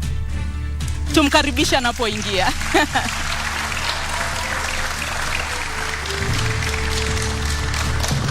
Thank you. Maintain the position of your podium for the length of this debate. And as indicated, our starting time was clear to all the candidates invited. Thank you for honoring this invitation. And that slot remains open for Johnson Sakaja, the UDA candidate running for governor. I'll start with you, sir. And in leadership and integrity, definitely we look at the importance of that within your leadership once you or when you make the governorship. But start us off by telling us what separates you apart from your competitor. Thank you very much for that question, and thanks for having me. I'm a product of Kenya's public education system. I'm a product of Kenya's public health system. I was born in Pumwani Hospital. I was educated through Kenya's public education system. I went to a public university, the University of Nairobi. And that sets me apart because in all those 3 levels, I came out through my upbringing by my dad and mom. My mom, who was a primary school teacher, Mrs. Kamau, and my dad, Mr. Kamau, who was an accountant. My teacher, Francis Bogongare, who I'm very proud is watching me from his home in Meru today. My English teacher, Mrs. Kathucha. These people, my teachers, my parents, my early bosses, and my latest boss, Dr. James Mwangi, taught me 3 things which sets me apart. That approach every task, approach every calling with high intention, with sincere effort, and with intelligent execution. High intention is prayer. Sincere effort is hard work. Intelligent execution is discipline. That is what we call a PhD. That sets me apart. And Nairobi, I bring a PhD attitude to the job. Give it to me. Thank you. Naam, umetaja pale kuhusu masuala ya elimu, familia yako ina ueledi wa masuala ya elimu. Wewe mwenyewe umesema kwamba ni msomi wa katika chuo kikuu cha Nairobi. Je, unadhani ni muhimu kwa mgombea kuwa na degree ili kuweza kuongoza kaunti ya Nairobi? Ni muhimu kwa mgombea kiti chochote ambacho kiko katika katiba ya taifa letu kuwa amehitimu na amefikisha kiwango ambacho kinakubaliwa na katiba. Kwa hivyo huo umuhimu sio mimi kusema, ni katiba imesema. Ni lazima uhitimu uwe mwalimu, lazima uhitimu uwe daktari, lazima uhitimu uwe mechanic. Hata kuosha gari inahitaji uwe umehitimu au kuwa waiter. Kwa hivyo hata hii kazi ya gavana inahitaji kuhitimu, na hilo ni jambo ambalo latakikana na katiba ya taifa letu la Kenya. Lakini unadhani kwamba kuwa na degree ni ishara tosha kwamba utakuwa kiongozi bora? Kwa sababu kusoma ni kitu kimoja, uongozi ni kitu kingine. Je, kuwa na degree ndio ishara kwamba utakuwa kiongozi ambaye anastahili? La hasha, ni mwanzo. Kwa sababu lazima uwe umefikisha kiwango cha usomi. Lakini jambo muhimu kuwa kiongozi ni kuwa unaelewa maswala ambayo unakuja kuyashughulikia. Na pia la pili, pia wewe uwe ni mtu ambao wapenda watu. Hii kazi ya siasa, kazi ya kutumikia watu, ni kazi ambayo unaifanya kutoka kwa roho yako. Na lazima wewe ni mtu ambaye namba moja mcha Mungu, mtu ambaye anapenda kuhudumia watu. Na mimi maisha yangu yote nimefanya kazi ya huduma kwa wananchi. Nimeuza soda kwa kiosk, nimeuza bairo kwa bookshop, nimeuza pombe kwa bar, na hivi karibuni nilikuwa nauza pesa kwa mama mboga, kwa watu wa matatu, kwa watu ambao tunawaita wachuuzi wa kawaida. Kwa hivyo hiyo uzoefu wangu wa kazi umetokana na kushughulikia watu wa kawaida katika kazi ya mauzo, hasa katika sekta ya kibinafsi. It has been the accusation leveled against your side by your competitor. Would have been great to have him here to respond to the question of a degree for governors, that the fight at least and the clamor to fight him to qualify to be on the ballot is for the benefit of Igathe, to lock him out of the race. Just to clear the air on this, what is your response? I really want to meet my worthy competitor on the ballot. The fight is hard, is a fight I truly regret, because it's stopping Kenyans from actually stopping him from coming to office. When all constitutional institutions fail in their duty, then there is a duty by the citizen. And there is no bigger duty than the duty of voting on 9th of August 2022. I wish him well, and I hope that he can come tonight. I also hope that he will be on the ballot on the 9th of August so that we can beat him at 8:57 a.m. Na umetaja pale kwamba una ueledi na umejitolea na ule moyo wa kutaka kuwatumikia wakazi wa Nairobi. Lakini kweli uko tayari kuingia katika kazi ambayo itakubidi uwe pale kwa miaka 5? Kwa sababu historia inaonyesha kwamba ulipochaguliwa kuwa naibu gavana uliondoka baada ya miezi 6. Hii kazi itakuhitaji kuwa pale miaka 5. Kweli uko tayari? Niko tayari, niko gangari, na nimejitayarisha vilivyo kutumikia wananchi wa Kenya katika jiji Nairobi kwa miaka 5. Mimi wakati nilipokuwa kwa kiti ya deputy governor nilisema kwamba sikupata na sikuweza kupatiwa kazi nifanye kama deputy governor. Na kuna jambo moja ambalo lazima tukubali.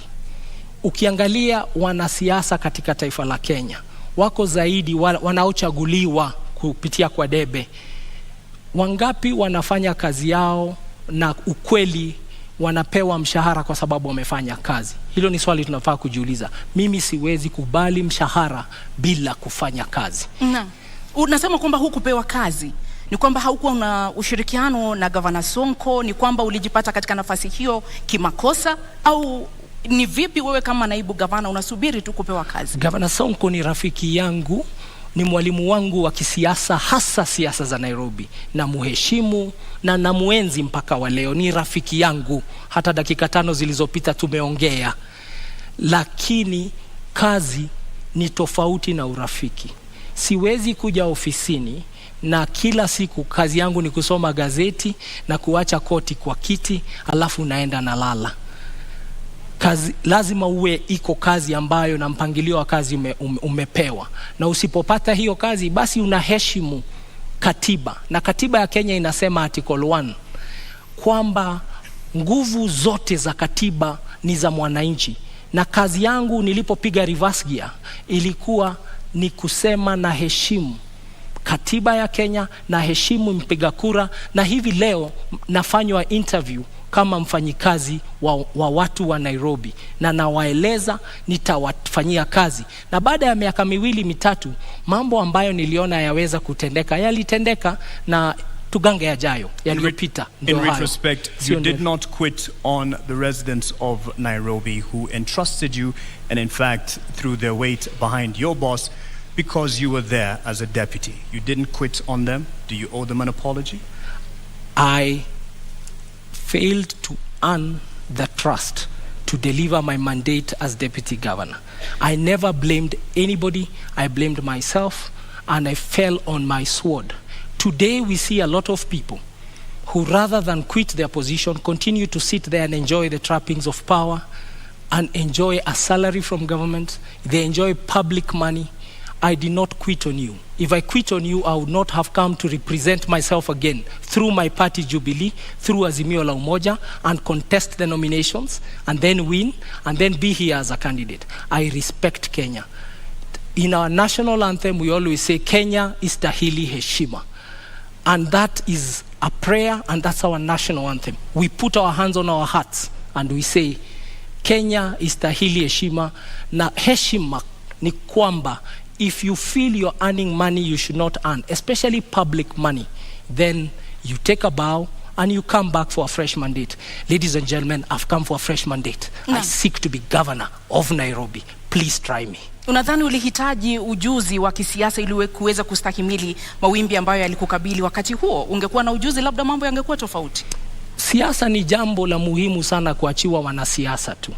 Sisi ambao tumefanya biashara katika sekta ya kibinafsi tunaelewa, na mimi kama kazi niliyokuwa nikifanya kwa benki, nimeona wafanyabiashara wengi ambao biashara zao wamefunga sababu ya maslahi yao kukataa kuangaliwa na watu ambao hutengeneza sera, hutengeneza sheria katika bunge.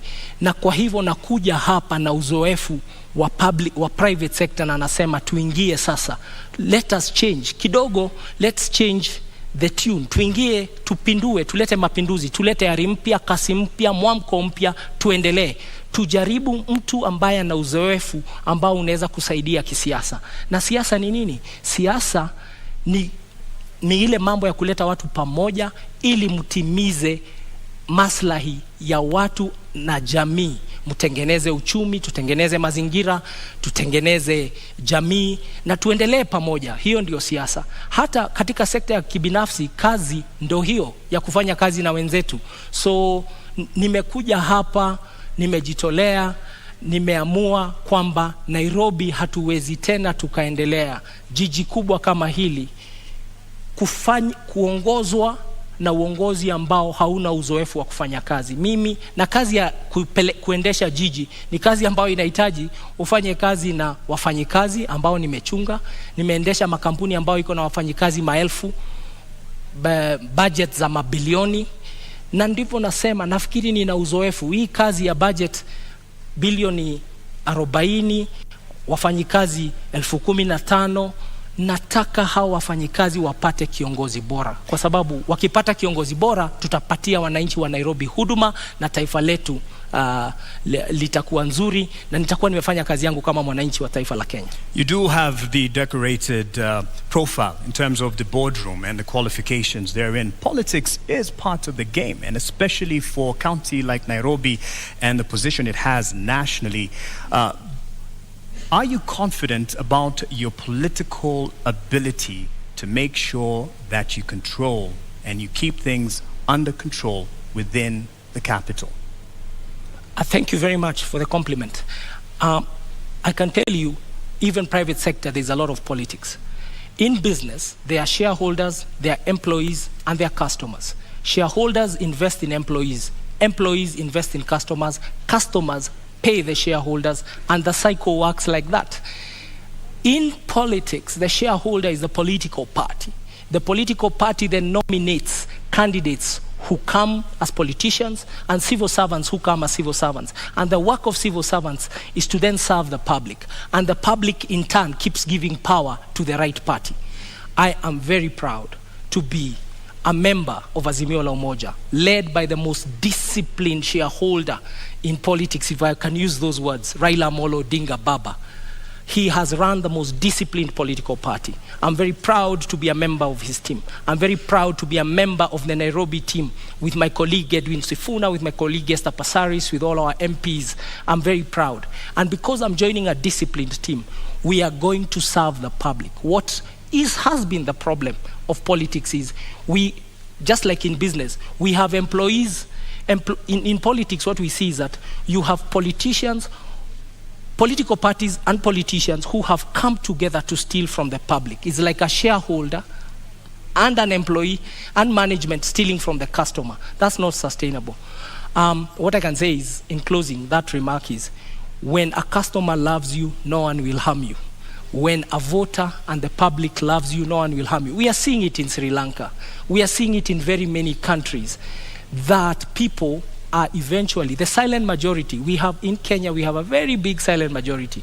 Quiet people, decent people, honest working people who go about their lives. They are really tired of the circus of usual politics, of insults, of drama, of coming late for interviews, of eligibility to a job. It just says this is what the eligibility. People are really tired. And I know that because I live amongst the people and I'm a son of this country. People just want a normal servant service person. They just want a politician or a leader who just gets the job done. And me and my partner, my deputy governor, who's an accomplished scholar, Professor Philip Kaloki, we are just here to get the job done. And we have come with a full blessing of our party, and we have fused a lot of ways: the Wiper way, the ODM way, the Jubilee way, the NAK Kenya way, the KANU way, the UPIA way, the DAP way. We have fused that, and that is the genius of this thing called Azimio la Umoja. Kenya will never be the same again because you Kenyans have decided to vote for Azimio la Umoja on 9th of August 2020. Umetaja pale kiongozi wa Azimio Raila Odinga na ukamtunukia sifa kedekede. Je, uamuzi wako wa kuingia katika kinyang'anyiro hiki ulikuwa ni uamuzi wako wa hiari, wa binafsi, au ulikuwa uamuzi wa Raila Odinga na mrengo wa Azimio la Umoja? Uamuzi wangu kuingia siasa niliufanya tarehe March mwaka 2017. Ndipo niliamua kuingia kisiasa kabisa. Na mimi nimekuwa member wa Jubilee Party kutoka wakati huo. Watu wengi wanasema nimeingia siasa hivi sasa. Nilichaguliwa na kura 869,000. Nafikiri na 2017, wacha nimalize. Kwa sekunde chache naomba. Nilichaguliwa na kura 869,000 wakati uliopita. Na sasa nimerudi tena kusimama. Ni uamuzi wangu binafsi wa kuja kwa siasa, na nilipigania kiti, nikang'ang'ania kiti, nikashinda tikiti ya chama tawala Jubilee. So Igathe is his own man. Igathe is his own man, and he won his nomination. He canvassed for his nomination politically within the party. Right. And within the party, we also had two other candidates. The people who were running against me also did not have degrees, and I bet them. All right, on that point, I think you'll be happy with this intervention because your competitor for the governor's seat has arrived, and would like to now call in Senator Johnson Sakaja. Hey, karibu mdosi. Sasa bro, how are you? Good, how are you doing? Good, karibu sana. Good to see you. Pole. Asante. Traffic mbaya tutasort. Thank you very much. Senator Sakaja, why are you late? Well, my opponent is used to head starts, and so I wanted to give him an opportunity, and we're here. Lakini mbona umekuja kuchelewa? Nilikuwa nataka kumpa nafasi aanze, amezoea kupatiwa nafasi ya kuanza. Na hakuna haja kuzingatia hiyo zaidi. I think we all know the head starts we're talking about, whether it is from government, etc. But good to see you, Polycarp. Good to see you, Sakaja. And Welcome, I look forward Senator. to a good debate. Thank you. All right. What separates you from your top competitor for the governor position? Well, Polycarp Igathe is a great man. He's a friend of mine. We've been in Jubilee together. We've campaigned together. I think what separates us is the heart to work for the people. He's had a career in corporate sector. I've had a career in public service and in leadership. The problems this county has, the challenges in our city, the issues we need to deal with, need solid political leadership. And that is what I know. Naam, swala la maadili katika uongozi lina umuhimu gani katika siasa zako, katika kampeni yako, katika mchakato huu mzima wa kuwania kiti cha ugavana katika kaunti ya Nairobi? Swala za maadili ni muhimu sana, kwa sababu kiongozi sio tu yale ambayo unasema ama yale ambayo unazo kama fikra, ni yale ambayo unafanya. Integrity is extremely important, na mimi nazingatia masuala yote ya maadili. I think integrity defines who you are. And it's not about who you are in public, but also who you are in private. And that's what defines a leader, because as a leader, your work is to set a good example. Your work is to show, the community and the society where to go to. And so, of course, integrity is not perfection. Integrity is not pontification. Integrity is not saying that you'll never make any mistake. Integrity is taking responsibility. And integrity is being able to stand up and say, yes, on this I am right, and yes, on this I am wrong. That is integrity. You speak about abiding, and part of the requirement for governor is the competence and the credentials. Yes. Do you believe that it is important for someone running for governor to have a degree? It's not just important, it's a requirement by our constitution. Do you have a degree? That's the reason I'm here. That's the reason I've been gazetted. I do have all the qualifications required to run for governor of Nairobi, and on top of a degree, beyond just the academic qualifications, I have the competence, the character, I have the will and the experience to lead this county of Nairobi. Why is it so contested? Because as I've said, the head starts being sought include that. I think, and I feel bad for my opponent, because majority, or rather the biggest part that his team has been relying on was not to have me on the ballot. I'm glad I had his said, because I've been around, I've been in this complex and listening, saying that, he wants me on the ballot. I'm glad he said that, but many of his political benefactors do not want me on the ballot because they know the effect of that. I do have a degree from Team University. I presented it on the 6th of last month to the competent authority, which is the Commission for University Education. After that, it was presented to the counterpart commission in the, in our neighboring country. They verified it. Many people have said that I'm trying hard to prove that I have one. Actually, it's my detractors trying hard to prove that I don't have one. Now, this issue is before the court, and the reason I sympathize is that if my opponent and his team focused on going to the people, then they would stop looking for solace in the courts. I have it. In fact, I would want to display it today to all of you to see. I don't know how you'll verify it, but the competent authorities and institutions that have to verify it have actually said it is correct. Na kwa dakika moja unusu, kwa sababu sasa hivi tutaanza kuzingatia muda kulingana na sheria na masharti ambayo tuliweka awali. Kwa dakika moja unusu, endapo utachaguliwa kuwa gavana wa kaunti ya Nairobi, kisha baadaye kesi iwasilishwe mahakamani ambayo itabatili ushindi wako, utawajibikia wakazi na wapiga kura wa Nairobi? Hakuna kesi inaweza kubatili ushindi wangu, kwa sababu kwanza ushindi wangu, unajua ndugu yangu anaongea juu ya 8:57 am. Ushindi wangu utadhihirika, utaonekana. Nafikiri vile mmetutawanyisha kutoka wale wengine ilikuwa kwa sababu ya utafiti ambao umefanywa, na utafiti umeonyesha kwamba niko mbele zaidi. Mambo ambayo yako kotini yataisha kwa sababu tunajua ukweli ambao uko. Hakuna tashwishi hapo. Na zaidi ya hiyo, kwa sababu kumekuwa na hiyo unajua kizungumkuti ambayo imeongozwa na serikali, and I have said it previously, who has been driving this and how it's been driven. I think by the time we're going for re-election, we'll make sure that there's even more to be able to show on that. So that is not an issue of concern. What is of concern to us, and what is of concern to anybody worth his salt as a leader in this city, is the plight of the millions of Nairobians who are suffering the lack of dignity, and the lack of order in our city. And that is where our focus must be. So I do not expect any challenges beyond that which, because what is out there is political propaganda. If you look at the lengths that the state has gone to try and stop my candidature, if you look at the resources deployed, including diplomats and the ambassador, etc., intimidation of institutions, revoking and revoking, etc., then you know that there's something there. And I think nothing of that source will stand the test of time. Are you saying that those who are backing this fight for your contestation for the position of governor are behind your competitor? Yes. What do you say about that? You have an opportunity to respond. Our worthy competitors have pitched themselves as victims, and their entire platform is victimhood. That they are victims of the weather, they are victims of the law, they are victims of what they call the system. But facts are facts, and the truth is the truth. I have said I really would love to meet Senator Sakaja. I think out of abundance of the heart, I would like to meet Senator Sakaja on the ballot.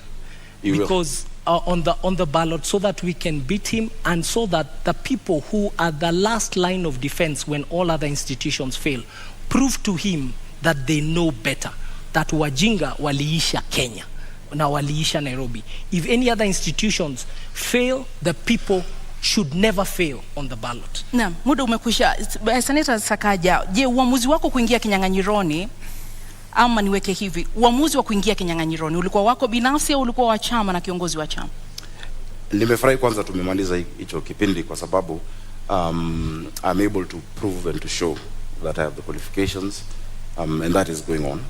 I'm looking forward to it. And I know millions of Nairobians everywhere I've gone to tell me every day that they're praying, and because they can see that big hand of the state, and we shall be vindicated in due course. When there's time after this, I'm available to speak to that. Of course, my intention to run for governor of Nairobi has been my intention. I've grown up in this city. I was born in Ngara. I've seen this city when it had some semblance of, a working city. And I've also seen the lack of dignity and order in our people. The lack of dignity when Mama Mwende in Kayole had to watch her daughter die at Mama Lucy because of an ambulance. I've seen that, and I've committed myself to lead the charge of providing order and dignity in the city. So it was my decision, it is my decision, and beyond that, it is a resolve of the millions of Nairobians to rescue this city from state capture. Your decision, you say, but it is on a ticket UDA under Kenya Kwanza. Yes. If you are elected as governor, how much of a burden will the patrons of your particular alliance have or be to your leadership as governor? I think I've distinguished myself over the years as an objective leader, as a leader who stands his ground, as a leader who stands on principle. Many times, even before what my competitors and their colleagues thrive on, they like talking about the handshake, I've demonstrated what we call siasa safi. When the Honorable Prime Minister, former Prime Minister's retirement benefits were being rejected in Parliament because his now partner and brother said he must retire from politics, I'm the only person from Jubilee who stood up to defend. When Honorable Oloch was being fought at Pan-Africa by Jubilee members on the 26th of October, I'm the one who defended him. When Babu Owino was thrown into a cell and Raila Odinga and Wetangula could not remove him, I went, despite there not being any agreement before the handshake. I believe in siasa safi. I believe politics is not enmity. And I want to assure even my opponent that once we get into office, some of the ideas he has, because he's a good manager, and this city also needs, in some areas you need managers, of course, led by a leader with a vision. We'll incorporate the ideas. Everybody sitting on that side knows that I have no negative relationship with them, and that is the siasa safi Nairobians want. And that is why all your polls show that Nairobians across the political divide have resolved to support me for the office of governor. Bwana Polycarp, je, ni kwamba Azimio mnaendesha siasa chafu katika kaunti ya Nairobi? Kwanza wacha tuangalie siasa safi ni nini. Mwaka uliopita taifa la Kenya, the amount of money, pesa ambazo walituma kwa serikali gatuzi kutoka kwa serikali ya kitaifa was 370 billion shillings. 370 billion, Nairobi ilipata 19 billion. 5% only ndio ilikuja Nairobi. Nairobi, wapiga kura Nairobi ni 11% ya tuko 2.4 million out of 2.4 million voters out of 22 million voters in the country. Now, Nairobi contributes 2.2 trillion wame collect Kenya Revenue Authority. 60% ya hiyo 2.2 trillion imetoka kwa viwanda na wafanyi biashara hapa Nairobi. How does somebody contribute 60% of revenue and you only share 5% back? Na hiyo siasa safi ndio seneta wetu amefanya katika Senate. Kazi ya seneta ni kutuombea pesa. Ametuombea tu 5%. Alienda huko kufanya kazi ya county zingine. Hapa ndio sababu Nairobi hamna mashule. Tuna nasari pengine 211. Tuko na health centers kidogo sana, da dispensary. Na ndipo njaa na umaskini umekithiri hapa kwa sababu watu hawajui Nairobi is unaffected and a very poor country. Muda wako umekwisha. A very poor county. Muda wako umekwisha. That is not siasa safi. Bwana Sakaja ameuliza umetetea vipi county ya Nairobi ulipokuwa seneta katika kipindi hiki cha takriban miaka 5. Je, kweli umewajibika kama seneta wa county ya Nairobi? Zaidi. Na zaidi ya wote wengine ambao walichaguliwa kama maseneta. Ukiangalia utafiti ambao umefanywa kwa miaka 3 ambayo imepita, for the last 3 years running, I've been rated the best performing senator in the Republic of Kenya. I brought more bills, more motions, more questions about the county administration of Nairobi than any other senator, and you can check. I can see you have laptops. You can check that. On top of that, the work of the senator is to bring resources to the county. When I became senator for Nairobi, Nairobi was receiving 15 billion. I'm living with it 3.3 billion higher at 19 billion. That is actually understanding your assignment and prosecuting it the way you need to. So I brought that money. In fact, naturally, it would take more than 10-15 years in terms of cycles of devolution to get to an increase of 3.3 billion. Something so Igade says isn't quite enough, even though you've gotten it to 19 billion. Something he says isn't enough, given the contribution of the capital to the rest of the nation. Now, if you understand the framework of devolution under our constitution, fiscal decentralization has what we call the horizontal division of revenue. In that horizontal division of revenue, you have a county allocation of revenue bill where you divide the amount that is given amongst the counties. So of course there is a ceiling of what has been given to all counties. What I have fought for is the fair share for Nairobi City County, which remains to be the highest, and over and above what any other county gets. Igade, you have a response on that? I don't know how much is enough. What Senator ensured persisted in this country is a philosophy that is unsustainable. That you take from people according to their needs and give to others according to their ability and give to others according to their need. Nairobi is a very needy county. And the criticism I'm profiling here and submitting to him is that as senator, what did you do to help Nairobi overcome the hunger, the deprivation, the desperation in the informal settlements? Did you bring that matter to Senate? Did you make people understand that case? Instead, what we saw, he was a leader of a group called Team Kenya that even removed incentives for county to generate their own revenue. We used to get 1% extra if you generate your own source revenue. Like Nairobi is only generating 9. This is going to do about 9 billion of its own revenue. So the county, the CRA, Commission for Revenue Allocation, was giving us brownie points as a county if you collect your own revenue and you don't rely on the national government. And these are some of the things he did not protect as our senator. So how does somebody fail or does not succeed in their task and then you give him the job of governor? Na ulifeli katika kutetea na kulinda rasilimali za kaunti ya Nairobi, na ukiwa seneta kwa takriban miaka 5 ambao umekuwa katika uongozi, umeweka mikakati gani kudhibiti na kuimarisha ukusanyaji wa mapato katika kaunti ya Nairobi ambayo yameonekana kudidimia? 19 billion from 15 billion is success. It's an improvement. In fact, if I succumbed to the sloganeering that my worthy competitor is talking about, which in fact his argument is the best case to show that education does not necessarily equate to intelligence. Because if I bring a box and tell you this is 1 man 1 shilling and it's 1,000 bob to you, and inside it's 500 shillings, would you accept it? What they were offering Nairobi Polycarp was 134 million shillings more. I refused with my team Kenya. I said Nairobi has the depth of poverty, that urban poverty bites harder than rural poverty, that you have nothing in this city, you'll have nothing to eat, you'll have nowhere to stay. And I refused that 135 million shillings and got 3.35 billion shillings for the people of Nairobi. If I was just to fall for the empty slogan, Nairobi would still be at 15.8 billion shillings today. So I'm very proud, and I'm proud of all my members, because not only did I secure that for Nairobi, I showed this country that there is no Kenya A and Kenya B. There's no second-class county in a first-class country. And I stand my ground that we must be patriotic. Even as we're in Nairobi, we have people from all across the country. On top of that, I can list you the bills. I brought the startup bill.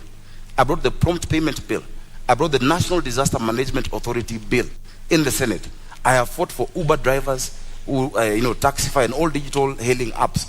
I have spoken about the demolitions and even stopped demolitions that are going further. I have done a lot. In fact, if you gave me maybe an hour or so to just list the things I've done in the Senate, and I hope the next Senator of Nairobi will be able to fill in those big shoes, that response, because it is work that we've done. Let's push on with that aspect then on. You talk about not having enough funds allocated to Nairobi given its place in the nation. However, there is the issue of not being able to actually get the potential revenue that it can get owing to the cartels in the city, which have been a thorn in the flesh of the administration. But it can be argued also fostered by the leadership. What will you do to get rid or deal with the cartels? Igade, you have a minute and a half. Thank you very much for that question. Nairobi collects, for sure, way above 200 million shillings every day. But what ends up in Nairobi coffers is around and about roughly 40 million a day. So over 160 million shillings is lost every day. That's the fact. We've had a senator whose work is also oversight. And Senator Sakaja, you had a chance to be seen in this country oversighting the county of Nairobi. When push came to shove and the impeachment question came to the floor of Senate, it's up to Kenyans to see how you voted. Not only did you did not even take a decision, you abstained. You walked away from the conversation. We have not seen you. Nairobi County employees, in fact, we have to apologize to them. They do unbelievable. Their salaries are delayed. Their remittances are delayed. The Auditor General's report about Nairobi City County is that Nairobi City County's close has a debt of over 80 billion now. That is what it has been given an adverse opinion. But have we ever heard once our senator speak about it? And that's why I'm saying the oversight role he did not do very well, and he actually did not succeed in that oversight role. But the cartels we will deal with, because we have the numbers and we know who they are, and you have seen them even in the campaign season trying to fight and hide behind muda wako umekwisha. Bwana Sakaja, una muda wa dakika moja unusu kujibu. I'm actually quite tickled that Polycarp Igathe can talk about push coming to shove and me not making a decision. Before even push came to shove, in like 4 or 5 months, Polycarp Igathe quit on the people of Nairobi. In fact, that should have come in the question of integrity. Because when you talk about public trust, chapter 6, at the expense of private convenience, that is the question that we must answer. It did come up before you, right? The question on impeachment. Governor Sonko would not be facing an impeachment if you stuck in office. In fact, if you stuck in office, you probably would have been the incumbent governor. If you stuck in office, there'd be no NMS in Nairobi. The reason we have an NMS in Nairobi is after Polycarp Igathe could not wait or stand the heat in the kitchen, he ran away in less than 6 months. This city needs resilience. You need to be tough. You cannot say that you have betrayed 800 and I think, how many votes did you guys get? 40 or something thousand votes, 840,000 votes, because you could not get the trust of one individual, yet 1 million Nairobians have given you the public trust. When push has come to shove, look at the Senate answered. I have spoken more times than any senator. I have raised more questions in the Senate than any other senator. In fact, I have taken the former Governor Sonko to court on the action he took on matatus. The record is clear. This county needs a political manager who understands how to deal with the leaders and how to deal with the issues of the people, but has a thick skin. In fact, if half of the tribulations I'm facing right now in my bid were on Polycarp, Azimio would have no candidate. But I have stood. Your time is out. You've stood. You ran off. He'd have quit. Integrity, I define integrity as what you do in private. If it ever became public, you'll never be ashamed. I'll tell you what is not integrity. Is uttering false documents and then standing here and saying I have integrity. Go to the website of the East African, of EACC. Go to the website of IBC. Check the university governors, Sakaja, Senator Sakaja. No, let me go. Go and check what Senator Sakaja cited as his degree in 2017. It's a public document. And then look at the degree he's saying it is today. We don't even know who he is. Is your name really Sakaja? Nairobi. Careful. All of us, careful. We can no longer entertain charlatans in positions of high national responsibility. And charlatan is not an insult. It's people of questionable integrity. It's people and individuals who come to steal from you wholesale to distribute retail to their friends. And I submit to you, the man to my left will do exactly that. Careful. I think the man to my right did exactly that by running away from the mandate given to him by Nairobians. Actually, the entire mess we have in this city. Because when he ran away from office, and I think he said somewhere because he got a bigger salary somewhere, I don't know. This city went into a spiral. I assure you, even the drafting of the articles of transfer, I had to be involved because we had to rescue Nairobians. And he ran away from that public office. Now, if you cannot withstand the heat of a deputy governor, you can't run Nairobi City County. You have 85 MCAs, possibly 40 nominated, 125 MCAs. You have 17 constituencies.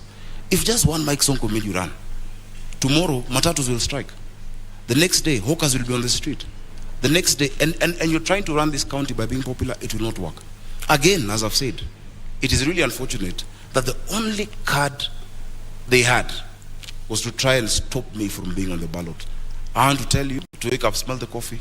On the 9th of August, I'll be on the ballot for governor of Nairobi City County, and on the 25th, we shall be sworn in. Because Nairobians can see through the game. And the documents he's talking about, for instance, in fact, they're part, and I don't want to wade into subject this, but they're forged documents. They actually forged documents in court by them. They've tried to... Lakini huwezi kuthibitisha hilo, sio?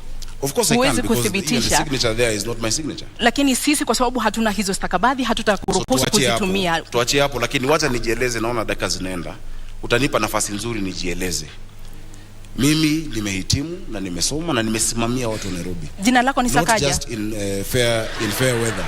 Sakaja ni jina lako halisi? Nafikiri mlialika Sakaja. Jina lako ni Zubeida. Niko hapa kuuliza maswali, uko hapa kujibu, naomba. Ukiuliza swali ambao kama watu Nairobi wanasema itoshi. Mwenzako amekuuliza swali. Kwa sababu uko hapa kujibu, ndio sababu tunakupa nafasi kujibu. Jina lako ni Sakaja. Out to the issues Nairobians are facing instead of trivializing this debate as to what my name is, honestly. My name is Arthur Johnson Sakaja. Naam. I'm the senator of Nairobi and the incoming governor, God willing, on the 9th of August. Asante kwa kujibu. And I want us to talk about water. Let's talk about the poverty our people are facing. Let's talk about sorting out mobility and transport. Let's talk about sorting out our children in school. Let's talk about the issues of the people. And the rest of the games being played by the state and our opponents can then have their way. Because Kenyans have seen. In fact, I want to give you full reassurance. Just yesterday, a few of the government administration officers have called me saying that they've been coerced into supporting the candidature of my opponent, and they've refused. Chiefs have refused. Well, we can't have refused. We can't quite verify that. That's I can verify your that, word. but you should also be able to verify the questions he has. I have 16 seconds. That's your word on that. But he said, and you didn't quite respond directly to it. To what At the moment, I'm quite clear, Senator Sakaja. Thanks, Mark. At the moment of reckoning, when Yes. there was questions over the leadership of former governor, the moment of impeachment, Let me explain how you Senate walked works. away. Let me explain how Senate works. It's my question. Sure, go ahead. When you go to the Senate, I've seen one of the candidates here. There are 3 buttons to press when you have to vote. You either press yes, you press no, or you press abstain. For you to run away from the vote in the Senate, you actually walk out. You don't press any. Meaning to abstain is actually a vote, and it's a statement that you make. The tradition, because Parliament is ruled by the standing orders, by traditions and by precedents, and the past jurisprudence that has been set in the Senate. When a matter comes regarding your county, you're supposed to prosecute your position on the floor and then let others make the decision. Because if you vote yes to impeach a governor, of course it shows your conflict of interest. Because you want also to be governor. Then it shows that you're putting a man down. And let me tell you, Kenyans have grace. No matter the ills of Governor Mike Sonko or whoever else would have been there, you never kick a man when he's down. So when you press yes, you've displayed your conflict of interest. If you press no, it means that you're actually abetting and agreeing with what he has done. And so the tradition from 2013, when an impeachment has been brought to the Senate, is the Senate of that area actually abstains on that vote. I'd have had the luxury of walking out and not being there for that vote. It's a decision I would take again if it came to me. And I'm proud of the decision I made. You had a point to raise on that earlier. I want to come in and say, yeah, it's true. Don't kick a man when he's down, but I have a better statement. Don't kick a dead dog. Let me just no, it's not the former governor, it's you I'm talking about. Lakini naomba Igathe, I don't want to kick you, that's why I'm asking. Igathe, and you had me. Naomba Igathe, you had me earlier. Naomba unisikize dakika moja, sekunde moja. Tafadhali tusitumie lugha ya matusi wakati na kudhalilishana katika mjadala. Wacha niseme hivi. Let me say this. Not kicking a dead dog is actually an English phrase, it's not an insult. It's to say, don't go for somebody when he's down. And I already said, I want to meet him on the ballot. I want to meet my competitor. I want to meet my competitor. I truly want to meet my competitor on the ballot. But I want to remind him that uttering a false document is one of the laws in this country that does not. It is one of the things in this country that you're not fined for.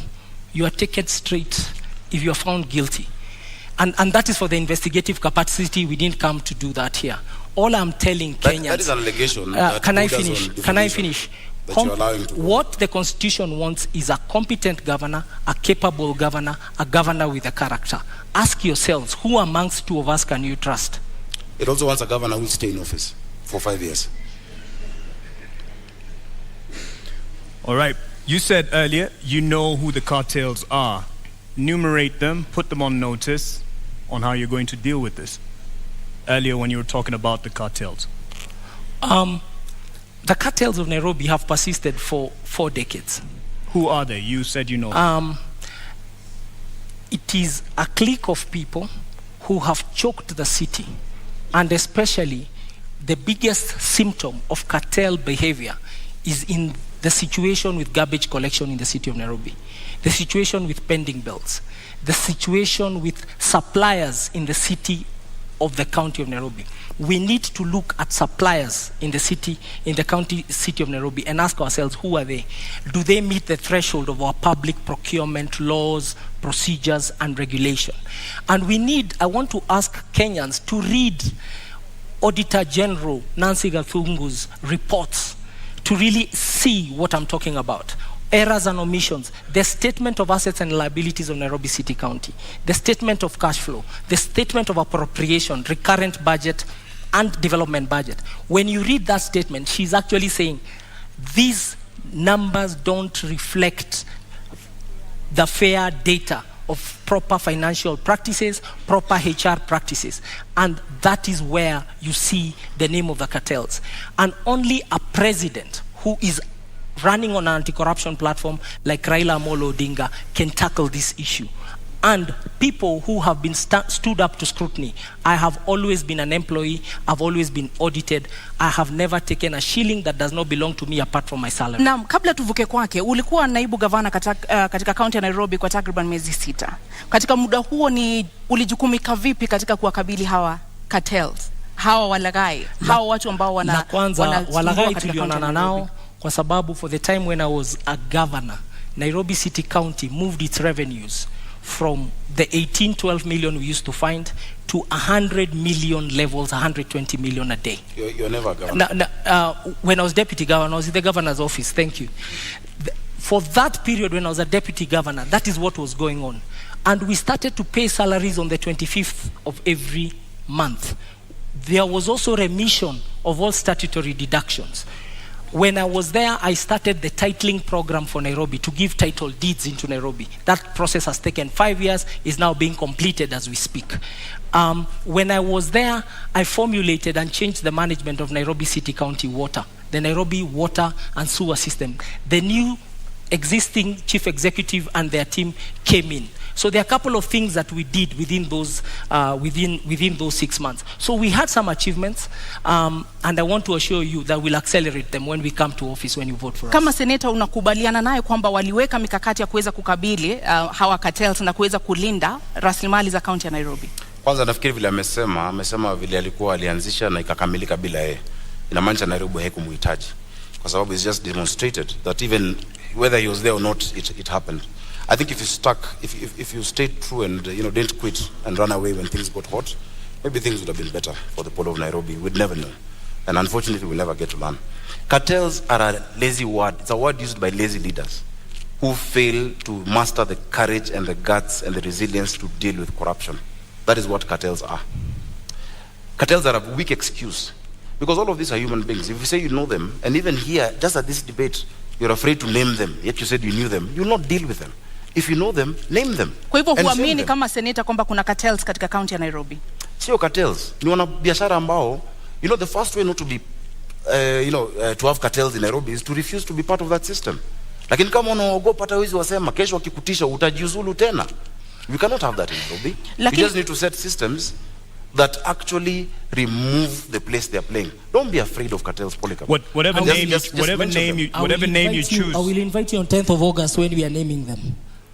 The opposition is not allowed to name You can also cartels. name them today, but whatever name you use to allude to them, how are you going to deal with those? Listen, the first thing you must do in the city, the as I've said, is to refuse to be part of them before you even get into office. I have run my campaign by myself. I have struggled. I have funded myself. I have evidence. In fact, unfortunately, I can table it over here, that even the first billboards paid for my opponent are by the cartels, are by other shadowy figures who are convincing him to get out of office, to run for it. Once you are captured by them before you start, once you're captured by the state, once you're captured by these shadowy figures before you even set foot, you will not do anything when you're elected governor. Number two, we must reduce the human interaction with cash in Nairobi. We must digitize service provision, that all the 130-something revenue streams must be allowed to be paid digitally wherever you are. What we're going to do is this in Nairobi. We'll change the governance structure.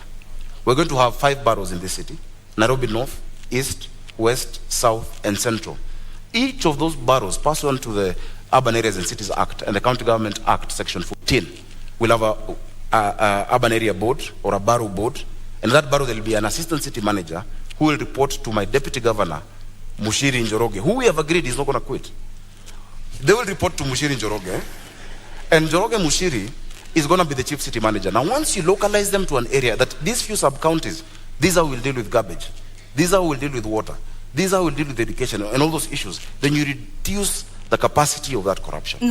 Bwana Igathe, unakubali muda wako umekwisha, samahani seneta. Bwana Igathe, unakubali kwamba mapendekezo anayotoa ndio yataweza kukabili wale ambao unawaona kama cartels katika kaunti ya Nairobi? Samahani, muda wako umekwisha seneta. Naomba muda wako umekwisha, tumpe nafasi aweze kujibu. Mambo ya Nairobi ni mazito. Tafadhali baada ya zungumze utuongeze dakika. Shida za Nairobi hawezi taja na dakika moja. Kama mnataka watu wa Nairobi wasikie vizuri, kwa heshima kubwa, naomba kwa heshima zaidi, kisha utapewa muda zaidi. Utapewa muda. Wao wanataka majibu. Senator Sakaja,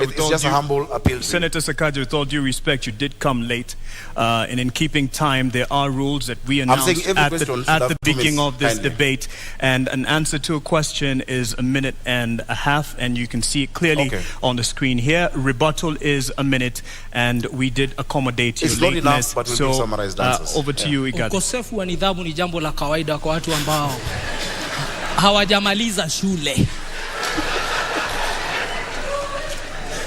Let me move to, this is what we want to do. This is what we want to do.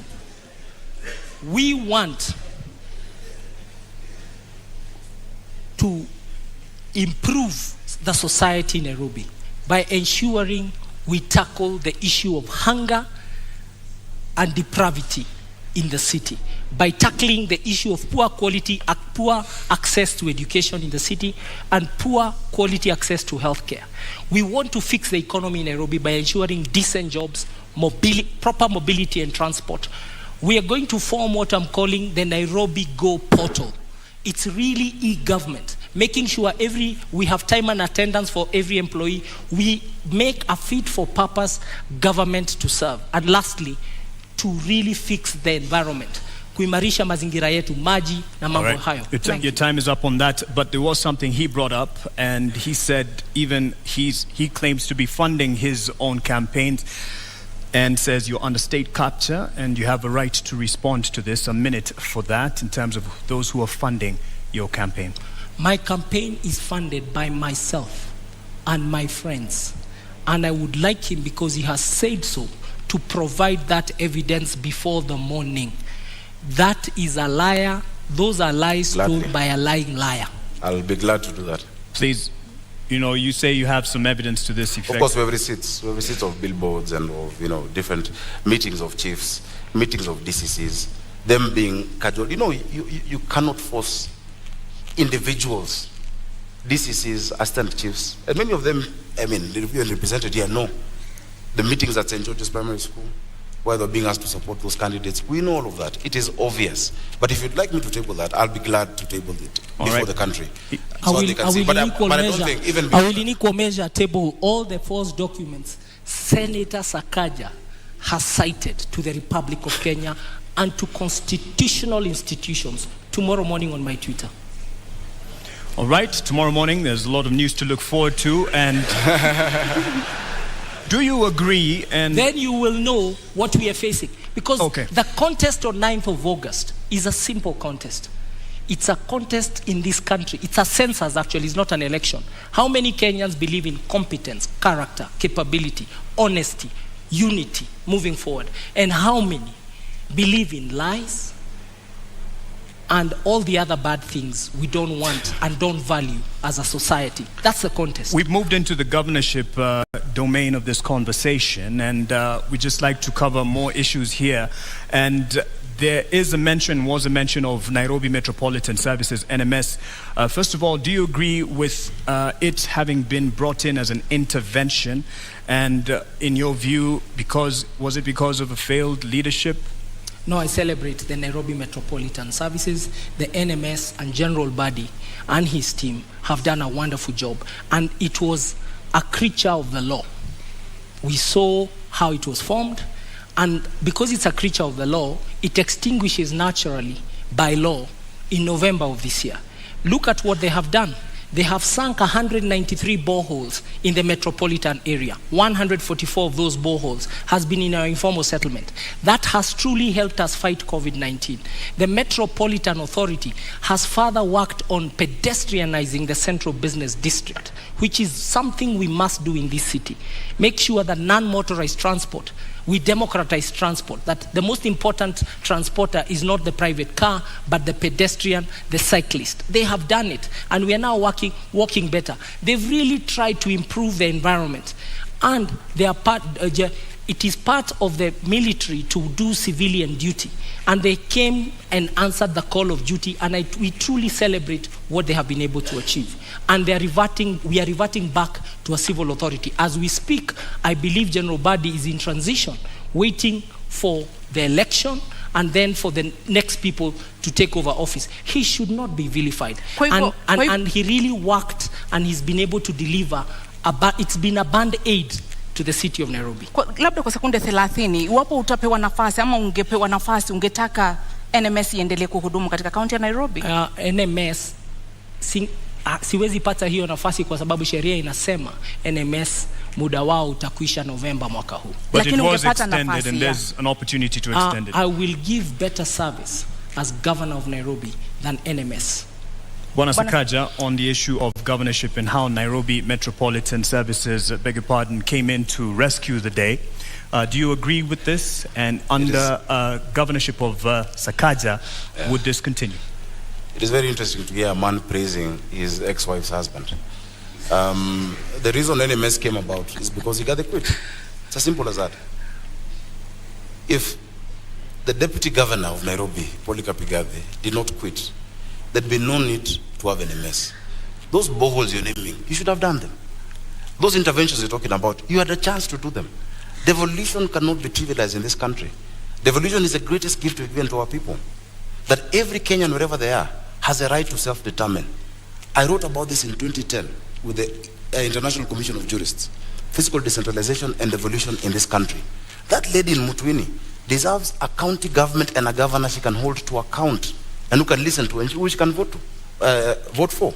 So you can't come praise the consequence of you absconding duty, of you, leaving office. Because if Polycarp did not run away from Nairobians, Governor Mike Sonko would have acted differently. Governor Mike Sonko acted as he did because he knew no one would impeach him, because no one wanted a by-election in Nairobi. Yet having no deputy, and that's why he'd bring Miguda's name, whoever's name, he knew he was untouchable. So it is a consequence of him. And then again, understand the law. There's no way NMS will operate after August. Well, I don't know what you're talking about November. The county government that is being elected on the 9th, that will be led, hopefully, God willing, by myself, will take full control of Nairobi. So yes, NMS has had a cocktail of hits and misses, but you don't know Nairobi. Those women who cried when their children were being smashed in Kariobangi and in Mukuru do not agree with you about NMS. Just a few people who've seen pavements and Kabro who like it and who cheer, and we know whose interests you're protecting here. Polycarp, una muda kumjibu. I think we should not dwell. The history is the history. No. But we should learn from history. What the citizens of Nairobi want is, what are we going to do for them?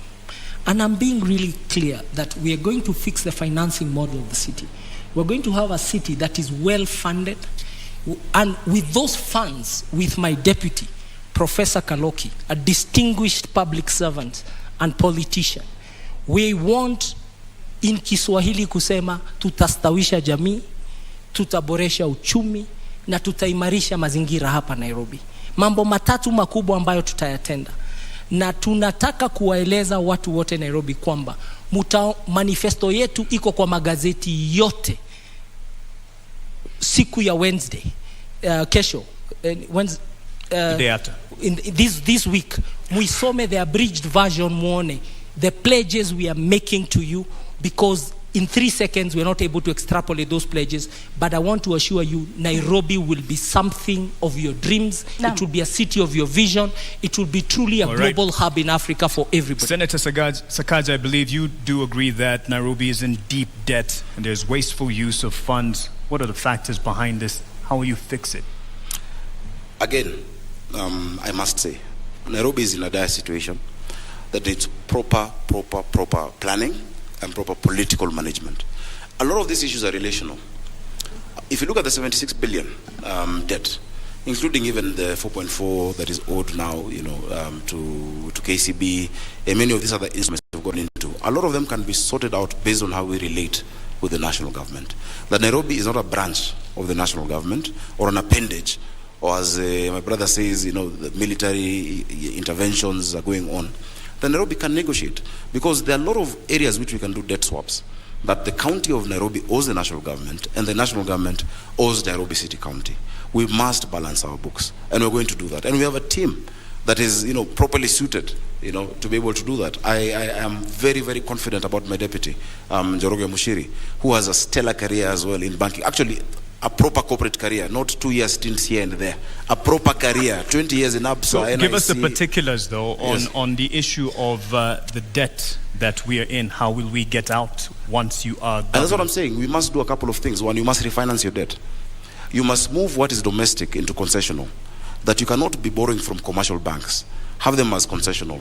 Chapter 12 of the Constitution of Kenya, talking about public finance, says how the national government guarantees county governments of debt. In fact, on top of that, we must get creative.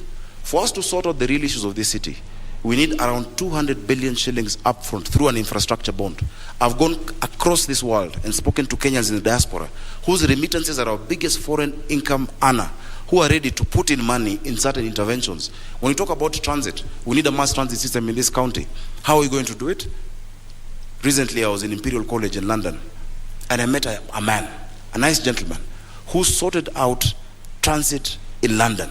He sorted out transit in Beijing, mobility. What's his name? Professor Washington Ochieng.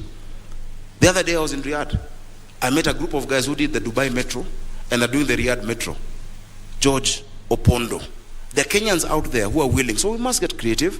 There's a PPP department that has been set up in the National Treasury. There's external borrowing. But we must refinance this city. Look at Joburg. Joburg is almost, it's more or less a listed city where people can actually invest in it. If you do not do that, you become a cashier.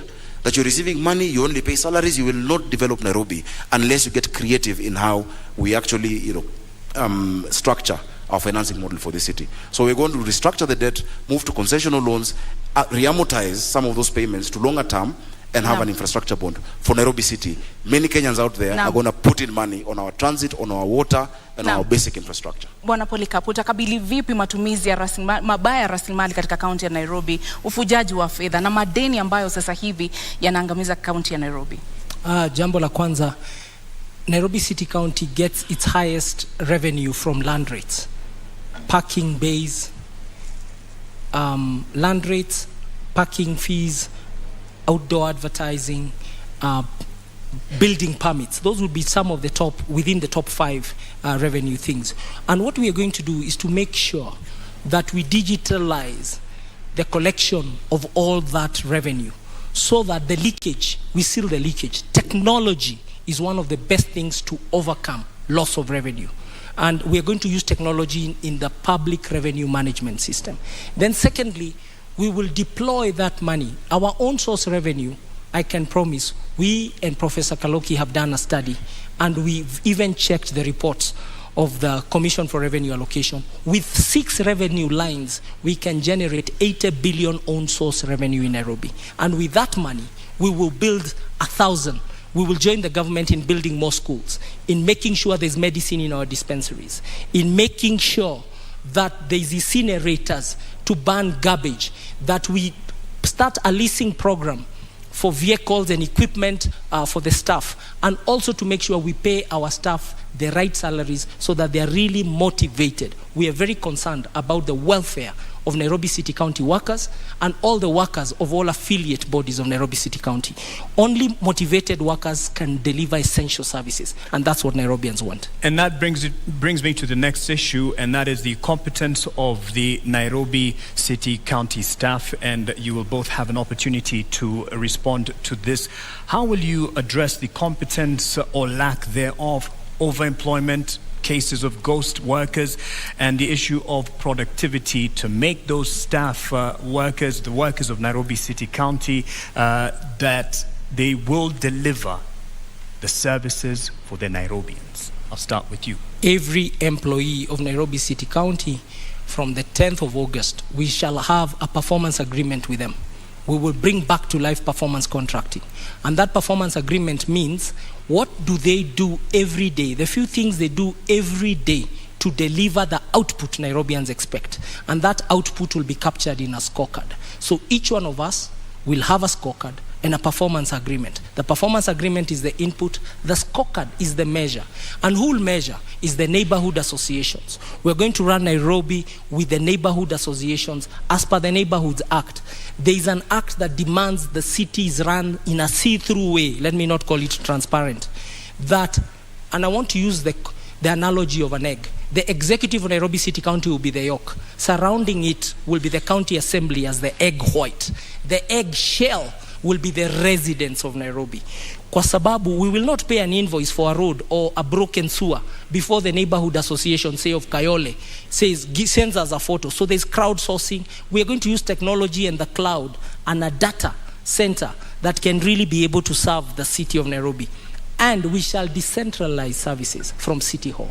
City Hall will be the headquarters of the corporate services. There is no use for a waiter, like I found a waiter, a restaurant, somebody working somewhere in Umoja, telling me they have to come all the way to CBD ati anakuja kutafuta food handler certificate. No. That food handler certificate, they should be able to get it in Umoja. Sakaja, I think you were tickled there again. Was a point that mentioned the cloud issue, but how will you address the staffing for Nairobi county. Unajua mavijana wa Nairobi wakisikia vile amesema hiyo story ya mayai, atasema anatubeba kimayai. Many of those ideas, really, this is not equity, this is not corporate. You must take the bull by the horns and give practical solutions to our city. And let me give you an example. You're talking about, one of the highest revenue streams, being rates. Have you talked to us about the rate classification of those rates? Why is it that people in Githogoro are paying the same rate as people in Runda, which is just, a doorstep away, yet they have Mabati structures and these ones have 5-star houses? Let's be practical, because that is what Nairobians want to be able to hear. Now, the sectional properties bill that was passed in Parliament recently prevents an opportunity. I've heard him saying he's done a study with Professor Kaloki. I know Professor Kaloki is a professor, and maybe that's why we've not been seeing you guys campaigning, because you're doing studies. But look at what KPMG has spoken about Nairobi, look at what PwC has said, and the CRA. It is not just 6 revenue streams that are going to increase how much we collect. Just the sectional properties realignment and the revaluation that starts in January 2023 is going to take us up another 50 to 53 billion shillings. Every other revenue stream then must be geared towards making Nairobians more productive. The NMS that you praise has been going around this city with GSU, harassing our traders and our hawkers, throwing them into, those pickups, tetanus field pickups and roadworthy. By the way, on the 9th, if you're listening and you're a scrap metal dealer, come to City Hall. Revenue has gone down to 7 billion. Why is that? Because you're not explaining to the people of Nairobi the services you're offering with the money you collect from them. We will have a people-centered leadership. Cloud is a tool. But your focus must be on the people you're serving. You can't be... Muda umekwisha bwana seneta, lakini umekuwa seneta wa kaunti ya Nairobi. Umewajibika vipi katika kuona kwamba pesa za kaunti ya Nairobi zinatumika namna inavyostahili, hakuna wizi, hakuna watu wasiofanya kazi ambao wanalipwa? Umekuwa seneta, wewe ndiye macho ya kaunti ya Nairobi. Zubeda, nadhani kabla kuja hapa mlifanya utafiti. Umewajibika vipi seneta katika kuhakikisha kwamba pesa za kaunti ya Nairobi zimetumika vyema? My time is counting while you're talking. Kama mlifanya utafiti, ungeona zile ripoti ambazo nimewasilisha, zile miswada na hoja ambazo nimezileta kwa bunge. Hapo kati ya hizo miswada na hoja, kuna ile ambayo inaitwa prompt payment bill, ambayo pia wale wengine walijaribu kuweka katika mswada wa BBI walikuwa naleta. Ilikuwa nimeshapitisha kwa bunge. Ukiangalia yale unajua zile ripoti ambazo nimewasilisha kwa bunge, zinazungumza itakuwa ni njia gani tatumia, mbinu gani, form itakuwa vipi kwa kisha ule jamaa. There's a guy who works just across over here in Cultivar. He's called Fred. He's one of the procurement people. Akona wines and spirits Buruburu. Anasema ya kwamba wakati akiwa job anasikia hawa watu wa NMS na GSU wamekuja, in their WhatsApp group they tell each other that hawa watu wamekam. Kuna wimbo wanasemanga walikam na kinini, vijana wa Nairobi wanajua. Wamekam na Subaru. Na wakikuja hapo, they tell each other in the WhatsApp group, they close all the shops. That's why this military you're praising has not collected 7 billion this year. Let's take power back to the people. And he tried to define this election. It's not about liars and who don't lie. It's about a state project and a people's governor. Speaking about people's governor, power to the people, let's give some power to the people who weighed in on this debate. We had asked some questions from Nairobians, and I believe we're ready to sample them right now.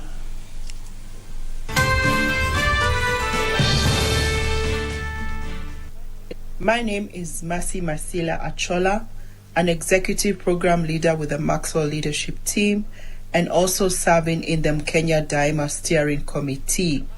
My question to the Nairobi gubernatorial candidates is, if elected to office, could you share with the residents of Nairobi what can we expect from you in your first 100 days in office?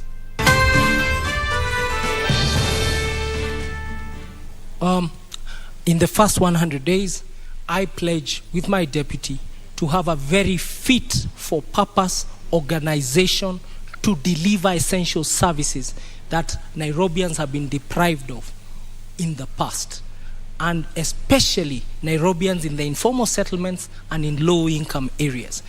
And therefore, there'll be Executive Order number 1 that establishes a good government, a coherent government, and a government where the deputy governor has clear responsibilities, a government where the governor himself has clear responsibilities, and where we work as partners him playing to his strengths and me playing to my strengths, but a proper cabinet. Also, we promise you a proper cabinet that is fit for purpose, and the purpose is essential service delivery. The people watching us at home, actually, they just want services. They want water in their taps. They want garbage collected. They want storm drains covered. They want pedestrian walks repaired. They want markets made. They don't want to continue selling on the roadsides. They want their bills on time, and they want to be treated with honor, and they want to be treated like citizens of Kenya, and they want to be enabled to do their businesses. So the first 100 days is about reconstructing the organization called Nairobi City County, because it does not exist, and we have a lot of demotivated employees. Make sure that we convince them, they start to see their salaries are paid, they are well taken care of, career development is sorted. Thank you. Thank you. I want to thank the lady from Maxwell for that question. Maxwell Leadership Institute on Valley Road is an extremely important, pillar in mentoring many of our young people. I've actually taught many programs of leadership there, and I've been a participant in that. I think when she asked 100 days, maybe what she wanted to hear from me, Polycarp, was just to say, I will not quit first, as the beginning. Thanks for answering for me. Go ahead. Please keep reminding people, because people are afraid to watch a matter. But secondly, I want to say this. In the first 100 days, I've said that you will not sort out Nairobi using quick fixes. The issues of this city don't need 100, and I'm not seeking a 100-day term. It's not quick fixes or bandage solutions that will sort it out. We have a 10-year vision and a 5-year vision with milestones. But in the first 100 days, what we're going to do, number one, is to implement the Urban Areas and Cities Act together with Section 14 of the County Government Act to create the 5 boroughs that I'm talking about in Nairobi. That if the person in charge of garbage in Kayole does not need to think about Westlands, the person in charge of a road in Langata should have nothing to do with Roysambu or Marurui. Because that lack of accountability, when you ask them, okay, mbona hapa kuna takataka, pole boss kulikuwa na sijui crisis in Mukuru. So we'll set up the governance structure that will deliver to Nairobians. That is the first task, and that includes the county assembly. The second thing that we're going to do is to implement the standing orders that we've actually been working on, even as I've been in the Senate. Proper standing orders for the inspectorate. We cannot have people criminalizing business, chasing our hawkers, throwing sticks at them. They must have proper, like any discipline force, standing orders. And finally, we'll implement the one business permit. You can't have businesses with 10 licenses. Today there is fire, tomorrow there is water. It will be one license. Right. And I will pay every other entity that needs to be paid from that one license that you pay in Nairobi. Bwana Polycarp, mmekuwa mkizungumza kuhusu tatizo la maji taka katika kaunti ya Nairobi. Awali ulitaja kuhusu cartels. Je, unaamini kwamba ubinafsishaji wa huduma hizi katika kaunti ya Nairobi utasaidia katika kusuluhisha baadhi ya matatizo ambayo yamekuwepo kuhusu usimamizi wa huduma hizi? Huduma za maji zimekuwa ni tatizo kubwa. Juzi nimetembea kule Ruai na muliona picha. Sikujua kuna mahali Nairobi watu beba maji bado na punda. Pia, so you learn every day. Now, if you go to Ruai, the problem is a problem of way leaves, which the senator perhaps was even ignored in Senate. There is a way leave issue between Kiambu and Nairobi, because today we are consuming 500,000 cubic meters of water every day in Nairobi. But that's really the level of production of water from our water sources, Dakaine, Roiro Dam. But the Roiro Dam and the Northern Collector Tunnel, we need to connect it. Na hiyo shida ya way leave ni shida ya kisiasa, lazima tutatue, na hiyo kitatuliwa, there'll be an extra almost close to 100,000 cubic, so we'll go to 600,000 immediately, and people watu wataanza kusikia relief. But in 5 years we have to build new water sources and work with the national government to build new water sources. But you've got the government that builds new water sources has to be a government that does not believe dams are for eating and stealing, because dams have to be done in places like the Nyandarua ecosystem, Maragua Dam in Murang'a, and that's why Nairobi has to be secured by being assisted by the neighboring countries to the metropole that is Nairobi City County. Senator Sakaja, the taps in many homes and other businesses are running dry, but their water bowsers full to the brim and coming at a premium. How will you sort this? First, again, it's really nice that we're at a university, because I need to school my friend about water. There are many things you've said that are completely false. Number one, the quantity that we consume is not that 525,000 that you're speaking about. Nairobi has 4 water sources. The first water source is Kikuyu Springs, just after Kikuyu campus. That was set up in 1907. After that, we developed Ruiru Dam in 1936. It provides 4%. Kikuyu Springs provides only 1%, which is 4,000 cubic meters of water. The third one is Sasumwa in Njambini. Sasumwa produces 11% of our water requirement in Nairobi, comes through Kabete treatment plant, then comes down this way. And the fourth one, the biggest of course, is Ndakaine, which gives us 84% of our water. Now Ndakaine was last developed in 1997. There were 3 phases.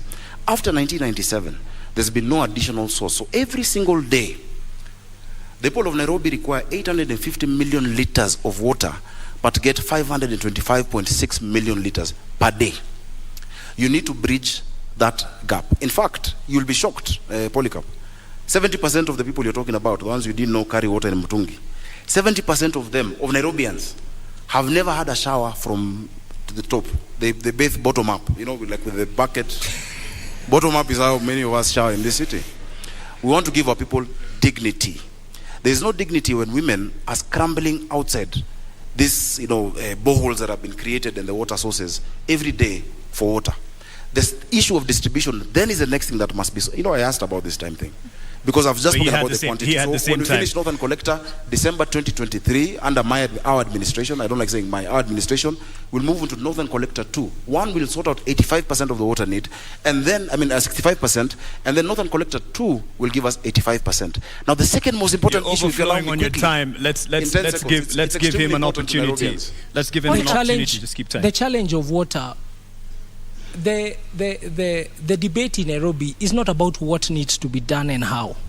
There is consensus that we are short of sources of water. It is who will do it, because you need to be trustworthy and you need to be capable to get it done. That issue of who is the most important issue in this election. And on the issue of water, for sure, the supply and demand, there's too little supply for very high demand, and the numbers are what it is. The metropolitan area, because Nairobi even supplies Machakos, the EPZ area, with water, the biggest challenge is new sources of water for the city county of Nairobi, and that is a task between ourselves and the national government. And thank God we have Martha Karua, the original champion of water as Minister of Water during Kibaki's time, and she understands the task, and we are ready to work with her in Nairobi. For Nairobi, it will be a responsibility. On to housing, a majority of Nairobians live in informal settlement. I just want to cover as much as we can, and a majority of the populace here live in informal settlements. And how are we going to change this housing demand and give quality housing and other services for Nairobians? I'll start with you. Thank you. I'll just take the same time to finish on water. I've heard him mentioning Martha, earlier he mentioned Raila. These are people we all we know and we've worked with many years. Don't run away and hide behind them when you don't have the point. Just say the point as it is. Because Nairobians are electing you to be governor of Nairobi, not Martha Karua, not Raila Odinga. They're electing you. If they elect you, if they make that decision, which I know they will not make, you must sort out the distribution issue of water, because water goes hand in hand with housing. So I've spoken about the quantity, and it's not about waiting for an angel from national government to do it. Already we're at 90% with the Northern Collector 1. The piping has been, or rather the tunneling has been done. The piping is at 34%. This side from Apro Isambu, coming from Kiambu Institute of Technology to USIU, moving down, is already going on. We have so many areas that do not have piping. I've never had piping in Nairobi. There are people who actually build houses across what were the physical levers. They shut it down, they collect water, and then you see these bowsers moving around the city labeled clean water or NMS. That will come to an end using SCADA technology, where as governor, I'll be able to see on my phone, Mali wamekata maji. Now, urban housing is a huge challenge in this city, and it's also something that the built environment has made people lack dignity in this city. the county government is not in the business of building houses. We shall facilitate the private sector through proper land tenure and giving them proper land of government to actually partner with them to build these houses. We can actually do it through the silo model, where you build and people move and come in there. Urban renewal is being resisted in Eastlands because of lack of trust of that institution or body that is praising here today. I wish you go there tomorrow and tell them what you said about NMS. Bwana Polycarp, maji ni mojawapo ya shida ambazo zinakumba wale ambao wanaishi katika mitaa ya mabanda katika kaunti ya Nairobi. Hasa ni mpango upi ambao uko nao wa kuinua na kuimarisha hadhi ya watu ambao wanaishi katika mitaa ya mabanda katika kaunti ya Nairobi na changamoto ambazo wanakumbana nazo? So first of all, the county of Nairobi in its own books owns close to 532 hectares of land. On it sits 12,000 single dwelling units. Nairobi has to strategically densify, but that process requires proper public participation. You can already hear my competitor is whetting his appetite to steal your homes. You people in Makadara and Jericho, umesikia, he has pronounced himself that this will be private sector led. I have told you, this thing called urban renewal, which is what they want Nairobi to take, we have to be very careful. It needs proper conversations around it, and we must build housing that is truly affordable housing, decent housing, and before we build, we must ask the people who sit in those estates, mnataka nini?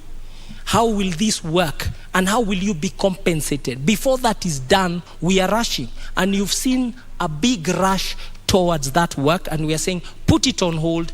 The Constitution demands proper public participation, proper understanding, and I want to believe that conversation has already not been held. So the housing question in the informal settlements is to continue the work that has started. Roads, water, sewer, boreholes. These informal settlements require a lot of investment, and that investment requires allocation of improving our revenue and also making sure Senate allocates us the money we require to attend to high density areas. Okay. A rebuttal in terms of what he said on your housing urban development plan there, an opportunity. There are people waiting in the wings to come and steal your houses, and you've heard the private sector. He has the opportunity. You're in his time. You have an opportunity. I don't know who represents the private sector here on this stage, if you look clearly. But what I'll say is this. While you're away, when you ran away from Nairobians, Polycarp, I represented the people of Majengo in Kamkunji in court to fight what you're talking about. You were somewhere in your Bentley, living the life, never spoken about an issue of Nairobians. But now you're saying we want to steal. That they were moved from slums in Majengo, the slums were put down and put in 11,000 bob houses while they're paying 5,000 shillings, 4,000 shillings. Today, the amount of money owed that they need to pay 60 million shillings. That's what someone wants to steal the houses. When I talk about urban renewal, the entity you're praising is rushing. Just this week, there have been more than 3-4 advertisements on the newspaper for them to engage contractors on urban renewal, and they have 28 days to go. They must stop that, and I'm putting them on notice. In fact, it's against the law. An entity whose time has ended cannot engage in 10, 15-year contracts today. He doesn't have the guts to talk against NMS, and he will not. But they must not do that, because the people that you're talking about, I have represented for 5 years. NMS is not an enemy of Nairobi. I have not ran away from them, and they are saying they believe urban renewal must be done. They don't trust those people who are doing it. And you say it's an issue of trust. It's not about who's going to do it. The first thing, basic thing that they want is to know that that person will be there to do it for 5 years and will not run away. First deliver on that. It's unfortunately it's time out for us in terms of this debate. There's a lot to cover. I believe both of you gentlemen have spoken and have alluded to the fact that you have the manifestos will be open to the public, Nairobians to be specific, to peruse and digest, and that is where we will end it at this opportunity. I believe even the time for closing remarks are not there. If we probably managed the time a bit better in the beginning, it would have ended up even better in terms of coverage of the discussion. Asanteni sana kwa kuja. Thank you very much. Thank you very much for having us. Naam, wasemapo wahenga kilicho na mwanzo lazima kiwe na mwisho. Hii sasa ndio tamati ya mjadala baina ya wanaomezea mate kiti cha ugavana katika kaunti ya Nairobi. Indeed, our appreciation to the candidates, Polycarp Igathe and Johnson Sakaja, and to you, the audience that turned up here and out there watching on television and from around the world, of course, online. Thank you all. My name is Mark Masai from NTV. Nami naitwa Zubeida Kome na kutakia usiku mwema. Zubeida Kome kutoka KTN News.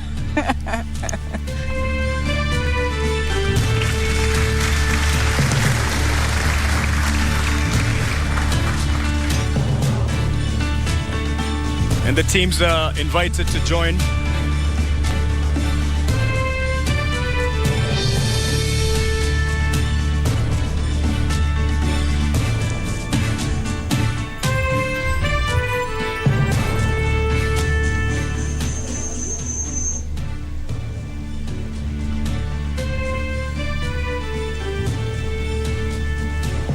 Well, there you have it, the first ever Nairobi gubernatorial debate hosted by the Presidential Debate Secretariat has, according to many of my analysts here, lived up to its billing and set the stage for the other two debates. One that will happen next week, Tuesday, and the other the week after for the Deputy President's race and the President's race as well. I dare say if it's a debate you tuned in for this evening, I'm pretty sure it's one you got. The question is, however, a debate on what? Was it a debate on the issues that plague Nairobians today that live within this great county? Or was it a debate on rebuttals and counter-rebuttals between Johnson Sakaja and, of course, Polycarp Igathe as well? That's some of the feedback I'll be looking from my panelists who've been patiently and keenly following this particular debate. But first, let me read your feedback. This is what Nairobians and Kenyans are saying this evening. Nathaniel Kevin on Twitter says, an insightful debate, character traits coming out strongly, a peek into the capabilities of each participant,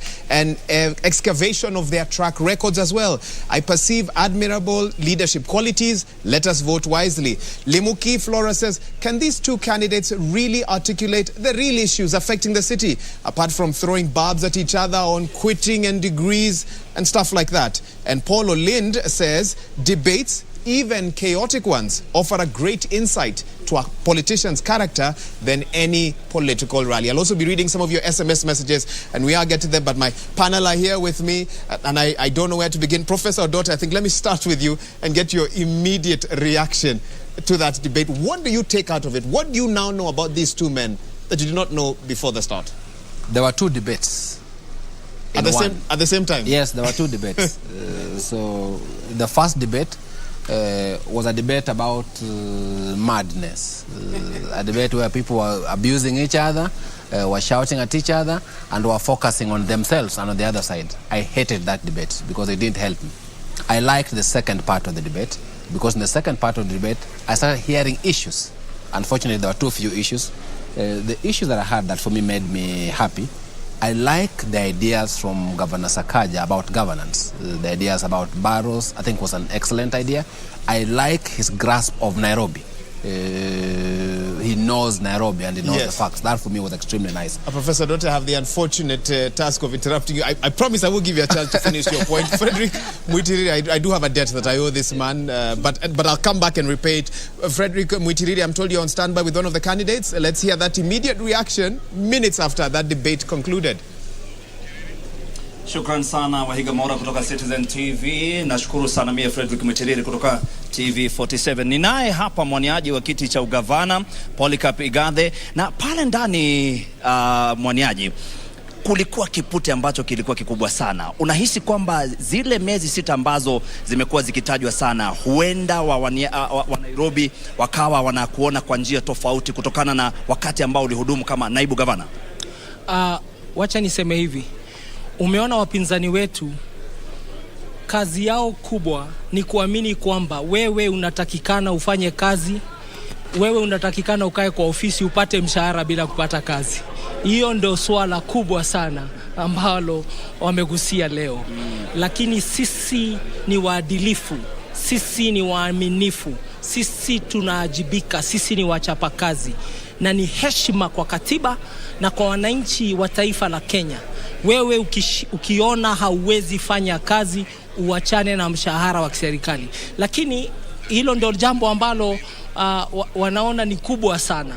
Jambo la kudanganyana makaratasi, jambo la ukosefu wa masomo, jambo ya wizi. Hao maswala hawaoni kama ni makubwa kama hilo swala la lingine, lakini ndivyo hivyo.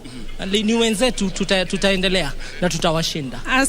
Asante. Lakini kabla haujaondoka nikuulize kwamba wakazi takriban ama wapiga kura takriban milioni 2.4 wamekuwa wakitazama mjadala wa jioni ya leo. Unadhani kwamba umeweza kujieleza kama kiongozi ambaye ataweza kupigana na ufisadi vilivyo, kwa sababu lilikuwa ni jambo ambalo limeleta tumbo joto hapo ndani? Natumai nimewaeleza na pia tutaendelea kuwaeleza katika kampeni zetu. Inajulikana vizuri sana hapa Nairobi mambo ambayo yanaendelea ya ufisadi. Ni mambo ambayo yameandikiwa maripoti mengi, kuna nakala mingi ambazo zimeandikwa na institutions mingi sana, na hiyo kazi inajulikana. Kwa hivyo hakuna debate about kupigana na ufisadi. Asante. Tunakutakia kila laheri. Wakenya wana Nairobi wataamua ifikapo tarehe 9. Tuelekee sasa upande ule mwingine. Leila Mohamed pamoja na Francis Gashuri ambao kwa sasa wako na seneta wa Nairobi Johnson Sakaja. Twende kule. Thank you very much, Beatrice and Frederick.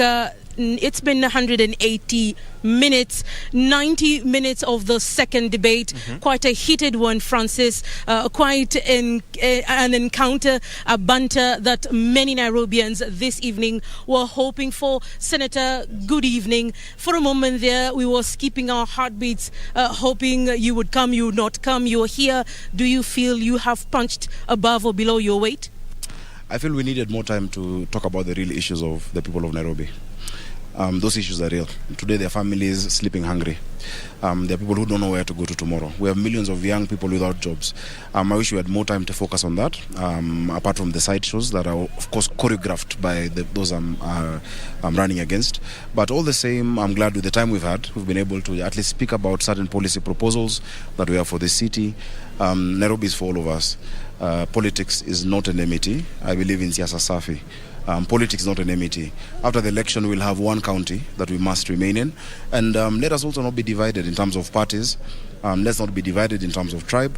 Let's remember that we're one tribe called Nairobi. Thank you very much. Absolutely. And Sakaja, feels like a rematch should be coming up because that was a real debate. Is there something that you felt that probably you needed to respond to, particularly that touches on people of Nairobi, in a minute? At some point last year, I went to donate desks in Dagoretti, in a school called Gatina Primary. And when I gave them desks, normally you ask the children, what would you like to get from me? And they say, Super Senator. And I thought they'd ask for sweets or for a bowl or for a school bus, even when they're ambitious. And they said they wanted food. We have, as a parent, that broke my heart. We have too many children who are out of school because of food, because of the COVID era and the poverty in Nairobi. As I said, urban poverty is the worst.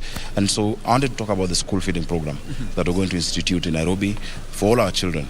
That at least you'll be able to lower the cost of living for those parents. You save them close to 3,000 shillings a month, and attendance goes up. Many schools at 12:30 they tell the kids to go look for a meal. They don't come back. They're missing a third of the education. If you want to finish a country, you finish the children. So I really want to talk about school feeding. I want to talk about how to clean up Nairobi. I want to talk about the recycling plant and waste to energy in Dandora, and just moving that away. We have an entire wing at Kenyatta and Bagathi for respiratory illnesses for the people of Dandora. I want to talk about CHVs, our community health volunteers who are doing an amazing job across the county of Nairobi, who need to be incorporated, and from the day we get into office, they'll be part of our health system. Thank you very much, Sakaja. The person to ask for a rematch is Clifford Machoka. I think actually there's a rematch on the 9th of August. And that will be now a technical knockout at 9 a.m. The voters will decide. The 22.1 million or 22.1 million in the country and the 2.4 million in Nairobi County. Thank you. Wish you the very best of luck. Thank you very much. Thank you. Leila, VAR imetembea kidogo, so we take it back to Wahiga.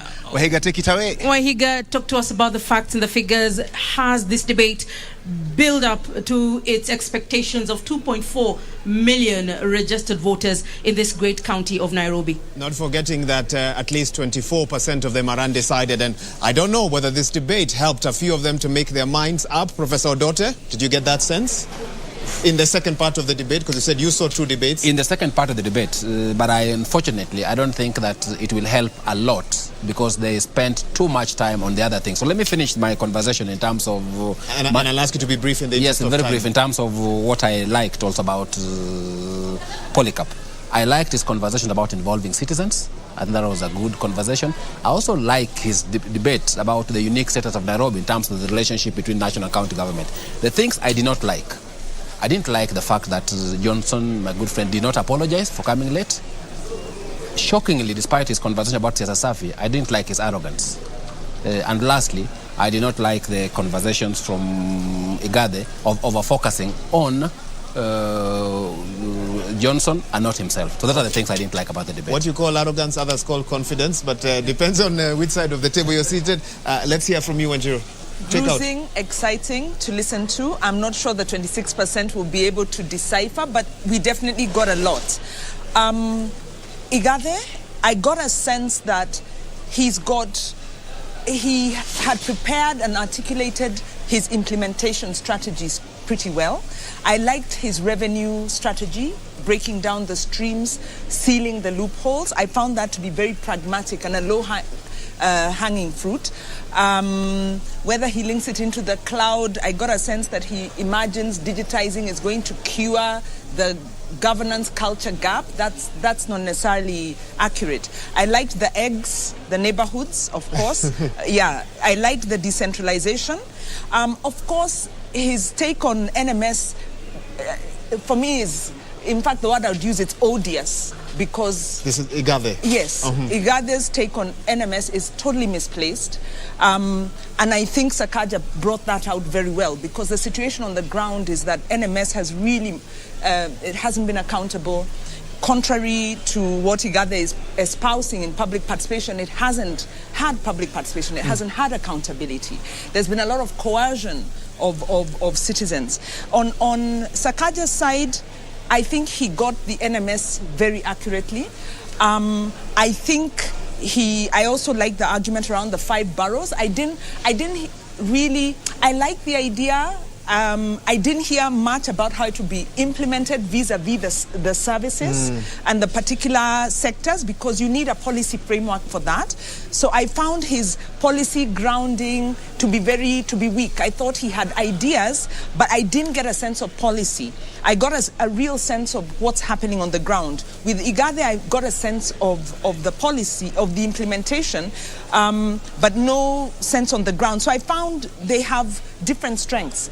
With Sakaja also, I didn't hear the governance coming out for you, as a major problem. Come out strongly. Yeah. Okay. Philip Kisia, if things had gone your way, you may have been one of the individuals on that panel today.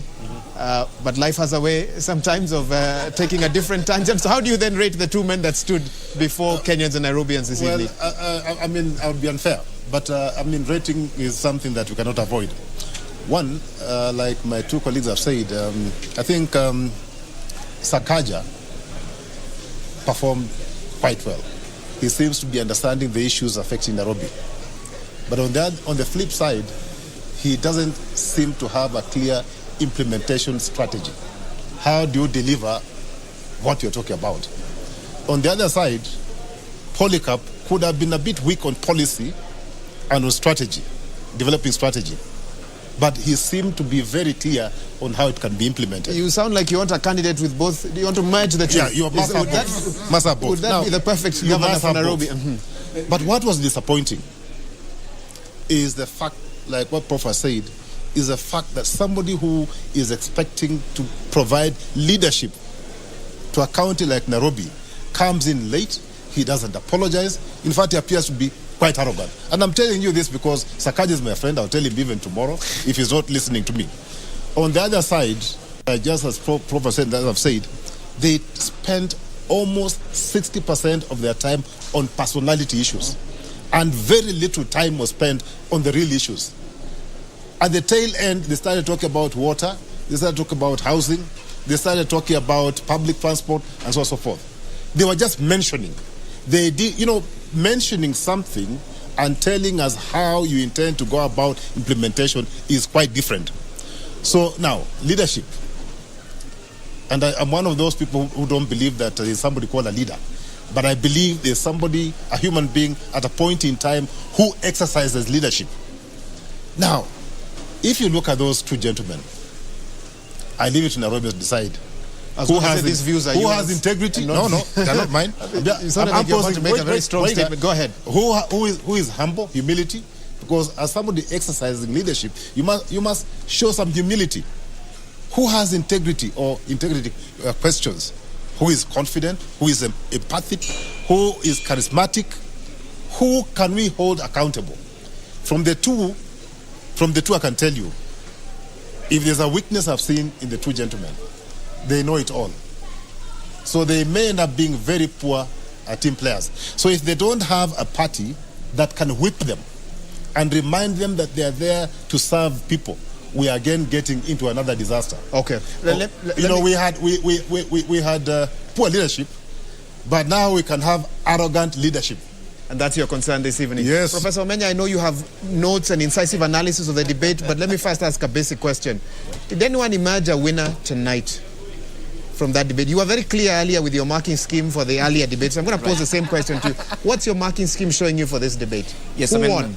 I'm not afraid to give marks because that's one of my key roles. I think despite coming late, Sakaja won by 65%. You didn't dock him for the lateness. And Igathe, in fact, I think it'll be a draw if you bring in the lateness. Igathe was at 63%, so they're very close.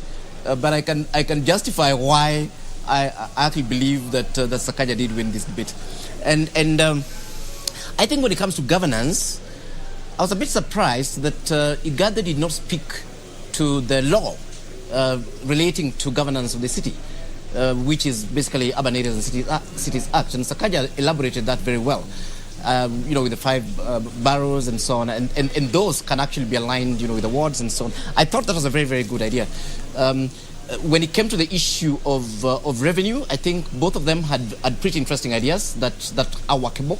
However, my big problem with both of them, so they scored poorly there, was that again, counties and citizens don't just exist to pay taxes.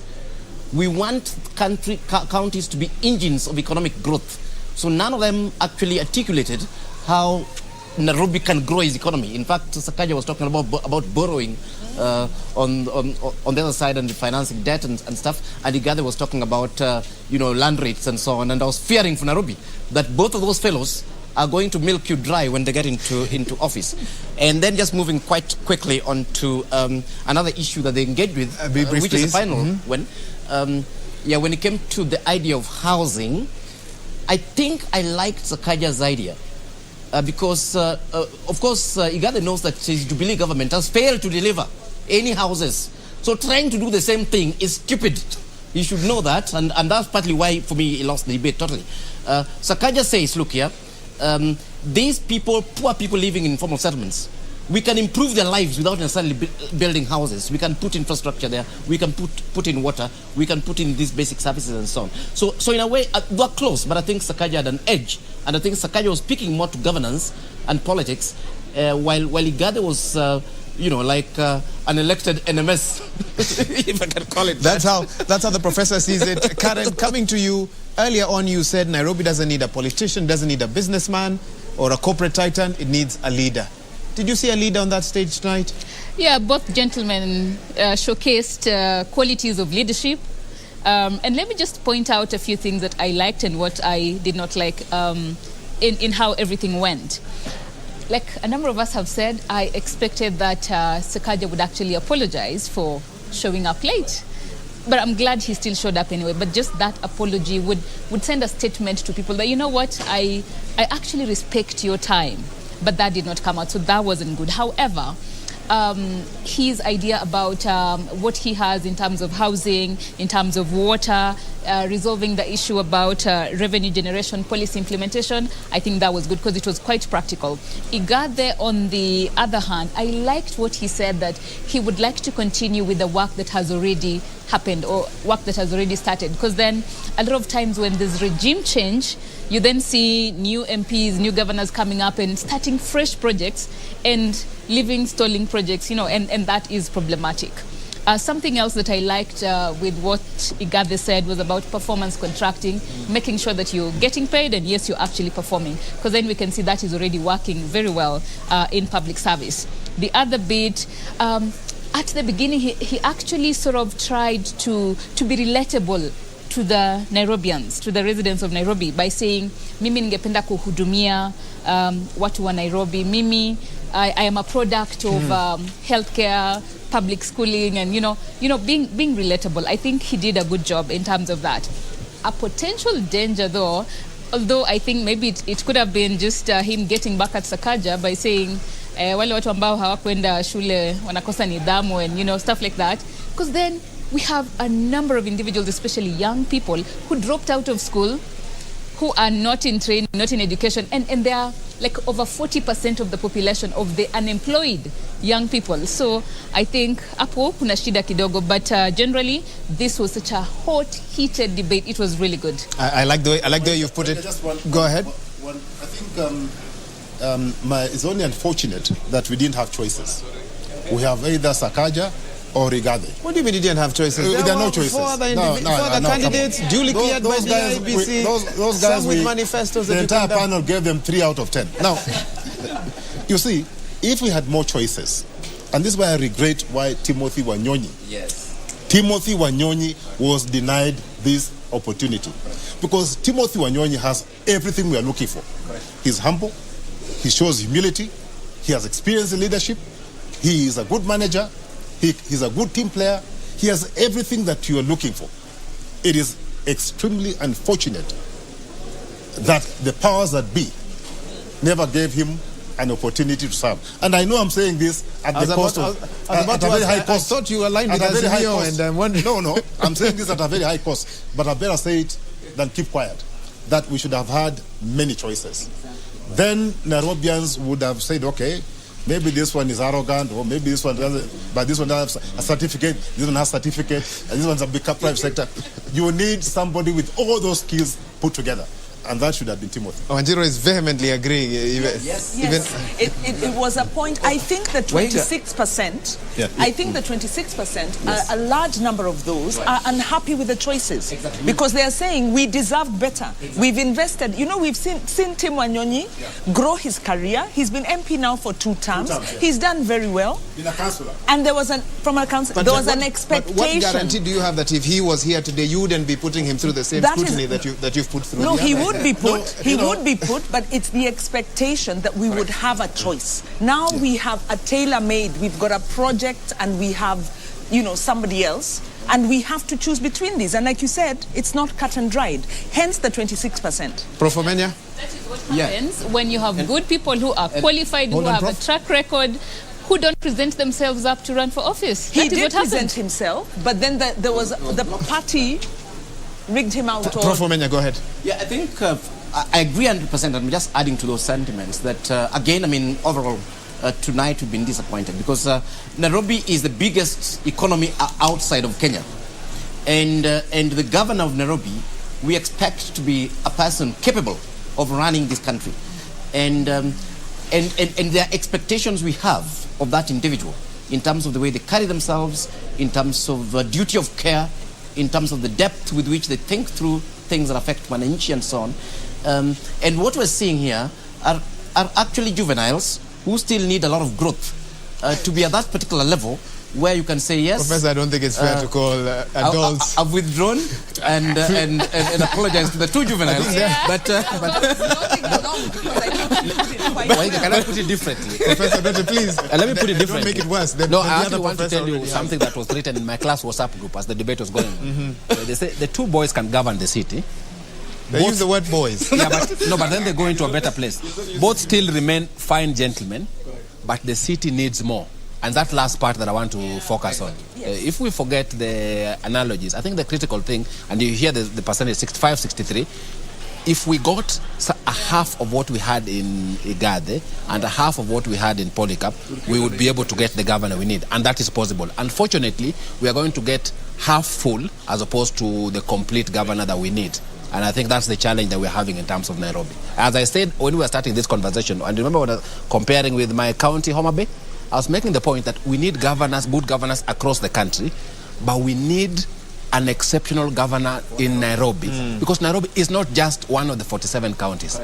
It is the city, the capital city, international city. Unfortunately, watching today, and if you are looking for that international status, you are looking for that super status, you still don't get it from the two gentlemen. And Professor, I think that's the challenge. Let me cross over, because I now have 7 minutes or less, and immediately hear from you. Karen, I'll start with you. What do the 7 who then showed up, 6 who showed up for this debate, now do moving forward? In one word, what more can they do to build up from what's happened here tonight? I think do some research and get more information and factual information about what needs to be done in the city, for the residents of the city, and actually go out and do that. So just a little more research. The 2 final candidates definitely did their homework, especially Sakaja has the information and all that stuff. But just the bit to go out there, do a little more research about what needs to be done, align themselves, and make sure they get to do that when they get elected. And Prof, just as briefly, some would say, look at previous debates. Some didn't even show up and they won the elections. Yes. Your panelists talking as if winning debates is winning elections. No, not at all. In fact, I think, really, to be fair to the two gentlemen, we are very happy that you've got people that you can actually listen to. Yeah. So that was positive, and they did actually engage with the issues. In fact, for me, it's an issue of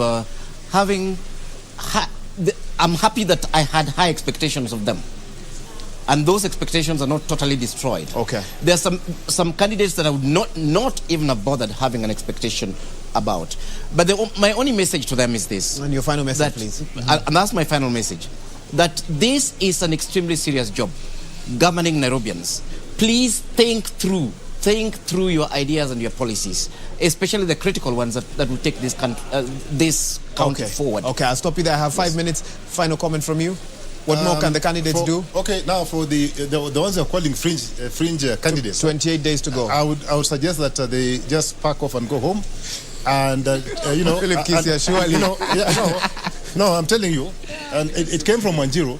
Let them pack off, go home. You're telling Kenneth Nyamwamu, you're telling Haman Rewali, you're telling Mwadime. Then start from somewhere. You can start from Member of Parliament or MCA, or then grow, get experience. Okay, for the two gentlemen, they need to appreciate that leadership is about inspiring people.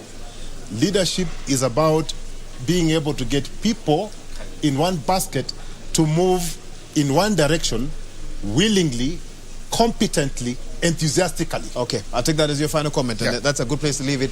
Wanjiru? I think for me it's one, looking at these 2 candidates, citizens either way will need to hold them to account. These leaders need humility, to listen, to round off. For Igade, he needs to understand the human rights-based approach. For Sakaja, we need to get that real servant leadership that he's listening, strengthen on that accountability. But the lesson is to us as citizens.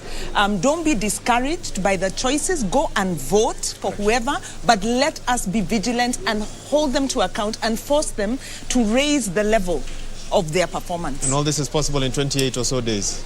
Well, they need to be reflecting. You see, they're out on the campaign trail. They need to practice humility. They need to learn human rights-based approach. Okay. Citizens need to vote and choose and hold leaders to account, because we've seen what we are working with. We need to keep growing and forcing them to grow and come closer to our expectation. And keep them accountable. Professor Dote? I think some very few things. Number one, for Haman, I think this was a great opportunity that he used well. I think he needs to continue doing what he did. The future is bright for him. For these other 2 candidates, I think I just have 3 things for them. Number one, they need to speak to us much more in the remaining 28 days. And as they do, they need to focus on the 24% undecided. I think today, they didn't do enough on that 24%. I think they focused much on their base. But they need to focus on the 24%. And I think the last thing, which I struggled with, the 100 days. As we said at the start, what is critical in implementation? They need to sharpen what they will do quickly to be able to turn the ship around. That for me would be critical. Okay, and we certainly hope that they did not change. I have my parting shot. Just one. Let Nairobi residents be involved. Get to know your candidates, understand what the issues are, and go and vote. It is important, and your vote does count. your vote does count, and that's a good place to leave it. We are going to have to wrap it here. Let me thank my panelists. This has been phenomenal. I'm glad to have had each of you here. Karen Wakoli, who's the founder and executive director, Emerging Leaders Foundation. Professor Alfred Omenya, an urban development expert. We've had Philip Kisia, former Nairobi town clerk. Wanjiru Gikonya, who's the national coordinator for the Institute for Social Accountability, and of course Professor Collins Odote, an associate dean, Faculty of Law at the University of Nairobi. Let me just quickly read one interesting message I've received from Justina Wamai, the running mate to Professor Wajakoya of the Roots Party. She says she's looking forward to attending the debate next week, Tuesday, but she says please give us more time to articulate our issues. I'm sure the organizers of this debate have heard, but of course we cannot have too much time, otherwise the debate would never end. But Justina, I have read your message, and we look forward to having you here at the Catholic University next week, Catholic University of Eastern Africa next week, Tuesday, for that debate that will kick off pretty much around the same one as the others that did here today. Let me also thank some of the organizers who've made this event a possibility, and this debate a possibility today, having concluded the first ever Nairobi Governors Debate, brought to you by the Presidential Debate Secretariat, the Media Council of Kenya, of course, and also the Kenya Editors Guild. And also on behalf of the wider media fraternity that has made this a possibility, it's also in partnership with Amnesty International, the Catholic University, Diamond Trust Bank, Homeboys, Kenya Association of Manufacturers, Kenya Human Rights Commission, Linton's Academy, Kenya Daima, NHIF, Okoa Uchumi, the Institute of Social Accountability, UNDP, Usawa Agenda, and Oxfam as well. We look forward to having you tune in across all TV and radio stations on the 19th of this month, next week, Tuesday, for the next debate, where the deputy president candidates from each who have been cleared by the IEBC have been invited to attend those debates. And the other week, which is the Tuesday, should be the 26th for the presidential debates as well. And they'll be held here to give you a chance as a voter to make up your mind to decide who you will vote for on the 9th of August 2022. On behalf of the whole team, a big team, over 100 journalists, producers, editors, and so forth, who've made this production possible, thank you for joining us. It's been an absolute pleasure bringing you this debate from 4 p.m. when we kicked off until now. My name is Wahiga Mwaura from Citizen TV. I wish you a good night.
Ulimi na mafikira kama